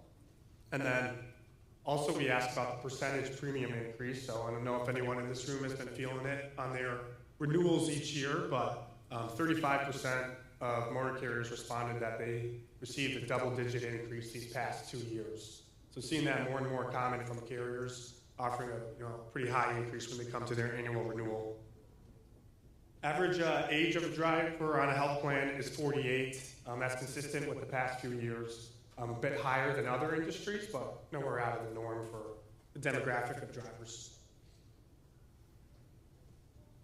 Also helpful is kind of medical plan design when you're thinking about what does our plan look like compared to the rest of the industry, what are people offering their employees. So those first three, though, copay plan 1 and 2, and then the HSA, are three of the most popular, and then on that weighted average is on the far right, so it's up to a $3,800 deductible. That's up $200 from last year in the out-of-pocket, just at $6,500 now. We are seeing HSA plans becoming more and more popular, more drivers asking about it or coming into an employer with an HSA bank account established, so that's a good opportunity, especially for groups who are offering 2 or more health plans to their company. Copays is always a good call out too as you're thinking about drivers over the road, how you're helping steer their care. As they're traveling by state to state, emergency room having that higher copay is a good opportunity. And we'll talk a little bit about telemedicine and how that's been helping other fleets control their costs on a medical plan. As far as weighted average monthly cost, so for groups who are fully insured in the room, you're paying a set amount each month to your insurance carrier. That's what kind of that COBRA rate would be. And then groups that are self-funded in this room, paying their claims as they are incurred, that's kind of equal to a funding rate of sorts. But you can see it's $800 an employee now for benchmark cost, and then families $2,200. And so that's a per monthly cost, and it's up. As you can see in that gray box, that's 2025 results, up about 8% on average for groups on the cost to insure their employees. Another question we get a lot about is contributions and what percentage are groups doing? Are they doing a defined contribution strategy, like $500 to each tier, or maybe a percentage base? So you can get an idea. Most groups are doing about 65 to 70% employee only, and then less as you get to those dependent tiers. So we're really investing in employee coverage and then allowing them to kind of buy up if they want to have spouse or children covered under your health plan too. So average rate increase was about 8% last year, and then employees and employers were really kind of splitting the cost based on how we saw contributions increase too. So contributions up 5 to 10% on average from last year, outpacing their wage growth too. Another question we get a lot is nicotine surcharge, just with the prevalence of smoking in the industry. Only a third of groups are doing some sort of surcharge to their drivers who are smoking or using nicotine. It's kind of hard to administer, kind of a yes or no question, so we'll cover a couple other strategies you can look at that encourage healthy habits. But for those groups that are doing it, the average was $29 a week surcharge on top of what they were already paying for the group health plan. So 401k and PTO, up at that top one, that's where they're offered, but there's no company match. That jumped from 3% to 10% this last year. I think some other fleets decided to follow suit with Werner. It's been a conversation point we're definitely seeing with some groups. Our stance is there's definitely some other ways to look at cost cutting as well, but definitely a trend to keep your eye on. And then that 3 to 4% match, the most dominant there at 52. That's down 6% from the prior year of groups, how they're doing a 401k match. Vesting, 50% indicated it's taken 5 years or more for their employees to get fully vested under their 401k plan. For PTO, only 56% responded that it's being able to be rolled over from prior year to the new year. And then the most common days off, all of us in this room know trucking never really stops, but the most common days off that we're seeing from groups is New Year's Day, Memorial Day, 4th of July, Labor Day, Thanksgiving, and Christmas, or when their drivers are home. So we talked a lot about rising healthcare costs and cost of employee being almost 13 grand now. So I want to kind of talk about what some strategies groups are doing to help manage their costs on the program. Funding type. So for groups that are able to, a lot of groups are moving towards self-funding. It's a great strategy to kind of take control of your health plan. And we saw since 2022, 18% of respondents are now indicating that they're self-funding their health plan. So it's a flip from fully insured years ago when that was kind of the predominant option. And then captive was up 11% from 2025.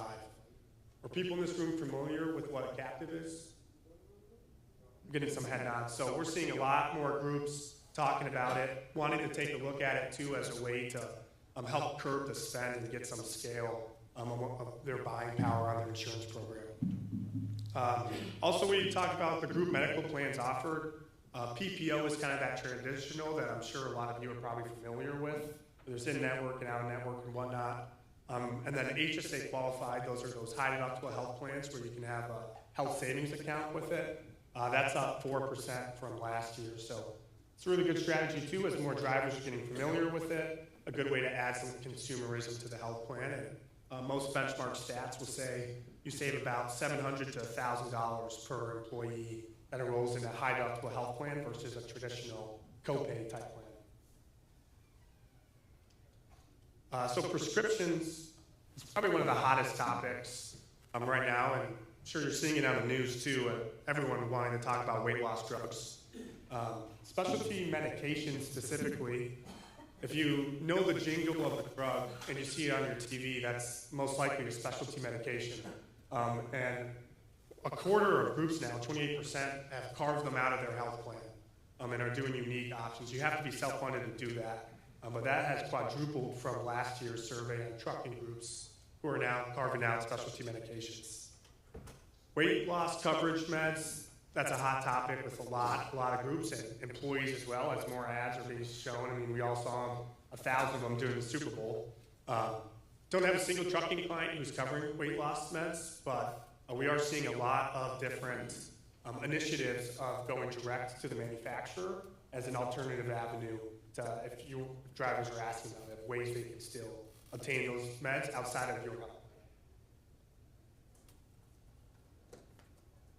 A couple other strategies too that groups are talking about.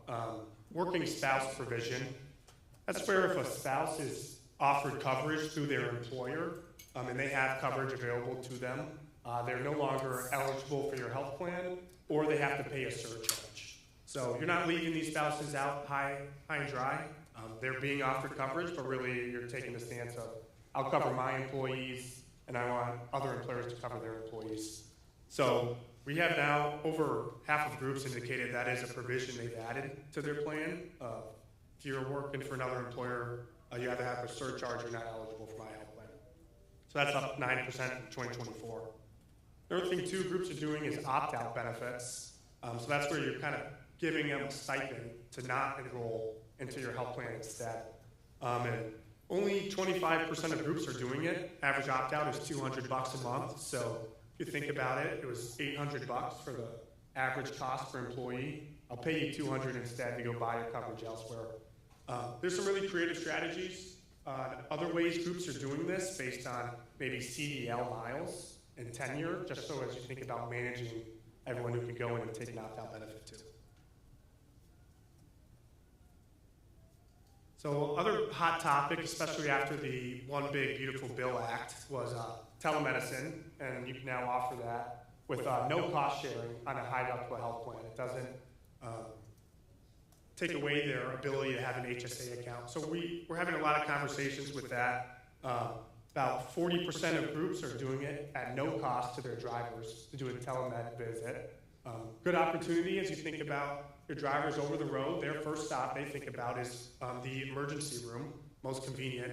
But telemedicine education can go a far way as A lot of those vendors will help write prescriptions to your drivers when they're over the road and help them kind of see the doctor in some other ways. And then mental health services too, as that continues to be a topic being discussed. Nice opportunity through telehealth as well. Eligibility audit, it's a strategy kind of for larger health plans, but that's where you're taking a look at ensuring everyone who's on your plan is actually eligible for it. We most commonly see where a driver will get divorced, and in the divorce decree, they have to have their spouse covered for health insurance. And the carriers will say that they aren't eligible for their health plan, but a typical driver won't know that. They're just thinking, my court order was I have to provide health insurance. And then the other most popular too is grandchildren. So for employers here who are self-funded in the room, we're seeing a lot more stop-loss carriers question a member's point of eligibility. So this has been a growing strategy with those groups. About 56% have indicated they've done an eligibility audit or are going to plan to do so. And so you have a third party come in and they'll collect birth certificates, tax returns. Can be a lift at first, but having that third party helps communicate to your employees that you're making sure their coverage that they think they have is really there. One other slide we have on some strategies that groups are doing to manage their healthcare costs. Condition management is the largest, 44% of groups offering it. So that's where if you have a driver with diabetes, hypertension, or high cholesterol, they're enrolled into a program to help them support their health. And we're seeing the most impact when groups are tying it to their claims data. So based on drivers' prescriptions and diagnoses, seeing these chronic conditions and then helping them manage it. So they'll get a health coach assigned to them and ensuring they go and they get their visit, checked up diabetes, one of the most popular ones, got to go do their eye exam. So they help them through that process. And groups feedback we're hearing from clients is groups that are doing it, they feel that it's paying off in retention with their drivers, just because it's another touch point for their drivers and taking care of their health. Other most popular one here too is biometric screenings. It's where you have your employees go and they do maybe a health draw or go see the doctor, and people do it during open enrollment time. 5% increase in groups doing that now, 30%. And the average monthly premium incentive for employees who went and got that screening done was $70 a month. It's a little bit different than like a nicotine surcharge. This has your employees actually go to the doctor and get their screening. And I've heard some really incredible stories on what groups have caught doing those. So that's been a good opportunity. Health club memberships, a quarter of groups are offering, and about 19% are considering wellness newsletters. Just under half are doing some sort of communication on a monthly basis to their drivers on the benefits available to them and wellness specifically. Now we're kind of flying a little bit. Any questions on kind of what groups are doing to manage costs on their health plans? All right, we'll keep talking about just kind of overall trends that we're seeing.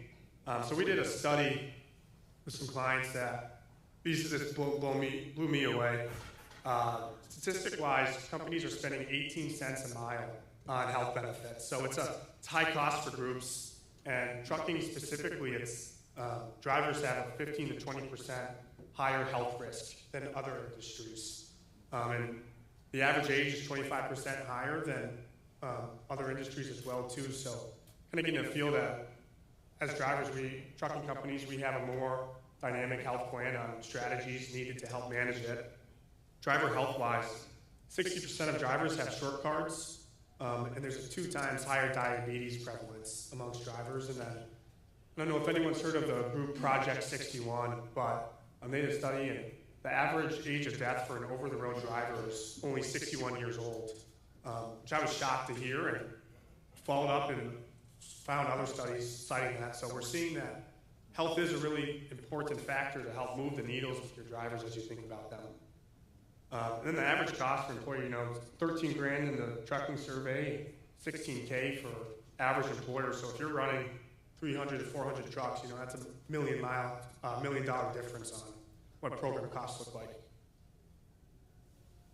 Overall renewal trends for those that are offering a health plan.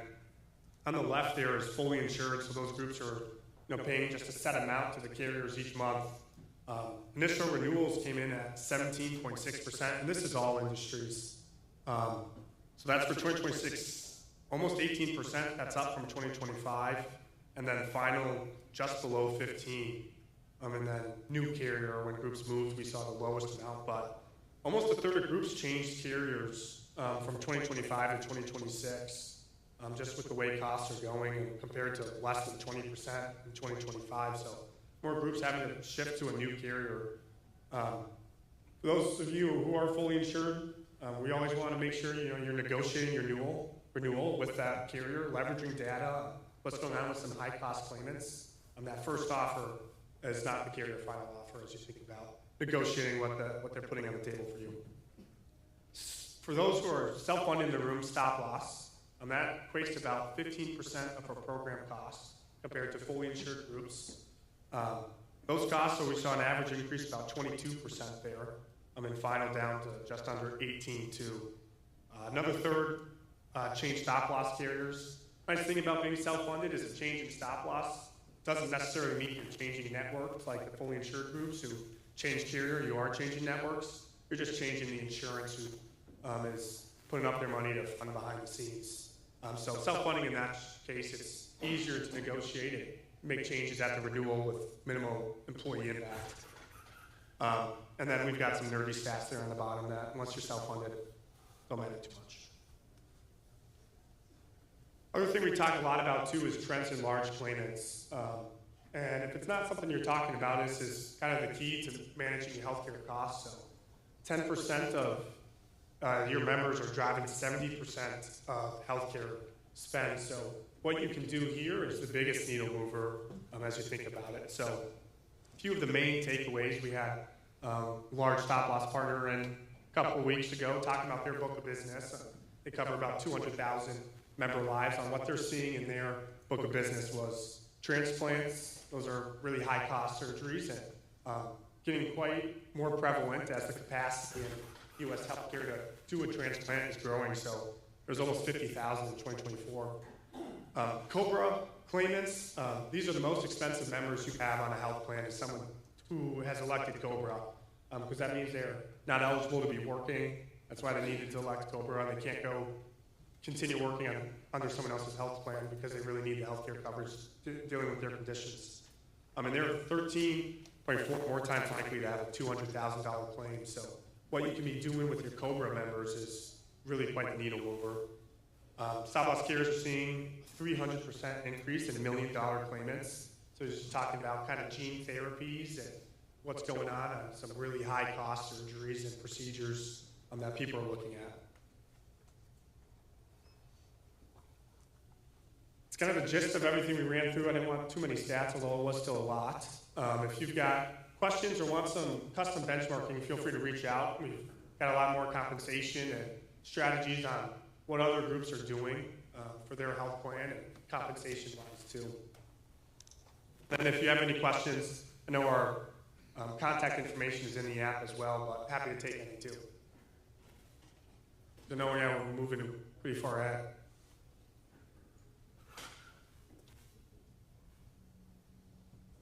Any questions?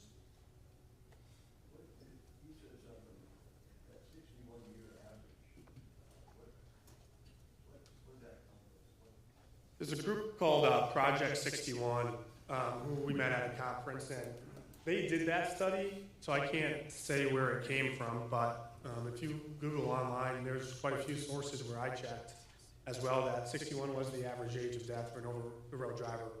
So they're an association that's working on driver education, health on what they can be doing at truck stops or when they're stopping at night, ways they can go and get active or healthy food choices, because it's not like the gas stations where we can park or offering great food options. So they're doing some really great education initiatives that recommend getting your driver connected with.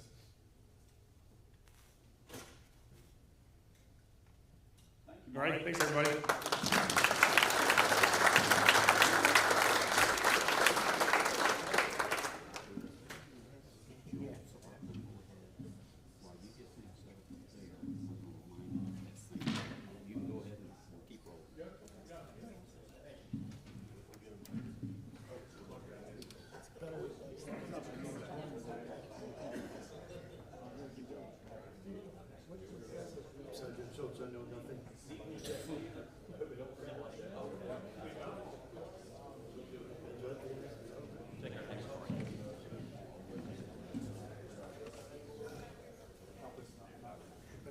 While the panel's getting set up, I just wanted to remind you, if you haven't already, would you sign the antitrust? There should be one on each table. Just, I'll pick those up later on today. And if you haven't already looked at it, take a look at the election package, the notes we've got here about what the new process is going to be. And if you know of somebody that you'd like to nominate, feel free to fill it in on this sheet. Like I said, we're going to put 4 new people on the board, and this is an election year for the executive committee as well. So if you've got anybody to nominate, please do, and we're going to get that started.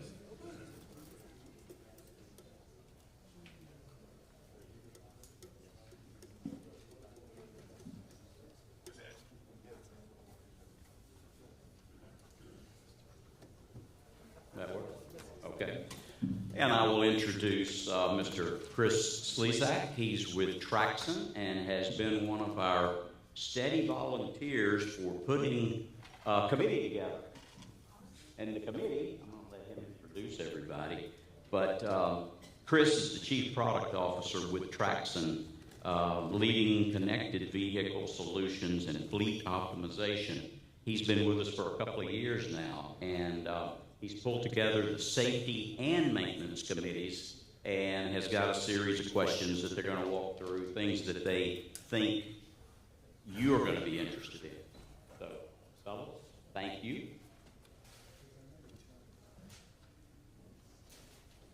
While he gets wired up. Good, that was fast.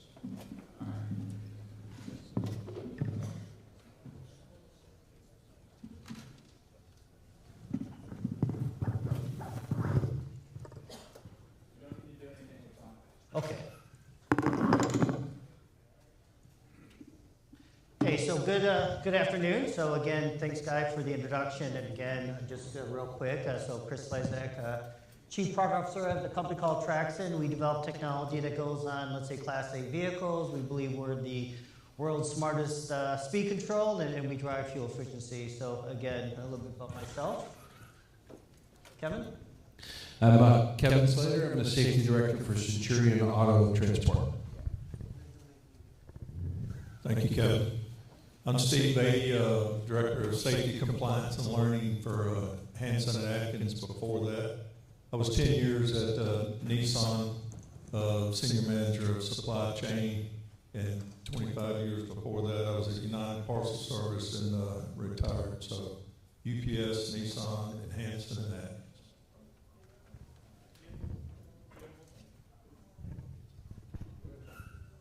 Jim Morrison, Southeast Transportation Services. We're the in-house carrier for Southeast Toyota in the Southeast. I'm the Senior Operations Manager. I've been there for 19 years. Before I was the Operations Manager, I was over the Maintenance Department. So thank you. Dave Kluge, I'm with Centurion Auto Transport. Been there 13 years now as a fleet director. Before that, I've been in a couple other large car carrier companies for the past quite a few years. And I didn't get the memo for the hairdress style for today. I told them guys I was going to say that. Now they're going to get me.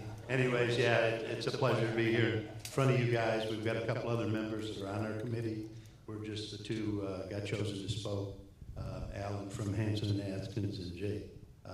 BJ, thank you for all you do. And, you know, we look forward to answering some questions afterwards in our meeting afterwards down here. So with that. Okay, thanks. So we've got, let's say, two committees represented on the stage here, the Safety Committee and the Maintenance Committee. And so part of what we want to do is really come up with questions that were informative, but also, let's say, entertaining to the audience. We're also going to try to mix it up a little bit and try to get some, let's say, audience engagement. So we may be asking questions to y'all. And so, again, we want to try to get as much participation. So real quick about the Safety Committee. So last year, we sort of got half a dozen to a dozen folks engaged. And last year we were able to come up with a mission statement.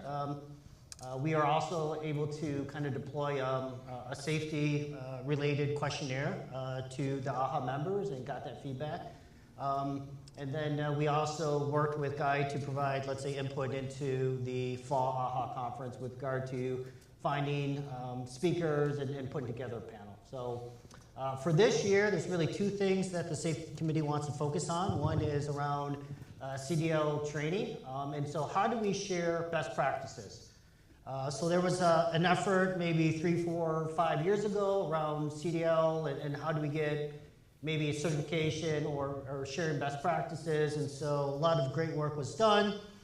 And so this year we're working with, let's say, the members to try to document that and put that somewhere. So for those, let's say, auto carriers that, let's say, are relatively new or maybe don't necessarily have the ability to have a decent-sized safety team, hopefully this information will be out there where you can, let's say, learn best practices or learn, what some of the other, let's say, larger auto haulers are doing. And then the second thing that the safety committee is trying to do is see if we can develop maybe a driver safety award initiative.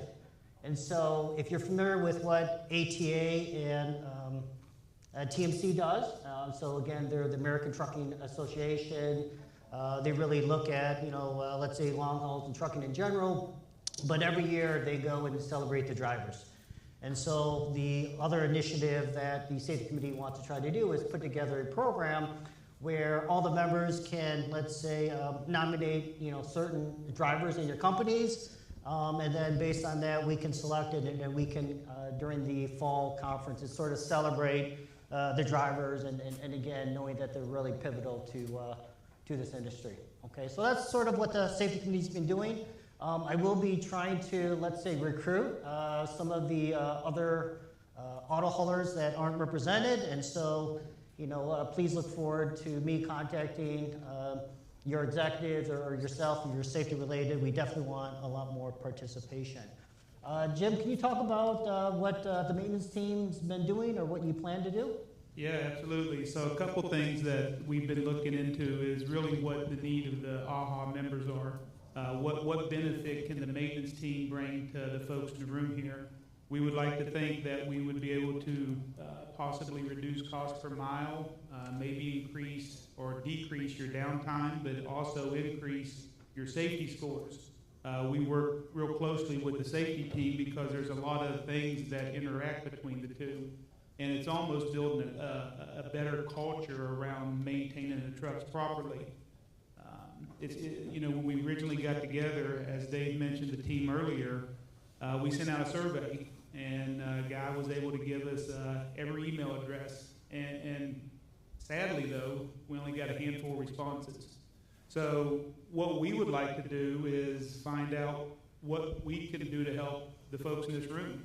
Find out what your needs are.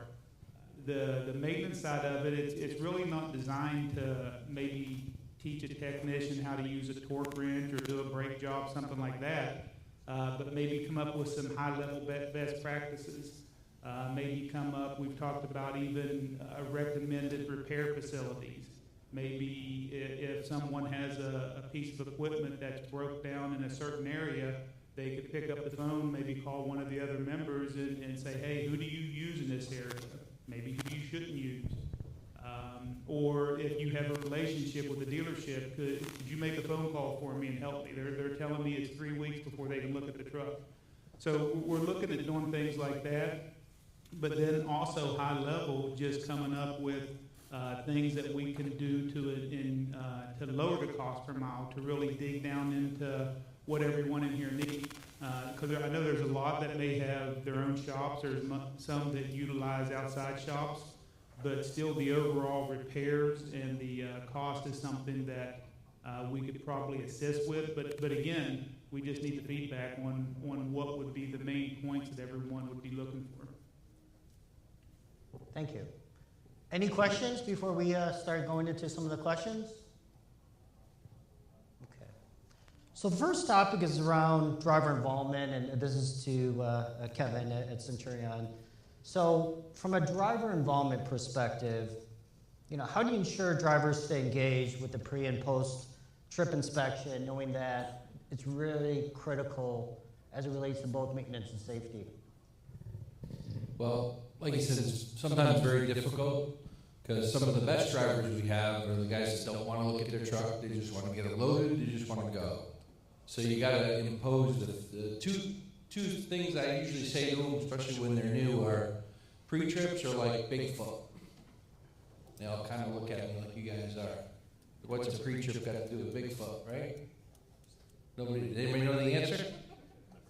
Never seen them? Yeah. Everyone's heard one, not really seen too much. So I kind of impart how important it is for two reasons. One is they don't want to be in the scale house. They don't want to meet law enforcement. They don't want to go through that. Probably most carriers do it. We reward clean inspections. You give me a level 1, level 2, level 3 clean inspection, you're going to get a gift card. Okay, and I talk about those at safety meetings. So it certainly is an economic benefit to them. But the other thing I tell them is, who wants to be broken down? Who wants to be on the side of the road?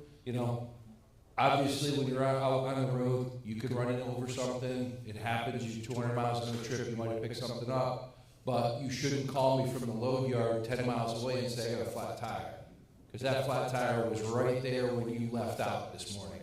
And there's enough technology on our trucks with, pre-check light systems, halos, there's things that you can avoid that certainly work with the driver to make it that much better. So we're always instilling that. One of the biggest things that Dave and I chase him for are wash your truck. It's a $400,000 piece of investment. We pay for it. Just stop every once in a while and wash it. Because washing a clean truck is a good truck, and it's going to stay out of the DOT's eyesight. Okay, I didn't properly introduce myself, but I was prior law enforcement before this, and I can tell you, dirty trucks that don't look like maintained, you're going to look at that truck a little harder. So just trying to get them to, respect the equipment, understand it's a big investment on our side, it's a big investment on their side, and it seems to get them engaged. Thank you. Going into the theme, and so the next question is for Steve. So what training or incentives have worked to improve driver inspection compliance? And on the other side, what hasn't worked? Yeah, I want to also agree with you, Kevin. It's a never-ending battle, right? I look around, and there's many of us that have been in transportation for 40-plus years. When I was at UPS, we struggled with drivers doing a proper pre-trip, so it's nothing different 40 years later. So what works for us, if some of you remember back in the Fall Expo, I talked about Luma learning. We had a learning management system that wasn't capable of delivering the results that we needed. So, I started out as a terminal manager, regional manager, and then Steve and others put me in learning development, said, hey, we need a learning development. And so we vetted an LMS, and we came up with Luma. And I say that because you can create custom content. So we had one of our trainers to do a proper pre-trip on truck and trailer, and we created that video, and then we pushed it out to all the drivers. And sometimes you just think that driver's capable of doing a good pre-trip, and I talk about process drift a lot. If a driver's been with us 10 or 15, 20 years, and then they can have a pre-trip, post-trip drift, and so they need a refresher training, and Luma allows us to create that video so they can see that video from start to finish. And as far as incentivize, we also, for our clean inspection, we give a gift card. We take a picture and we put it on. We have an internal communication board in our terminals and HQ, and so they can get recognized. We put it, of course, on all of our social media. We put their picture with a clean inspection. We think that really, pays big dividends to recognize that driver. Also, incentivize.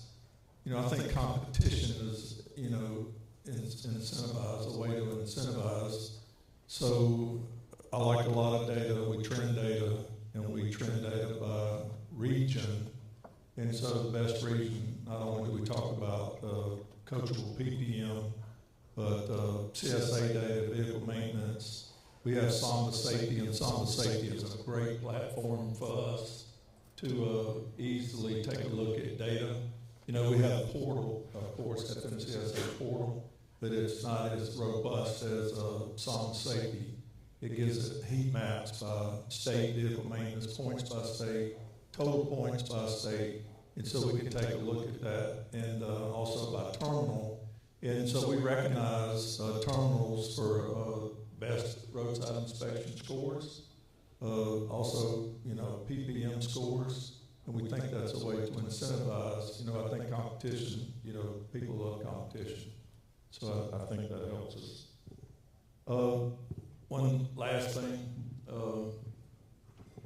is I think a way is to incentivize is the pre-pass, so that's an incentivization for the driver, right? You don't have to stop at scale. It's a money saver for the drivers. It makes them more productive. So that helps to incentivize them. We have a state green, I don't want to say program, because I think the program starts and finishes, sort of like John Paul talked about today. It's a mindset change. It's a commitment change. So we want a state green commitment change, and so we can stay green so they can stay bypassing the scales. And we really think that works a lot, Chris. Thanks, Steve. So I'm going to change it up a little bit, and so this is where I'm going to try some, let's say, audience participation. So is there can you raise your hand if you are an executive or founder, but also used to drive a truck in your career? Okay, so I know I was talking to a couple last night. So what advice do you guys have? I mean, you know, what have you guys used where you've been there, you know the challenges of making money, you understand the challenges of maintenance, and you could say, well, that's what big companies do. But any examples or lessons learned or things gone right or wrong that you'd like to share? Oh, go ahead. Okay. And you want to just maybe introduce yourself real quick? Yep. Is this on? Okay, thanks. Great. My name is Nick, and I'm with Katie. I've been driving OTR for 3 years before I started in management, and worked myself to now a founder of a trucking company, and endless non-sleeping nights and so on. While I was working as an owner-operator, the best I, from my perspective, was to use common sense. And then to keep everything. I'm sorry, you said common sense? Yes. Man. Yeah. And then I've had always with me everything that I need to repair my truck by myself, and 2 pair of spare tires and any additional tools that I need to repair as quick as possible and stay out of repair shops and not spending a lot of money. That's why I've built my business along and around owner-operators, and I love working with them, and I know they take care of equipment, and then my safety score in my company is growing. So when I'm looking at an owner-operator or driver, I'm looking how he uses common sense, basically. And when I'm hiring him, I'm looking at him, I'm putting him through different perspectives, like, all right, what you're going to do in this case or in that case. And then by 2-3 questions, you can understand if this driver will do it or will not. That's it. I would say common sense. It will win, and then if you're not safe and if you don't feel safe, just don't do it. You know, I love your approach, and it's really about that collaboration, communication with the driver, right? And their level of understanding. And you find very few people that doesn't have the understanding how to perform a proper pre-trip, post-trip, make good safety decisions.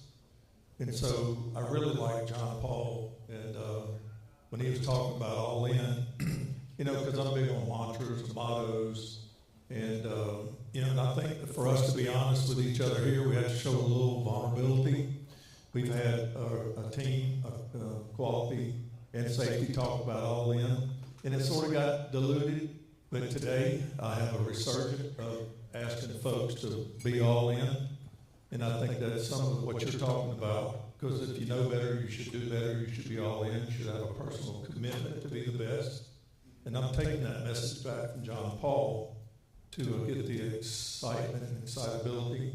And we'll talk about culture in a minute. You know, and I've been in this position 16 months, and I think we've had a great cultural shift with maintenance, finance, HR, and we'll talk about that in a minute. But I really like your common sense approach because it's really not that complicated, right? The equation, it's pretty simple, and it's an enforcement. And I always say, my driver, you drive on the road, you know conditions better at that point. No matter how many technologies it will appear, how many other cameras and SARs and Sambas and whatever we're going to implement there, that's not going to be the real story on the road. And if you know, and with law enforcement the same, if you know that you have a broken light or something is wrong with it, just deal with it. Don't risk and go to it. Just deal with it before we get there, and then just inform us, inform the office, and we'll guide you for it. Absolutely. And I didn't mention this, Chris, but we do use Samsara. We have a compliance team. We do hours of service audits, and we also take a look at the length of the pre-trip, post-trip. And so we set a threshold for a proper pre-trip. And if it's not where it needs to be, we'll have a face-to-face with that driver. No corrective action, no punitive, points, but we ask him why, and then we take a look and ask him to do a proper pre-trip, which is, minimally 15 minutes, right? So, and then we change that behavior to get back to what you just asked me, Chris. And so, and we haven't found a driver yet that doesn't want to do better. It's just, I talk about drift, and they get used to 6, 7, 8 minutes. And on a rig, 6, 7, 8 minutes is not a proper pre-trip, post-trip. So we'll have a formal face-to-face and ask them to get that time up. Thanks, Steve. The next question is for Dave. So preventive maintenance, right? So there's always this challenge of preventive maintenance. Everyone understands it affects breakdowns, affects money. It also affects potential safety implications, right? But most companies also understand when it's not on the road, it's not making money. So Dave, the question for you is, how do you balance uptime versus pulling equipment in for maintenance? So to Tyrion, we have developed a great communication between ops, maintenance, safety, and everything. And when we assign a driver a truck, the training part of it is he's also responsible for that truck, just like every one of us are responsible for our own personal cars. He's required, we put a PM sticker in there, he's required to get it in. We give him an option what day he brings it in. He has to do it within 2,000 miles of when it's done, zero afterwards. It has to be in by this time. So over the last few years, we've all worked as a team, safety, operations, dispatch, everything. And when their truck is due for PM, that's their day in the shop. So they usually try to schedule it on their weekend, or we don't do them on the weekends, but on their weekend, which would be their 34 off, their 10-hour break, whatever fits their schedule. If they're on vacation, they got a day off for a doctor's appointment, something to do at home. They usually schedule their PMs when it fits their needs. So they've already worked their full week, their full 70 hours, and then we try to take the trucks. And on our side in the shop, our goal is to take that truck, don't put anybody in front of it, fix that truck for that driver that has done his job the proper way, and reward him, and turn that PM and all the follow-up we do on it and get it back to him in a timely manner so that he believes that we'll do that for him. And we've been doing that for a long time now. Like I said, I've been there 13 years, and we started it 13 years ago. And right now it works very, very well.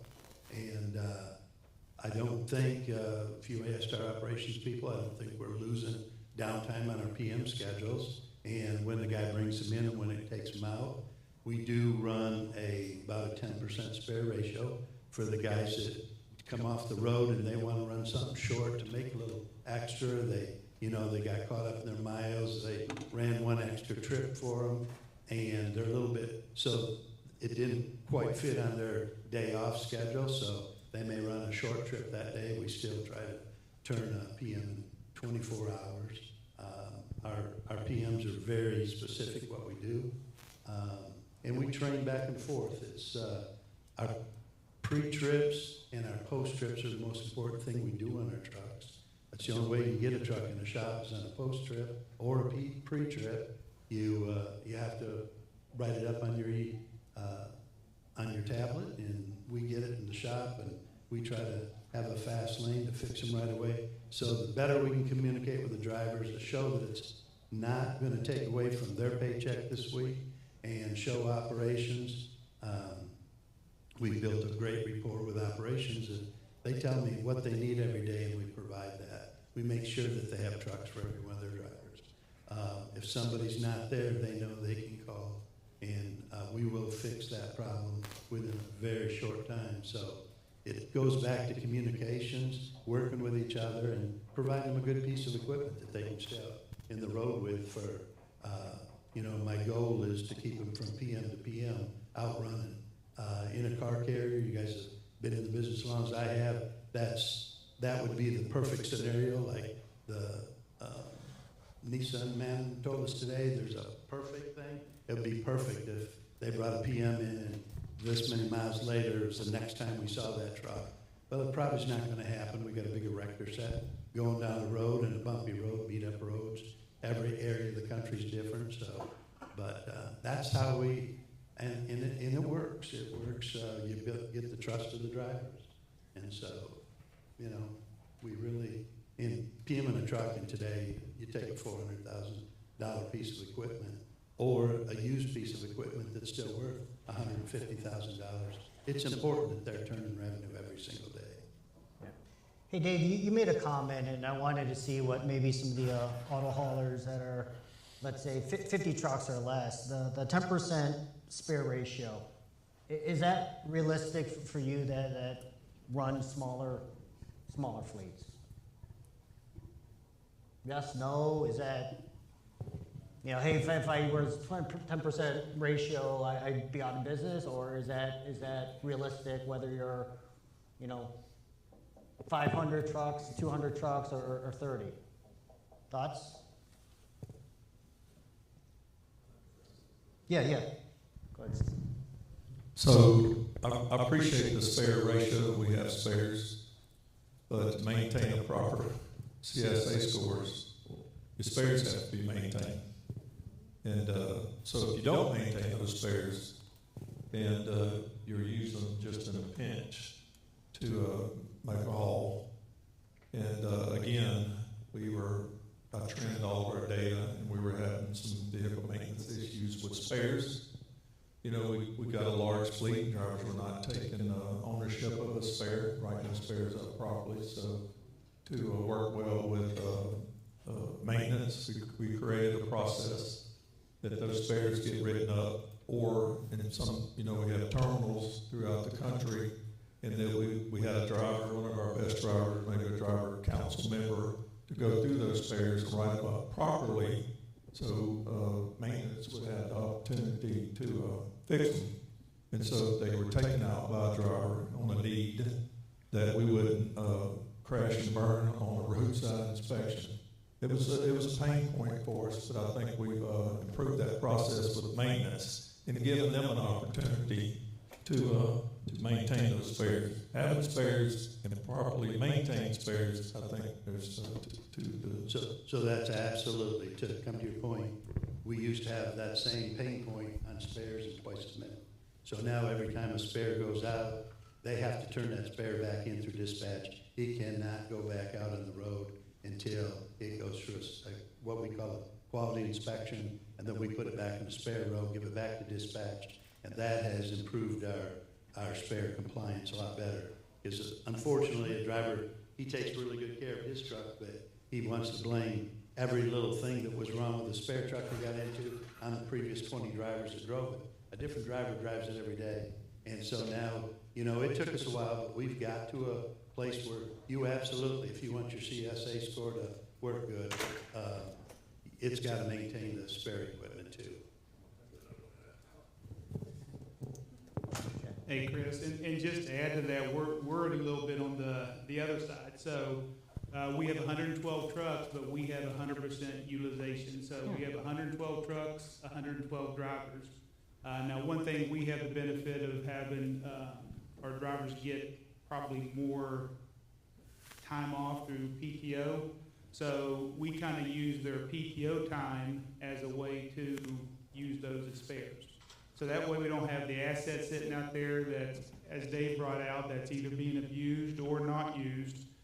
So what we did internally, if we assign a driver to a truck, if he's going to be off 1 or 2 days on PTO and he parks his truck at home or he keeps it at a secured lot, that's okay. But once it hits that 3rd day, we require him to bring it back to one of our facilities. So either in Jacksonville or Commerce. And when they bring it in and drop it off, they have to clean the truck out so a driver could use it. Because that was one of the complaints we used to hear, when you're putting me in a spare at somebody else's truck, they have their stuff in it. So we do that, and it works out pretty well, where we can still have the trucks up and running, not have that expense of having a spare truck just for a spare, but at the same time, it's a spare truck that's being utilized and it's being maintained. Because as Dave brought out, it's always the guy that drove the truck before me that damaged it. So what we do, if they're bringing back a truck, we look at it just like they're inspecting a new car. So when you come out of we use the word rotation. If you come out of a rotation or a spare truck, you have to fill it back up with fuel. We have on-site fueling. You have to vacuum it. You have to run it through our truck wash. Then you park it around the shop. Then somebody from the shop will just look at it, but then before the next driver who's assigned to that truck goes back into it, he's going around looking for damage. That way, if there is any damage, he's going to note it then, not weeks down the road. So that's kind of the way that we've been doing it. We changed that way probably about 4 years ago, and it's worked out pretty well for us. Thanks, Jim. SDS definitely very unique from either zero spares or not much of any to, I think, talking to him last night, was it 7% driver turnover? I've never heard anything as low as that. So yeah, SDS is definitely doing something unique there. So the next question, Jim, is actually to you. It's around technology. How does STS or how do you use data to be a little bit more, let's say, move from being reactive to predictive maintenance, but also to use it as the kind of drive safety? Yeah, that's a tough thing. One of the things that our company's tasked everybody with is just that. What are we doing to be proactive versus being reactive? And if you look at the maintenance side, sometimes we're always behind. When we start seeing stuff, now we jump on it. For example, tires. One of the things we're really looking into is a way to be more proactive on tires. Just give you an example, we're real good at figuring out based on mileage next month how many BPMs we're going to do, how many APMs we're going to do. But based on historical data that we have from doing the PMs, tire use. We know how much a 32nd of a tire has when we put it on new. We know how many 30 seconds or miles per 30 seconds it's getting, but our current system doesn't have a way for us to look and see this November how many tires we're going to buy. It's almost just a guess once we get to it. We would like to use some of the technology that's coming out there, and we've heard the word AI. That's the big popular buzzword now, but the new technology that's coming out there, that stuff's becoming more available where you can be more predictable on how you're doing your repairs, how you're doing your maintenances. Again, we know exactly how many DOTs we do a month. We know how many BPMs we do a month, how many APMs, and just like everybody else, we all have different levels to that. But sometimes some of the other things, we don't have the ability to track moving forward, to be proactive. We do a real good job at reacting to the data that comes in, but sadly sometimes that's normally maybe a month behind, maybe a couple months behind, before you really see a trend tracking that you can go in and make a change. So that's one thing that we're working on, certainly, and I think that's what makes this maintenance council so unique. I think it has the ability to learn from one another. And if someone out there has a way that they're predicting tire use in the future based on historical data, by all means, I'd love to hear it, because we're working with our tire manufacturer.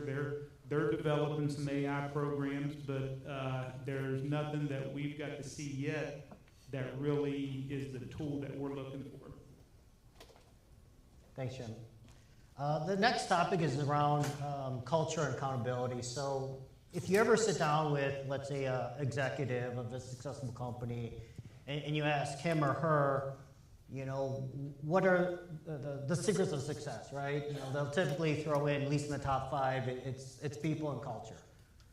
And so the next, let's say, subjects are culture. So Kevin, from a culture and accountability, what systems do you use, whether it's scorecards, incentives, or penalties, sort of the carrot and the stick, that actually work to drive the right culture? And then have you had any, let's say, experience where you've tried stuff that actually you had to pull back because it was driving the wrong culture? I don't know how many bad experiences we have. We have a more personal approach, I think, at Centurion than maybe some other companies do. We certainly use, you know, technology as much as we can, but we do monthly safety meetings where the drivers have to attend. It's not, you know, we've got it to the point where they want to attend. I'm sure they don't like sit and listen to me for, you know, half an hour, 45 minutes, but they still manage to show up. But that seems to drive the bus more than anything, because it gives them a couple things. Gives them a forum. You know, if they've had an incident where they wanted to talk about it, one, it puts them in a room full of other drivers, so they don't feel like they're singled out. They don't feel like, you know, it's just them against the world, which sometimes, you know, these guys load trucks and they go, and most of the time they're on their own. You know, one of my old boss when I worked at Hanson always said, these guys drive a long time. They want to talk to somebody. So sometimes if you give them that opportunity, it can be really productive. And they're seeing things sometimes that they may not want to pick up the phone and talk about, but in the meeting, they'll talk about it, and a lot of times they're going to get back up from their other drivers, or they're going to bring something that I didn't even anticipate as an issue. So I think we get a lot of value from that just as much as some of the technology.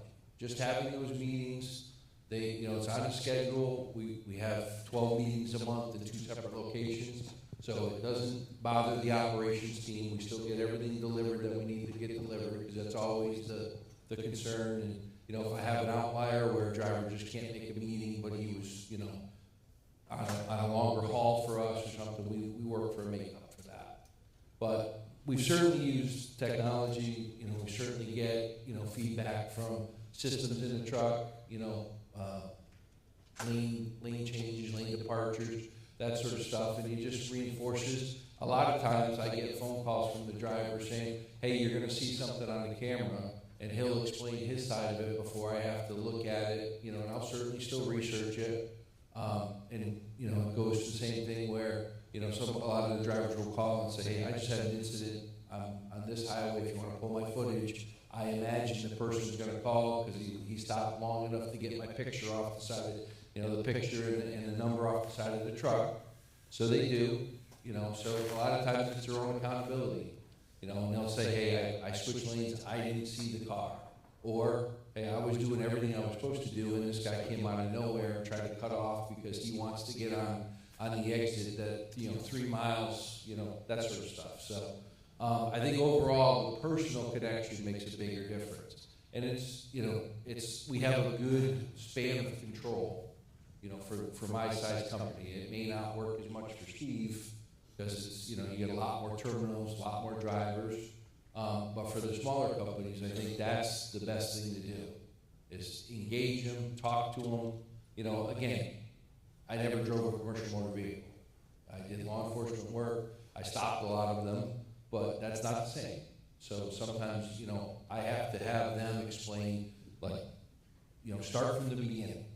And once you understand that, once you get that relationship with them, I think it makes a bigger difference. Thank you. So the next question is the same question to Steve, to Jim, and Dave. So when I've worked with, let's say, other fleets, I remember someone saying, hey, there's really 3 organizations in every single fleet. There's the operations that, typically care about, the P&L. There's the maintenance, and again, it's uptime, and then there's safety. And so a lot of times when you work with fleets, and not necessarily in this industry, everyone is very, let's say, hyper-focused on their own KPIs, right? And sometimes the individual in one area may, let's say, not necessarily care about the KPIs in another, right? And so the question I have to the three of you is, how do you build a culture where safety and maintenance is shared both at the working level, at the management level, and the driver level? And then after they answer it, I'm going to actually go back to the audience. And so for you that are, let's say, executives or CEOs of large companies, small companies, I'm just giving you a heads notice. I'm probably going to go to you. So you're talking about the responsibilities of safety. Shared culture. How do you drive a culture of shared culture? So I got to pause a minute before I answer that. I've attended your safety meetings, and you are the best. And he has a great way of delivering the message and keeping people engaged and not belittling the workforce. So if I could, maybe that's what we could do, is to maybe have a role play of how you conduct a proper safety meeting. And again, I learned a lot from Kevin. So I think we've seen a great cultural shift. Like I said, I've been in this role 16 months, but I got to give a lot of credit to Alan, and he's not here. I wish he was, so he could sit here so I could really compliment him on his involvement. He's our Vice President of Maintenance. And if he was here, he would say collaboration, collaboration, collaboration. The safety department and maintenance, we have a weekly meeting at 10 a.m. Central Time every Friday. And if it's a spare that didn't do so well in the roadside inspection, we talk about how, it slid through. And we talk about independent contractors, can be a sore spot for me if the truck has age. And I called Kevin not too long ago and said, what do you do if you have an independent contractor and the truck's 15, 20 years old? And I had some not so pleasant experiences with those older trucks. And so we talk about all that in our collaboration meeting every Friday. And we talk about, what can we do for you from safety? So when we go out to safety meetings, what's the message? And so we have monthly meetings, and we move some to Luma Live. So the driver has their handheld, and we ask them to pull over a safe spot, and we have an hour-long meeting, and we deliver the message. Now maintenance is on that meeting, participate in that meeting, so they can talk about what's the least best elements for them. And we ask, drivers to say, hey, what's your sore spot, with maintenance? And it's working really well. We have a great relationship. And then don't forget the missing piece of the puzzle is ops. Chris is here, our VP of ops, and I wish John Paul was he's all in to improve maintenance and to improve safety, because you have to have that, because he's the driving force of the whole country. And I compliment him that he's always willing to do what's best for all, so I appreciate that. So Kaizen. So we had a couple of collisions from drivers making a turn from the left lane to the right lane. And there's that space right there at the front ladder to right there, the front bumper. So we got maintenance and say, hey, what can we do? We have a blind spot. And so we asked drivers, some drivers said, hey, put your signal on, blinker on, decelerate, pause a minute, and if there's a person in that blind spot, let them clear. And then so we had a collaboration of maintenance. So now we've installed a mirror on that front post. And Stephen Bill was instrumental. We had a maintenance team to get with Cottrell. We had safety involved, and now we have a mirror installed on that front post so a driver can take a look and they can see that where that blind spot was. So hopefully we can stop that blind spot collision. And if maintenance hadn't been all in, we wouldn't have accomplished it. And so since that Kaizen project has happened, we have not had a blind spot collision since we installed that mirror. So it is a collaborative effort. Thanks, Steve. Jim? Yeah, one of the things our company is on is culture is what drives our company. We have a real good culture there.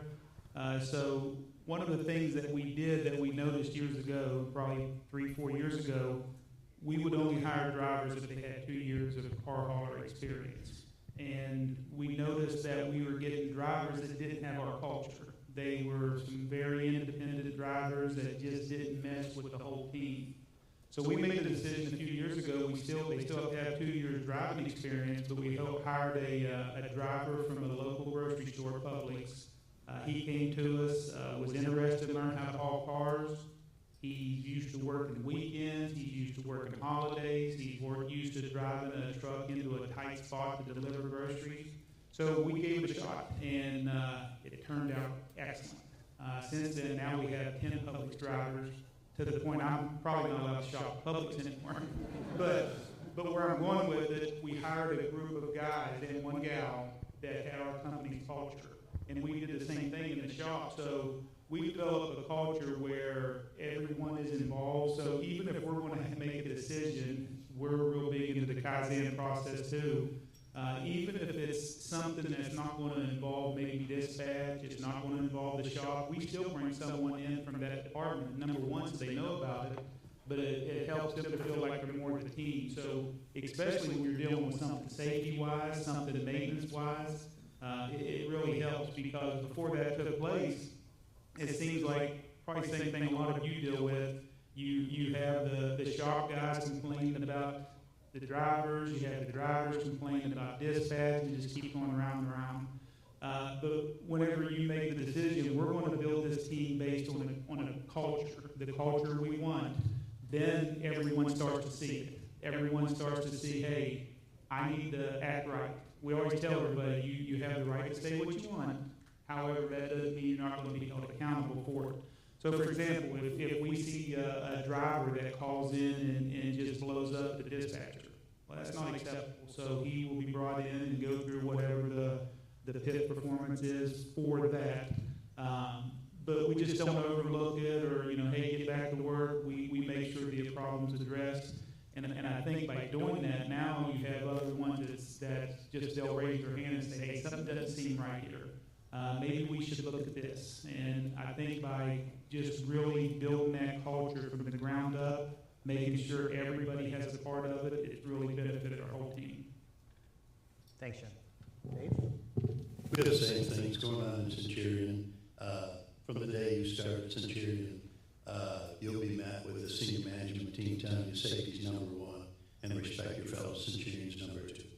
And every employee must do that and abide by it. Doesn't matter if you're the best driver, you're the best mechanic, you're the best senior manager, whatever. If you don't follow at least those two rules, you probably won't be employed by Centurion anymore. And the safety piece is so important, because that creates every person that works at Centurion as a safety manager, a team player in safety, whether it be in the shop, whether it be in the office. Kevin starts every one of his safety meetings, Dean starts every one of his meetings with the same message to all the employees. So I came out of a culture that safety was number one. Every manager there was a safety leader at the terminal you worked at. So safety is really important, and if you can get safety and respect in your company, then everything else falls in place. Everybody else will be all in. Thanks, Dave.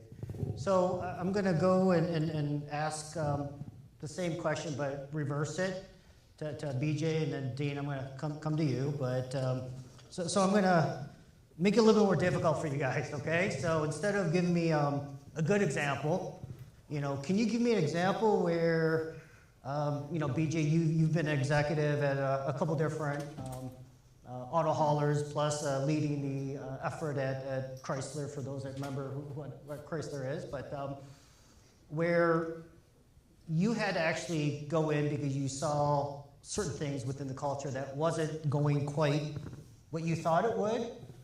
And then second part of that is, the cool thing about this is there's a lot of people that are, let's say, smaller auto haulers that were, driver owners, and now they've got, more trucks. And so what advice would you give that executive that's, let's say, on their journey?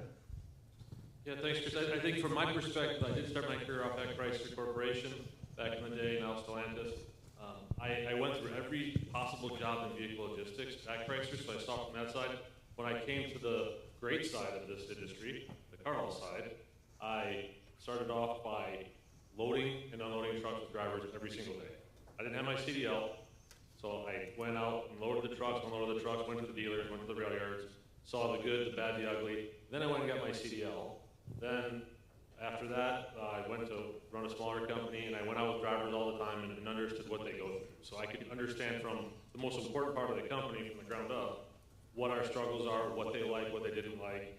And then you go back to the office and you're able to address those through internal marketing or internal collaboration with other departments to improve those things within the company. And then you start off with the drivers, you're much happier, they see the changes. And I think that, to somebody's point earlier, that you collaborate with other departments within the company, and everybody buys into it. If it's safety, if it's maintenance, if it's HR, if it's customer relations, whatever it might be. All of those things, it breeds cohesiveness to the company, right? And I think your question earlier about who's running a company that used to drive, I kind of did my career backwards. So I started off as an executive, and I went to be a driver. Ran my own company for a few years. I drove every day, so I did dispatch and found work. So I think for those people that are interested in understanding better what their struggles are, go sit in that person's job for a day or for a week or for a month or however long you can do it. But to understand it from their perspective and see it through their eyes and walk a day in their shoes, I guess, is priceless to me. And that's where I've come to understand a lot more of this industry than probably most of just sitting in a desk all day doing their job.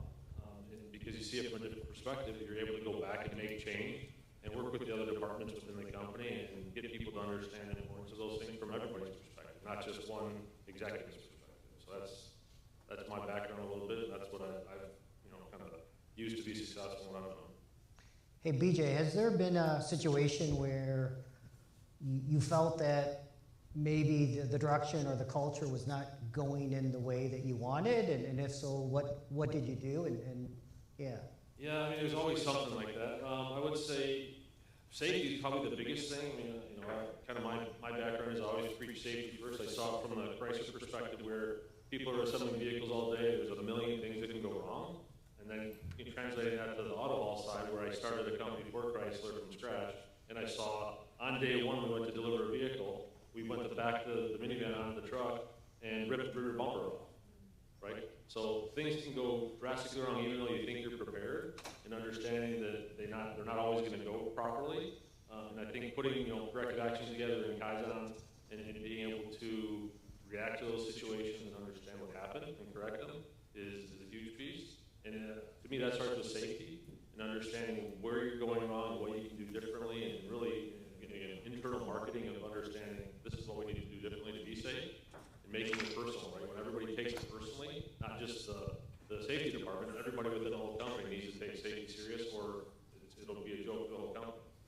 So that's what I've seen in my Thanks, BJ. And so, Dean, I'm going to ask you similar question, but again, has there been a situation you've been leading, your company for quite a long time, but has ever where, you've seen maybe the culture starting to go in a wrong direction, or, I'm sure as any other executive, you constantly have revenue and profit pressure, and sometimes profitability and safety and maintenance, sometimes they, are all synergistic, and sometimes they're not. But yeah. So first of all, did you all hear Chris say if I had people up there representing our company, I wasn't going to have to speak? Or was that just me? So if anybody wants to take my spot, they actually volunteered you, so I'm more than willing to give up the microphone. I promise. Some people say I talk a lot, but I was just writing a note to the gentleman sitting with me. And one of the things I wrote to him, and I've said this, and those of you who've heard me speak before, safety is not a competitive advantage. That's what we should consider that. We should all be doing that. I believe that the auto industry does a better job than most industries as a whole. And I think that's one of our critical selling points. So as you say, has it ever gone south? It does when you take your eye off the ball. My boss, the president and CEO, when he came in, he said, we need to make safety number one. We had our core values of car haul. And some of you, anybody receive our calendars that our team does with the colored pictures of all the kids? So it's been keeping that calendar is one of our things with the safety is the number one thing we talk about every day, all day. And I would say, and kind of to mirror what they've all said up there, if you keep that, it comes down through. But when you stop talking about it, starting meetings, we reward people for knowing these core values. And they're not everybody has core values for your company, but these are just core values of car haul, what they're supposed to do. And safety begins with me is the term, and that's what we want to make sure we're focusing on. So when we get away from that, Kevin will probably attest to this. I attend safety meetings more often when we seem to be getting away from focusing on the safety aspect. So getting out, go look. It's a term. Go out and see where the people are doing this stuff. My car haul experience. I was trained. I've got 14 years driving a car hauler, about 2 million miles. Somebody do the calculations. It's illegal. I've been told that. So my trainer was my brother. He decided he was an auto wholesaler, and what he did, one day he decided, I'm just going to haul my own cars. No one taught him. His first load of cars, he damaged every single one. Nobody told him to pin the dents. So he smashed cars, he did all those things, but he figured it out. So what I've told everybody is everything my brother trained me to do, we've done differently. And so, I've had some broken fingers and things where he said, jump on the bar, squish the car down when you tie them down by the tie-down points. So all I would tell you is if you're in that position where your culture of if safety is that important to you and it's going sideways, that you need to get out. I don't know what's happening, but if you need to get out and take a look and see where it is, because it's usually that your team has made getting the load there faster, getting something done, and they forgot to say, so even our dispatchers, when we're busy, we always need to make sure the point is, we have a lot of work to do, but we don't want you going any faster than what your routine allows you to do. We're not asking you to do more, we're just asking you to do what you're available to do. So our messaging can change how people, and it starts, the people that are talking to your drivers every day is that dispatch team, and they'll say, oh, I need you to do this, I gotta get this, it's late, it's this, it's that. It's not the driver's fault. So the message has to be slowed down. That was a slow your roll, I like that, was make sure your dispatch team, you're not putting pressure on them to be pushing something faster, because the driver's gonna feel it, and something's gonna change, they're gonna go out loading faster, they're gonna go, because you asked them in some way to do that. So that's what happened. Thanks, Steve. Hey, Chris. And I was just going to add to that, because I know your question was directed mainly you a little bit of feedback with the culture in our company. We have a VP that does 2 ride-alongs a year with the driver. The whole management team is required to go do a ride-along with one of our drivers. The dispatch team, the shop, they all do at least 1 ride-along a year with our drivers.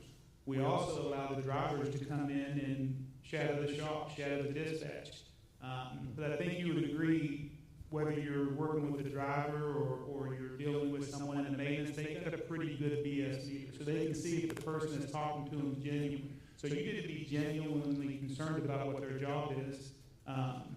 Just to tell you with our culture, last year, we're owned by J&M Family, and last year the CEO of our company, pretty busy guy, he did a ride-along with the driver. He actually loaded and unloaded a truck. So what did that do for the culture? Well, every driver got to see that video, and it really impressed them. So I think you'd be surprised how much, by you going out there and maybe spending a day doing a ride-along with them, but just to allow the driver population to see you out there working alongside them, and that way you truly understand what they're going for, it will go a long way to building a good culture. Awesome. Thanks, Jim. Could I get a hands again if you're an executive of an auto hauler that's, let's say, I don't know, 50 trucks or less? Come on, there were a lot before. Okay. So I'm going to maybe ask a question at this table, but what are the biggest challenges and love to hear maybe all 4 of your thoughts, but what are the biggest challenges that you face every day as it relates to safety and or maintenance?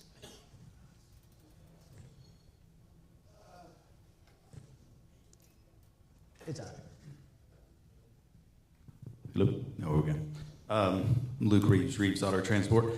I would say again, we're a small carrier, but for me, learning that individual drivers' differences, right? So kind of going back to what the gentleman spoke on earlier as far as maintenance. And so I'm second generation in our company, and when I grew up, I grew up moving cars myself, driving the truck myself, right? I grew up very mechanical. My father is a very mechanical person. I know the ins and outs of the truck, the tires. I can fix most things that are fixable on a truck without a computer, right? But I have some drivers that are that way, that are extremely mechanical. They can call me and say, hey, I have exactly this problem with the truck. Where do we stop and address it? Let's address it now. And then I have other drivers, they may call and say, hey, there's a red liquid coming out of the truck. And that's all that we get, right? Exactly. So trying to manage that and maybe manage the expectations has been a way for me to grow in a way. So not to put too much expectation on all of my drivers as a whole, right? Because I have to recognize that everyone's different. Everyone has those different abilities. So just trying to put that message out to the drivers that, hey, give me as much information as you possibly can, and I'll recognize that information may be very limited, but we're going to do what we can with that information and get it back to the maintenance team and go from there. So again, I guess the short answer is not to expect too much out of my drivers in that maintenance aspect, and just work with the information that we can get the best that we can. Okay, I'm going to stop you there before you move it. So from a maintenance perspective, do you guys have any thoughts with regard to the concern he has, which is, hey, based on the driver, maybe I can believe what they say, maybe it's a wild goose chase, maybe it's limited, but what advice would you give to... It really is, and the problem is when you even go to outside maintenance people that have answering phones nowadays. So, I've always felt that leave the maintenance stuff to the maintenance guys, leave the car hauling to the car hauling guys, understand what they need, and really put a process in place that helps them get from point A to point B before they get out there and have those issues. Get into a good preventative maintenance program. My history is all in maintenance, all back since the 70s. And every successful thing I've ever seen has been a good maintenance process. When you have a good driver, reward them, because we have some guys that take very good care of our trucks. They'll be calling me, oh, what's this guy calling me for? Well, you know, this light up under here, or, you know, this molding fell, you know, but that's okay. You got to reward them guys for doing that, because you know that those are the guys that are going to take really good care of that truck. Then you got the next guy that his wheels are falling down the road, and he didn't say anything, and he goes, I didn't notice that, you know, but, which we don't have that, but just, you know, that, you know, you've got to commend your drivers for doing everything that they can do, and build your maintenance team strong to support them. And then one of the things that we've done for quite a while now is maintenance and safety get together. My maintenance guys go to the safety meetings. We actually cook one day a week for the safety meetings in them. The shop cooks for the drivers. The office gets quite a bit of benefit out of that too, because they're there more than some of the drivers. But, you know, the shop is, the drivers are now, you know, hey, when are you going to cook this again? When are you going to cook that again? When are you going to do this? So that means that we've got the drivers, you know, you've always got that 90-10 rule. 90% of the drivers are going to do the setup that you have out there. 10% you're going to spend 90% of your time taking care of. But I don't think that's ever going to change. But get your drivers and your mechanics to talk to each other and to be safe. Put it in your mind, if your boss was doing something unsafe, would you be able to not only, you know, really get to the point where you brought it up to him so that we understood we can never do that again, or anybody that works for you, if he's your best mechanic or your best driver, what would you do if you didn't pin a deck and he was underneath that deck? I know what we would do in our group or in maintenance or that. That is then you're building a strong maintenance set. And then, you know, get your guys to understand how important the maintenance is. Get everybody on the same page and keep doing it. And you'll get everybody so that you're on the same team. And team's not born overnight, so don't give up. You know, especially if you're starting out with small guys. It takes time. If you've got a fleet of trucks that isn't 100% up to speed, it takes you 3 PM cycles to get where you know what your fleet is. It takes a year to do this. And then once you get there, if you can maintain that, good, bad, or different, that's like I saw, you know, our spare ratio.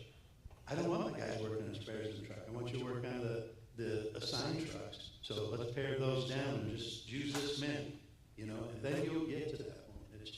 It's a cost-effective thing. And, you know, we're all accountable for everything we do, from the money side, safety side.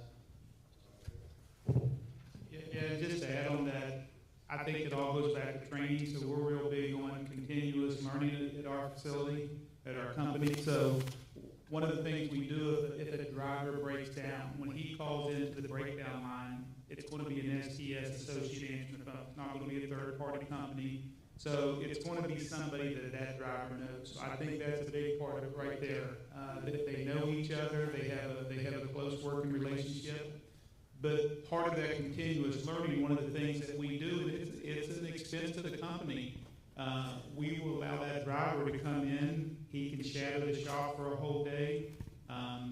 Being that we're fortunate that we have a lot of like-minded, our equipment is all spec the same. So you start to understand some of the pain points with the equipment, some of the issues. So while that driver's in doing the learning, when he's in there doing the development, maybe doing a PM on his truck, the technician can show him, these are some things we're looking for. Now, not that we want the driver fixed now on the road, that's not what that's for, but to your point, if he breaks down, he can tell you, hey, it's an alternator. He can at least tell you maybe what it is, or, you know, and then having the associate, that's what we call it our company, but having them on the phone with the driver, they're a peer, they know each other, then they're able to start walking them through it.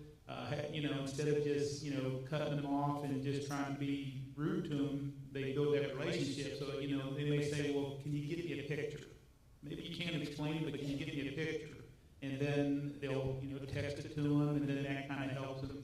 And then at that point, then it helps us to be able to get maybe that's on the road, and that just reduces their downtime. So at the end of the day, I think you get everybody working together as a team, that just benefits it. Okay, thanks, Jim. Other questions from the table, or? From our perspective at 9 Trucks, what we run into is he is the maintenance department. He is the mechanic. The drivers have a great relationship with him. You know, they're going to call him when there's something wrong, and he does try to walk them through it. But I think for us, one big piece is the technology that's available for a small carrier that doesn't cost an arm and a leg. So for our maintenance program, it's all manual. You know, it's doing things like Google Docs, Excel spreadsheets, that sort of thing, and nothing's automated. We have to create the automation. So things that would be helpful to us would be some of the technology to make that a little bit easier, that was more affordable for a small carrier. But we definitely run into the issues of, I think a biggest issue for us is those drivers that they are more worried about speed, and they don't take the time to truly communicate to us what they recognize as an issue with the truck until it absolutely stops them. So then we're having to play catch up. Thank you. Thank you. Did you have anything to add, or? Well, the one thing that kind of goes to your point is every once in a while you're going to see a driver and it's going to bubble up. Maybe a driver hasn't had a damage in a long time, gets a damage, and then maybe he's involved in like a little careless accident around a dealership, backs into something, and completely out of norm. I think, you know, I'm in the same office with my HR person, and sometimes I talk to her about it because I don't know what's going on at home, but she might. And a lot of times there's something else driving their distraction. And we don't, you know, as a safety guy, I have no idea, you know, and they've confided in something. It's nothing that's, you know, too personal that they won't discuss. But if you start seeing somebody show up on a radar that really hasn't been on your radar, that's a good time to get them off the road, talk to them. Let's figure out what's going on. Maybe they need a little time. Maybe they need a little different route where it's not, you know, if that's an availability, you know, shorten the route a little bit. Just, you know, the biggest thing that we try to do, and I think we're fairly effective on it, is try not to affect their pay. You know, if they're having a problem, if we got to average out somebody's pay for a week, it's not gonna break our bank. And it gives them a little more satisfaction that they can slow down, they can take a minute, you know, again, you know, however the scale is a little different, but it can make a huge difference before you get that big thing. And you always, you know, it's one of the things safety guys don't lose, you know, it's why we have hair like we do, is you're always waiting for that shoe to drop, that big thing. If you can prevent that, and I'm supposing it's the same on a maintenance, if you can prevent that engine from blowing, then you're way ahead of the game. So sometimes that's what you have to do. You really have to find, you know, even if sometimes it's not the best conversation. To adult men, talking about this stuff generally it can be difficult, but those are the conversations that really help sometimes. So it can make a big difference in that, you know, they feel you're buying into them as much as you don't want them to buy in. You know, it goes back into the all in. So sometimes they may do, you know, we've had guys that I certainly thought I was going to have to fire them because they just were at a point, and, you know, we kind of uncovered a few things and got them back, and they're probably some of our most productive drivers now. Take care of their equipment, do all the things we ask them to do. So sometimes that's the biggest thing you can do. You know, just have that conversation, like, is there something else going on that, you know, you're not taking the time to do the pre-trips, you're not doing, you know, and these guys will, you know, they'll do everything they can. They won't show loading time. You know, they always think they need more time. You know, so it's always something you can do. And maybe one thing I would add, it's going to be a shameless plug, but maybe talk to the folks in the maintenance council, because there may be another carrier here that's 8-10 trucks that does have a fairly inexpensive maintenance software that you could get. And what I would suggest for a lot of the smaller carriers, I mean, you have the valuable resources here with a lot of the big carriers that's willing to share stuff. So take advantage of that. Maybe you could find a carrier that's close to you, go shadow their department, see how they do things. Just learn some of the best practices that you could bring back. Now, it's not all going to work for what you do, but maybe you could bring some of them back and implement just some of them. I mean, if he's the head mechanic, certainly take a little pressure off of him. Thanks, Jim. So we're moving to. Good afternoon. We're going to start a couple of minutes early. I don't think we're going to have anybody come in here at the end. Thank you very much at the very beginning here at the outset. I just want to thank John, and I want to thank you for coming today. John Canales, my partner here, he's got over 40 plus years in equipment and debt financing. He's really one of the industry experts. He's helped develop a lot of small carriers over the years, and for this particular collaboration, this is, I think, our fourth collaboration, and we're doing this a bit differently than what we've done in the past. Normally, we're up there on that stage like the other people, and we give like kind of a lecture, and what we found is that we weren't necessarily getting, we weren't providing as much value as we thought. So for this situation here, we've redesigned it. This is going to be a workshop. And today's part one, we're going to cover a certain amount of material. Today's going to be like theory, concepts, and then we're going to show you, some stuff. And then tomorrow, we're going to finish it off with part two. And that's going to be kind of the workshop. Everything that we do today, we're going to have you actually do the numbers tomorrow. We have a packet prepared so that you guys will actually have the opportunity to take some numbers that I completely made up out of my rear end, and we're going to actually walk through these ratios and so forth, and you're going to get an opportunity to try and do it on your own. And the packet obviously is yours. You keep it, take it home, whatever you write on it, you take with you. So the idea being is we're trying, the goal is when you guys leave here is to be more comfortable either talking to your banker, your accountant, or your lender, and having a decent grasp of the concepts that are important to you. So, John, do you have anything you want to add? So what we're trying to do is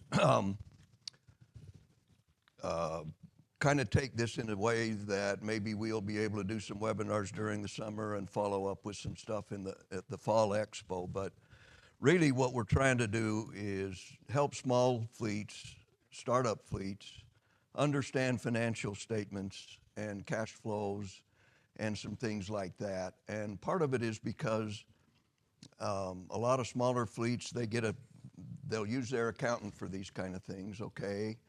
And the accountant hands them a financial statement and shows numbers, and everybody's happy. And then what happens is the owners, what they do is they focus, generally speaking, on the income statement that shows your profit loss. And all they really want to focus on is the loss, the profit number. Oh my, well, by the time we get done, we're going to help you also understand what's part of main audited financial statements, which is the cash flow statement. Right. And that's really that gives you a real true snapshot in time of where your business is today. Too often what happens is you look at that P&L and you see at this point in time, and it's October, and net profit is X dollars, and two things happen. You get excited, you run out and buy a new pickup truck. Okay, maybe pay cash for it. And or the other thing is that now we get a little closer to December, holidays are coming, and you're saying to yourself, oh gosh, I got all this money sitting here. I'm going to draw down some of this money and take a draw out of the company and go do something with that. Well, I don't know, the problem with that is, we're going to talk about it, is maybe it's wiser, instead of taking $200,000 out and put it in your pocket for a nice little bonus at the end of the year, let's only take $50,000, okay? And reinvest that money back into your business, because that's going to affect your cash flow in the long run. And so what we're going to do today is we're going to go through, what he did is he took a QuickBooks program type, something like that, okay? And he built a financial statement that you guys would all understand for your businesses.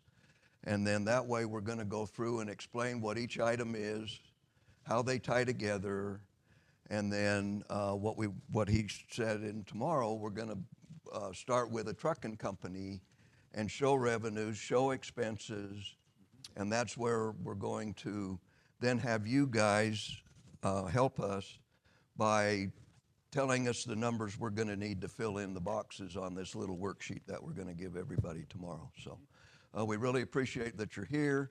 If you enjoy what you heard today, try to bring some others in tomorrow if you feel like it would be helpful for them. And we're going to kind of do a little preview just as we get rolling in the morning. So, okay. So, you know, again, we got an hour and 15 minutes. We're not going to use an hour and 15 minutes unless you get, it's actually up to you. This will go as long or as short as you guys want to. People who have known me for any length of time know that I can go off on virtually any tangent you can throw my way. I've got over 40 years in this industry, car haul industry, but prior to that, I was in public accounting and manufacturing and stuff like that. So I've seen an awful lot of things, and I've worked in a lot of different job roles, from accounting, finance, to sales and operations and stuff like that, financial planning and all kinds of, or strategic planning in a large corporation. So I think I've got a lot of information that I'm getting towards I'm in my fourth quarter here. So I've got whatever's in my tank. I want to share it with you people, and I want you guys to be comfortable when you go back to your own company and business, etc. Let me ask, how many people here have more than 25 trucks? None. Okay. Oh, yeah, we've got a few. 1, 2, 3, 4. Yeah. Okay. How many people have more than 10 trucks? Okay. Oh, perfect. Good. Perfect. You guys are our target audience. John and Guy had polled a couple of people, a handful of people, and that's why we kind of designed it this way. How many people use QuickBooks to do their finances? Okay. Okay. What other programs do people use other than QuickBooks? Anybody? Excel. What's that? Excel. Okay. All right. That's good. Good to know. Excel is very good for a lot of things, but I understand why you use it, because QuickBooks is expensive. And how many use the online version of QuickBooks? All right. You guys like it? Oh, all right. I don't know. I use QuickBooks I used QuickBooks Enterprise when I was with a company, and now that I'm on my own, I use the QuickBooks Online, and I can't stand the ads, and I can't stand the AI wanting to tell me what to do next. I don't need to know. I'm good. I don't know how to turn it off. I can't make it go away. Every time I log on, they want to, hey, if you want a quick network or a working capital loan, here, dial this number. No, I'm not interested. It's like, go away. So, all right, you guys are our target audience. I'm really glad to hear and see all this. So, what we're going to talk about today, there are 3 basic financial statements, and I have to look here because we're in a little condensed space here. So, and I can't really see. I'm hoping that PowerPoint works right today. So anyway, we've got the 3 basic financial statements. We've got the balance sheet, we've got the income statement, which is also known as profit and loss statement, and then we got a cash flow statement. And all of these statements, if you use QuickBooks, they come up, and QuickBooks has basically, when you use QuickBooks, it has its own language in there, and they think that everybody's a manufacturer. So what they'll say is balance sheet, and then you'll have an income statement, and it'll be broken up into different language than what I'm going to show you here, but we'll talk about it. Now, essentially, the financial statements are a representation of the accounting equation. You guys don't need to memorize this or anything like this, but the deal is, and it's real simple, is that the accounting equation is the underpinning or the foundation of the double entry method of bookkeeping. And the fun fact that I found, or I kind of knew it, was that in the 13th and 14th centuries, the Italian merchants used double entry accounting, and they actually used the accounting equation. And Luca was the first guy to write a book, but he couldn't write the book on his own. He needed his friend, and his good friend was a fellow by the name of Leonardo da Vinci. And they put together a book in the late 1400s, 1494, and that book actually became the standard by which double entry accounting was done. Now, technically, double entry bookkeeping goes all the way back to the Middle East, the Middle Eastern merchants in like the year 800. So what is the accounting equation? It's assets equals liabilities plus owner's equity. What does that mean? It means that everything you own in your business that produces revenue or operate your business with is financed one of two ways. You're either financing it with somebody else's money, that's liabilities, or you're financing it with your own money, and that would be owner's equity. What's owner's equity? It's two components. It's the money that you put into the business to start the business, and the accumulated earnings of the business over time. So anyway, so what's a balance sheet look like? You've got the assets down on the left-hand side. You've got liabilities and owner's equity here on the right-hand side. And so what you've got is it's broken down into pieces. You've got in assets, you've got current assets.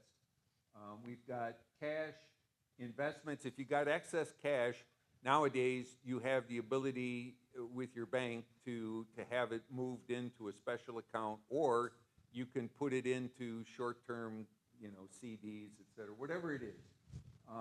Accounts receivable, prepaid expenses, higher inventory, perhaps, and then there's always another, okay?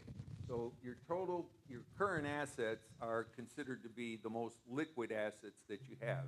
The technical accounting definition is assets that can be converted into cash in either one cycle or 1 year, okay?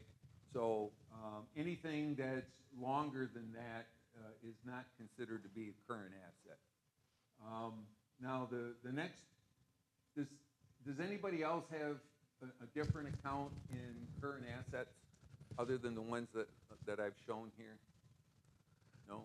I think, and I don't know for sure, with QuickBooks, you guys can create your own categories, right? So that's what Tom has done here, kind of just tying it into rolling stock. This is kind of trucking related and stuff. And, I don't know how, well, stop me if you guys have something or if you have a question on something like this. We're going to talk about the language here in just a second. The second component on there is the fixed assets, rolling stock. That's your trucks. Some people call it revenue equipment. I don't know what you use as your term, but in the finance world or in the banking world, they will describe your trucks as rolling stock, okay? Let's see, your operations vehicles, that would be, anything if you operate like at a terminal or something like that, and you have a manager or something, or your company cars or whatever it is that you got on the books that's not a revenue producer, that would be called an operating vehicle.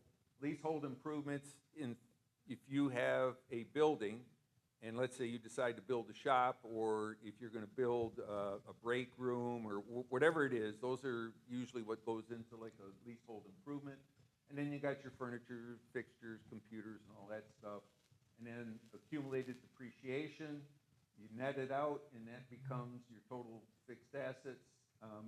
I couldn't think, whenever I'm put on the spot like this, other assets, the only one that I could think of was security deposits, but I know that other people have them.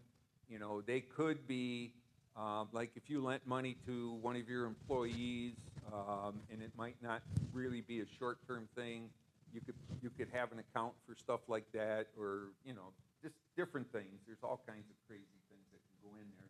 But anyway, these are made-up numbers here. On the liability side, again, you have current liabilities, which is anything that's going to be converted or needs to be paid within one cycle or 1 year. So you got your accounts payable. Credit cards payable is an account that has grown because we can use our credit card. I bet everybody in here uses credit cards for quite a bit of your expenses, right? And then you've got like an accrual for like driver's pay.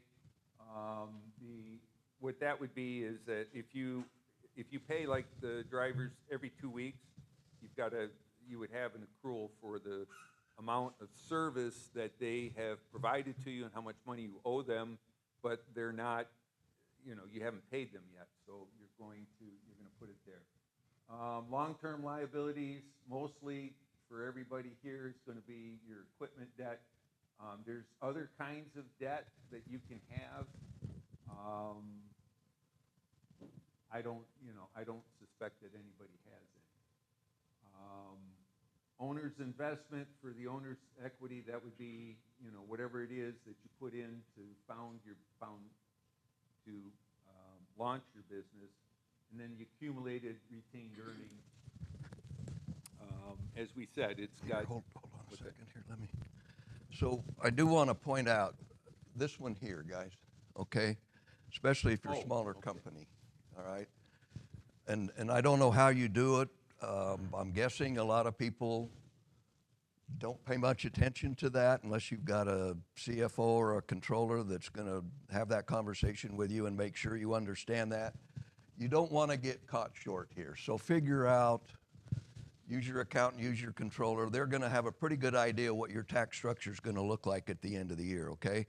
And what you need to do here is month by month or quarter by quarter, set that aside, okay? Just even if you don't have the hard cash yet, but you just set that aside so you know on April 15th you're going to have to write that check. But if you show it on your statement, then you're going to be cognizant of it, and it's going to help you start to put that money away, especially as you get towards the end of the year and you've got more cash on hand, or you've had a decent profitable year.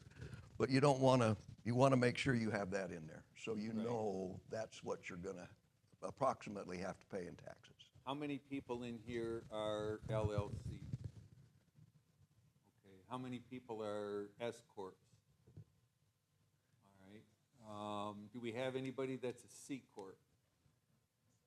Okay, I didn't think so either. Okay, so in years past, I really have kind of dodged the income tax question because the amount of money that would be required for the taxes completely depends on your tax status.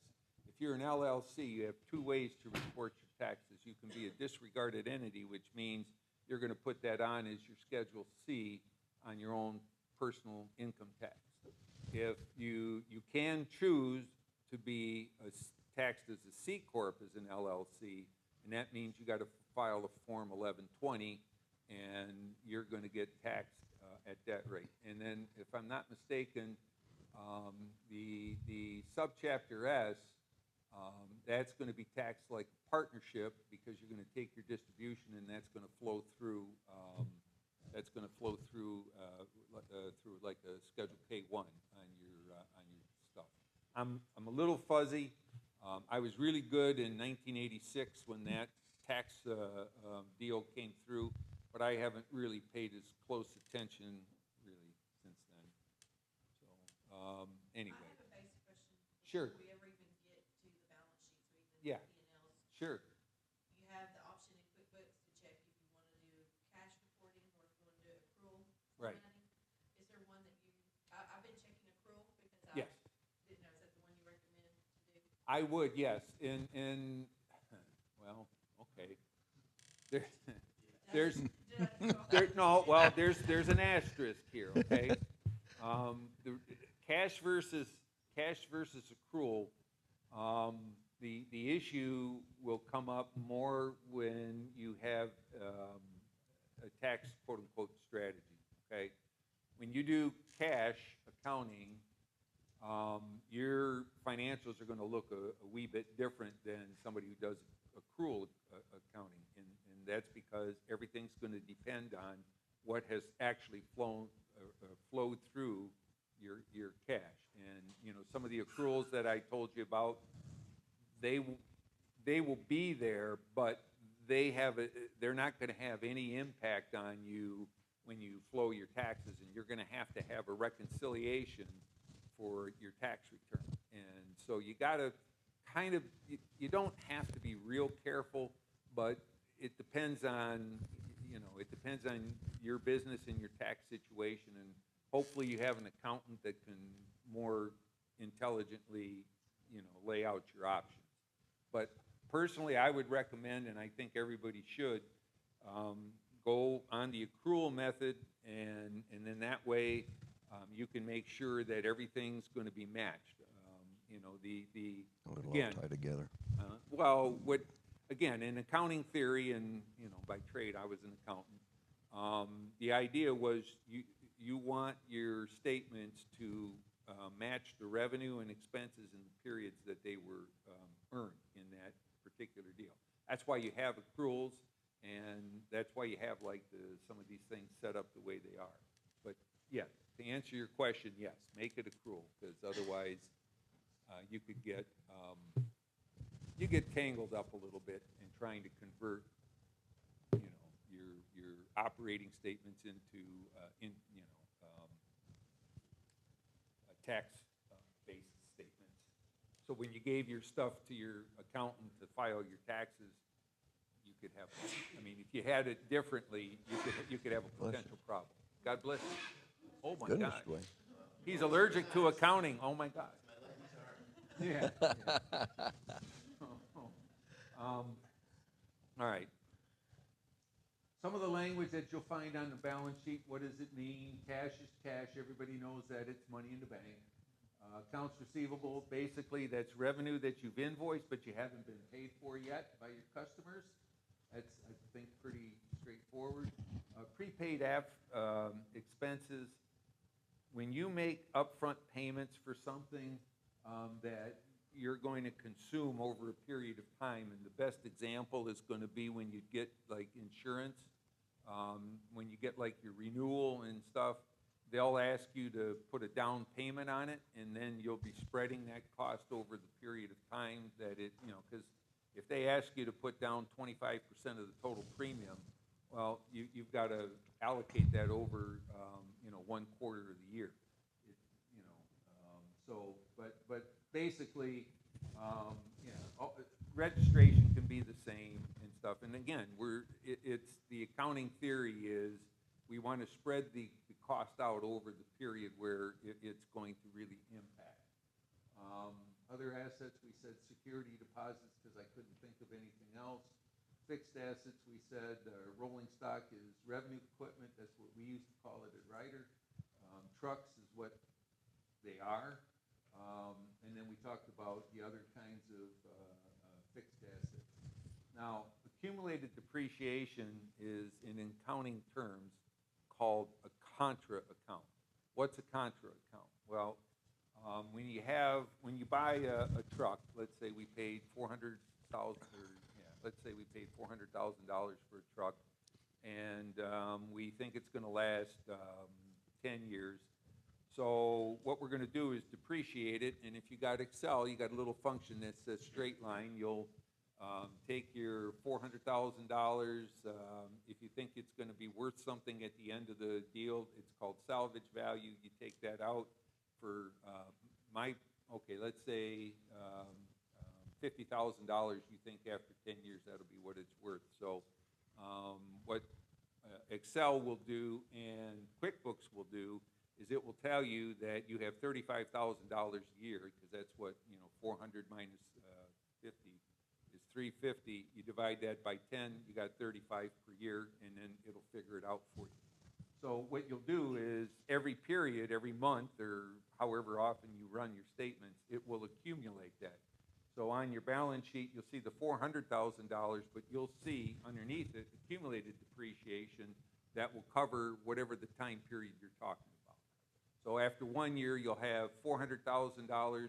Your accumulated depreciation will be 35, so your net would be, what is that? 65. 365. That's what your net fixed asset would show. I know I'm boring, but we're going. Let me just, Go ahead. everybody understand that, because I think accumulated depreciation, a lot of times people don't understand. So if you don't, help us, ask us, so he can explain it a little better, okay? Everybody all right with that and understand it? So far, everybody good so far? Accounts payable, that's should be pretty straightforward. Those are the bills that you got, and if you have them in QuickBooks, you enter them in as bills, and you're going to pay them. And you haven't obviously you haven't paid for them yet, just like anything else. The accrued expenses, these are things that we said, like accrued driver pay. These are things that have been consumed. You already received whatever it was, but you haven't even received the bill. So you're going to get a bill, or in the case of driver pay, you're going to pay your driver. So what you want to do is you want to make sure you get that amount on your books. And then credit card payable, everybody knows what that is. Whatever you charge there, you haven't paid for it, and it's usually once a month. The equipment debt, basically the mortgage amount due on your equipment, other debt. And there's a ton of alternative financing. You've got working capital loans. You've got what they call a mezzanine loan. You've got, oh my gosh, there's a whole, we could have a whole session on the different types of financing. And then we go back to the owner's equity, two parts. First is whatever you started with and put into the business at the very beginning. That's your initial owner's cash infusion usually.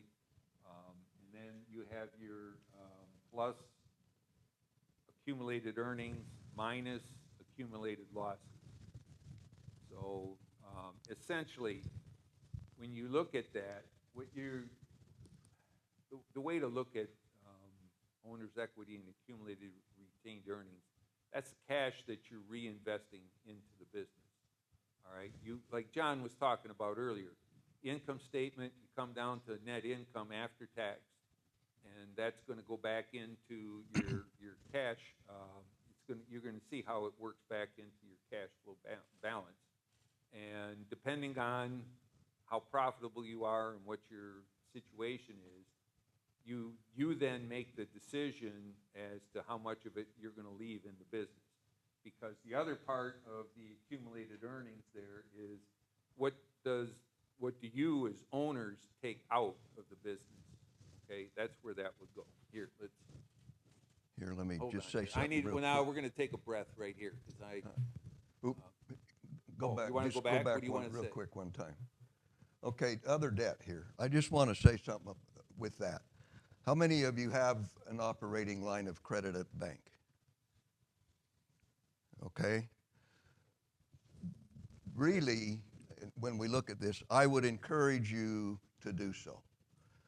Figure out what you're going to need. What that does for you is it allows you to make your payments, payroll, other things, so that you don't have to worry about not having enough cash to take care of something. The key to an operating line is it's on you to decide how much you're going to have against that balance. Ideally, you would make sure all your bills are paid, your payroll has been met, and then you would try to pay that down to zero as quickly as possible, month by month if you can, but it's going to take a lot of stress out of your day-to-day stuff. So think about an operating line of credit if you don't already have one, okay? And John, I hate to be an accountant, but An operating line of credit, actually, because the way the terms work, it's like liquid, and meaning that it's going to be a current. It would actually appear in the current liability, because basically the term is not. It's not a. It would become mezzanine financing if it's over a year. Okay, you follow me? I mean, a normal operating line of credit is something that's going to be paid off within 12 months. They have the revolvers and all this other stuff, but that's technically where an accountant like me would put it, or that's where you'd find it. Okay. So I don't want you to be confused and say, well, wait a minute, it should be over here. Well, all right. So I've done this for you and me because I have a tendency to get on a roll, and Don, a good friend of mine, Don, says, well, just put it in your notes that you need to take a minute and ask a question. I said, Don, I get on a roll, I'm going to go right over my notes, and I'm going to be right through it. So we're going to break for these questions here for a second or two. Please, anything that you've seen so far on the balance sheet, go ahead. We're going to keep coming back to it, so we'll be able to talk about it later yet, too, if you like. Let's move on to the income statement. All right. Now, I did this a little bit different than what you would see in QuickBooks. You got your pieces. You got revenue, cost of revenue, gross margin, or gross profit, means the same. Then you've got your selling, general, and I said administration, but it's administrative expenses. And basically, the slang term for it is overhead. That was a derisive term used to call those of us that weren't in operations overhead, like we were dead weight. Anyway, we used to have clashes between the operating department and those of us who weren't. Then you've got other income and expenses. The net operating income, and we're gonna on the next page I'm gonna describe the language that's in there, but basically, net operating income is what John in his lending community, that's what they focus on. How much are you generating for the operations of the business? The stuff down there, like in other income and other expenses, they see it, but they don't consider it because that's not your operation. Selling trucks, that's not your business. Hauling cars, that's your business, okay? Some people will lend money to drivers or whatever, and then they will collect interest on it. That's where you put that, is in the other income category, all right? But that's not your business. You're not a lender.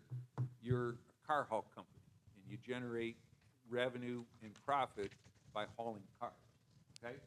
Then I stuck in income taxes, et cetera. So let's talk about the language that you find in the income statement. Revenue, simple.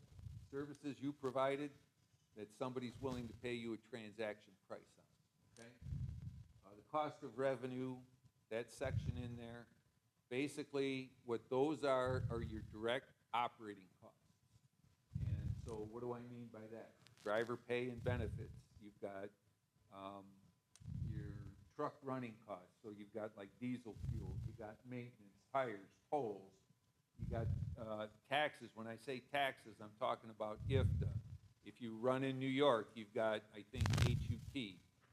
If you run, I don't know where all you guys run, but there's different states have different rules and regulations, and you have operating taxes that you're going to be paying. So you got that. You got registration, cargo damage, cargo insurance, whatever it takes to run the truck. That's where it goes.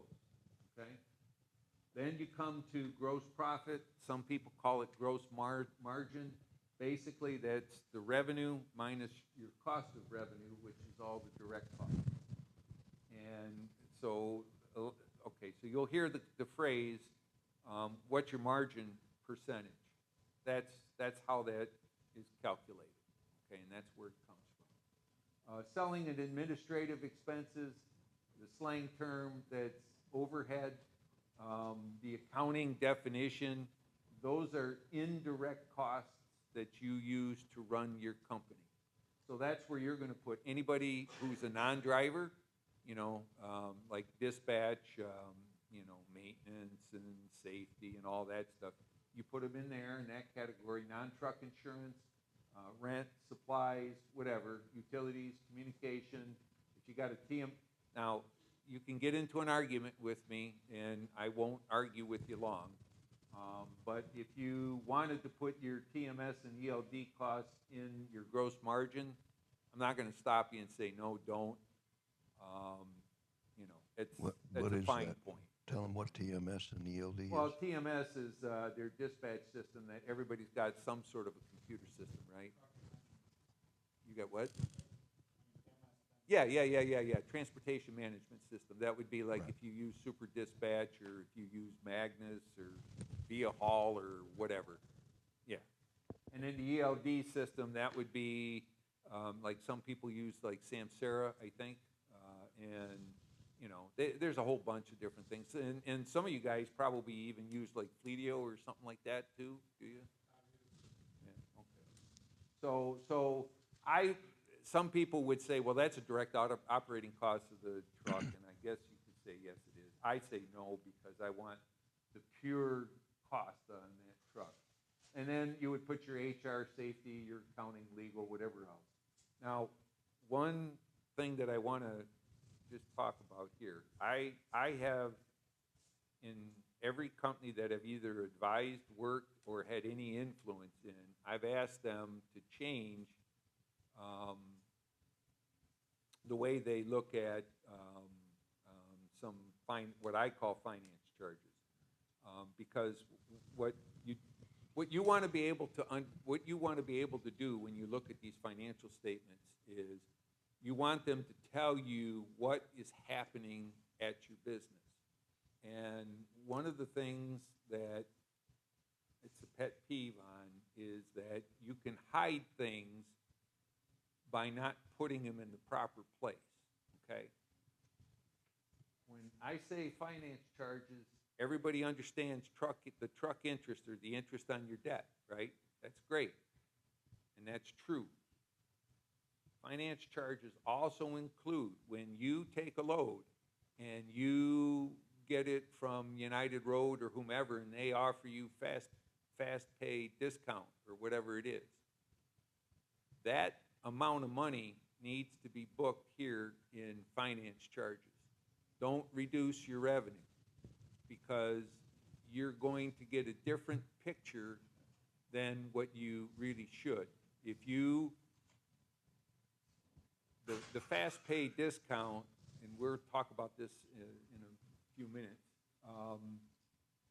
you're paying money, you're spending your money to improve the speed with which you get paid so that you can pay your bills. You need to know what that is costing you, and you have to have it broken out. If you don't have it broken out, you're never going to know, because it's, instead of recording, $1,000 worth of revenue, you're going to record, $950, let's say. All right. Well, you need to know the difference. You need to show the $1,000 up there, and you need to show the $50 in finance charges. It matters.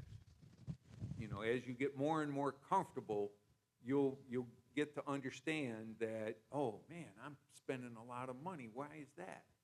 Okay, I got fast pass discount. Well, I need to start thinking about maybe I need to change how I do my business. And, maybe I need to change my rate so that I can afford, to avoid some of this stuff. But it just matters. And we can, tomorrow when we do some of this stuff in the workshop, you'll see what we're talking about a little better. Factor fees. Oh, yeah, I'm sorry, I didn't say I want to bring that up too. Yeah. I hope not, but how many, do any of you factor your receivables at all? They probably all do fast. Okay. If you can, get away from that, okay? It's an expense. Well, and I know why he's laughing. It's hard to. I know, but what I'm trying to say, because we want you to grow your business, okay? Exactly. as you grow your business, a couple of things. Factoring, first of all, they cherry pick your receivables and still leave you with the bad stuff to collect yourselves anyway. And then on top of it, they charge you fees. And I don't know that I've ever seen a factoring company, and there's good ones out there and there may be some shady ones, but they charge a lot of money to do that. It costs you a lot of money. So if you can, sooner rather than later, try to get away from that. The thing is, huh? Well, it's what's the rate they're going to charge you on the money they're going to advance you. That's no, I was just going to say, what I was going to go ahead, Tom. Go on him was to say, you know, come up with a plan.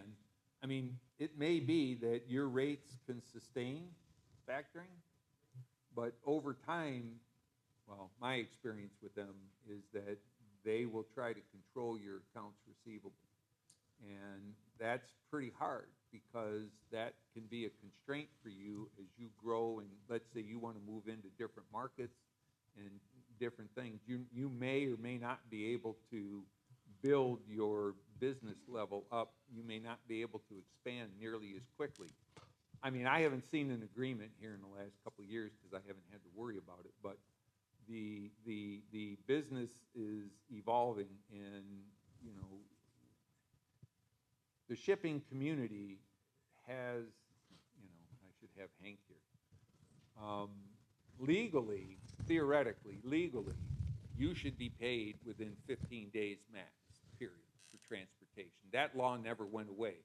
I go back to the days, because I've been here for such a freaking long time in the industry. I go back, I understand what was the rules prior to the deregulation. When that gentleman was talking earlier today about trip leasing, I used to do that back in the day. We did all that. But technically the rule is that transportation is supposed to be paid within 15 days. The problem is, the loophole to it is that if you work with a shipper and you agree to whatever their terms are, then you've given up your right to collect. You know, if they tell you they're going to pay you in 30, then you've agreed and you've contractually given up your right then. You've consented to do that. So, you know, and it's really extremely hard to overcome that, because they'll tell you that they'll take the next fella that comes down the road that'll sign it. So it's hard, but the idea is, have it in your mind to build up your working capital so that you can sustain your business and use that working capital to your advantage. I've seen rates on that factoring as high as 14, 15%. Yeah. Okay, well, that's rare, but that's good. I mean, generally speaking. And the other part, yeah, Kristen?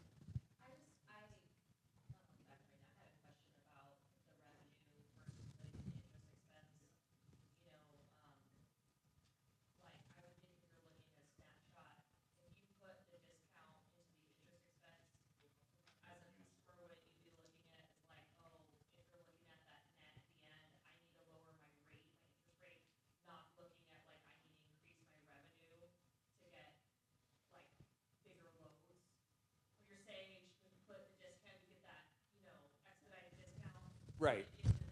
Put it in your finance charge account.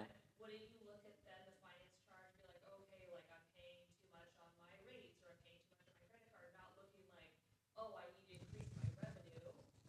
Oh, no, because you're going to have your finance charge is going to be part of your net operating income.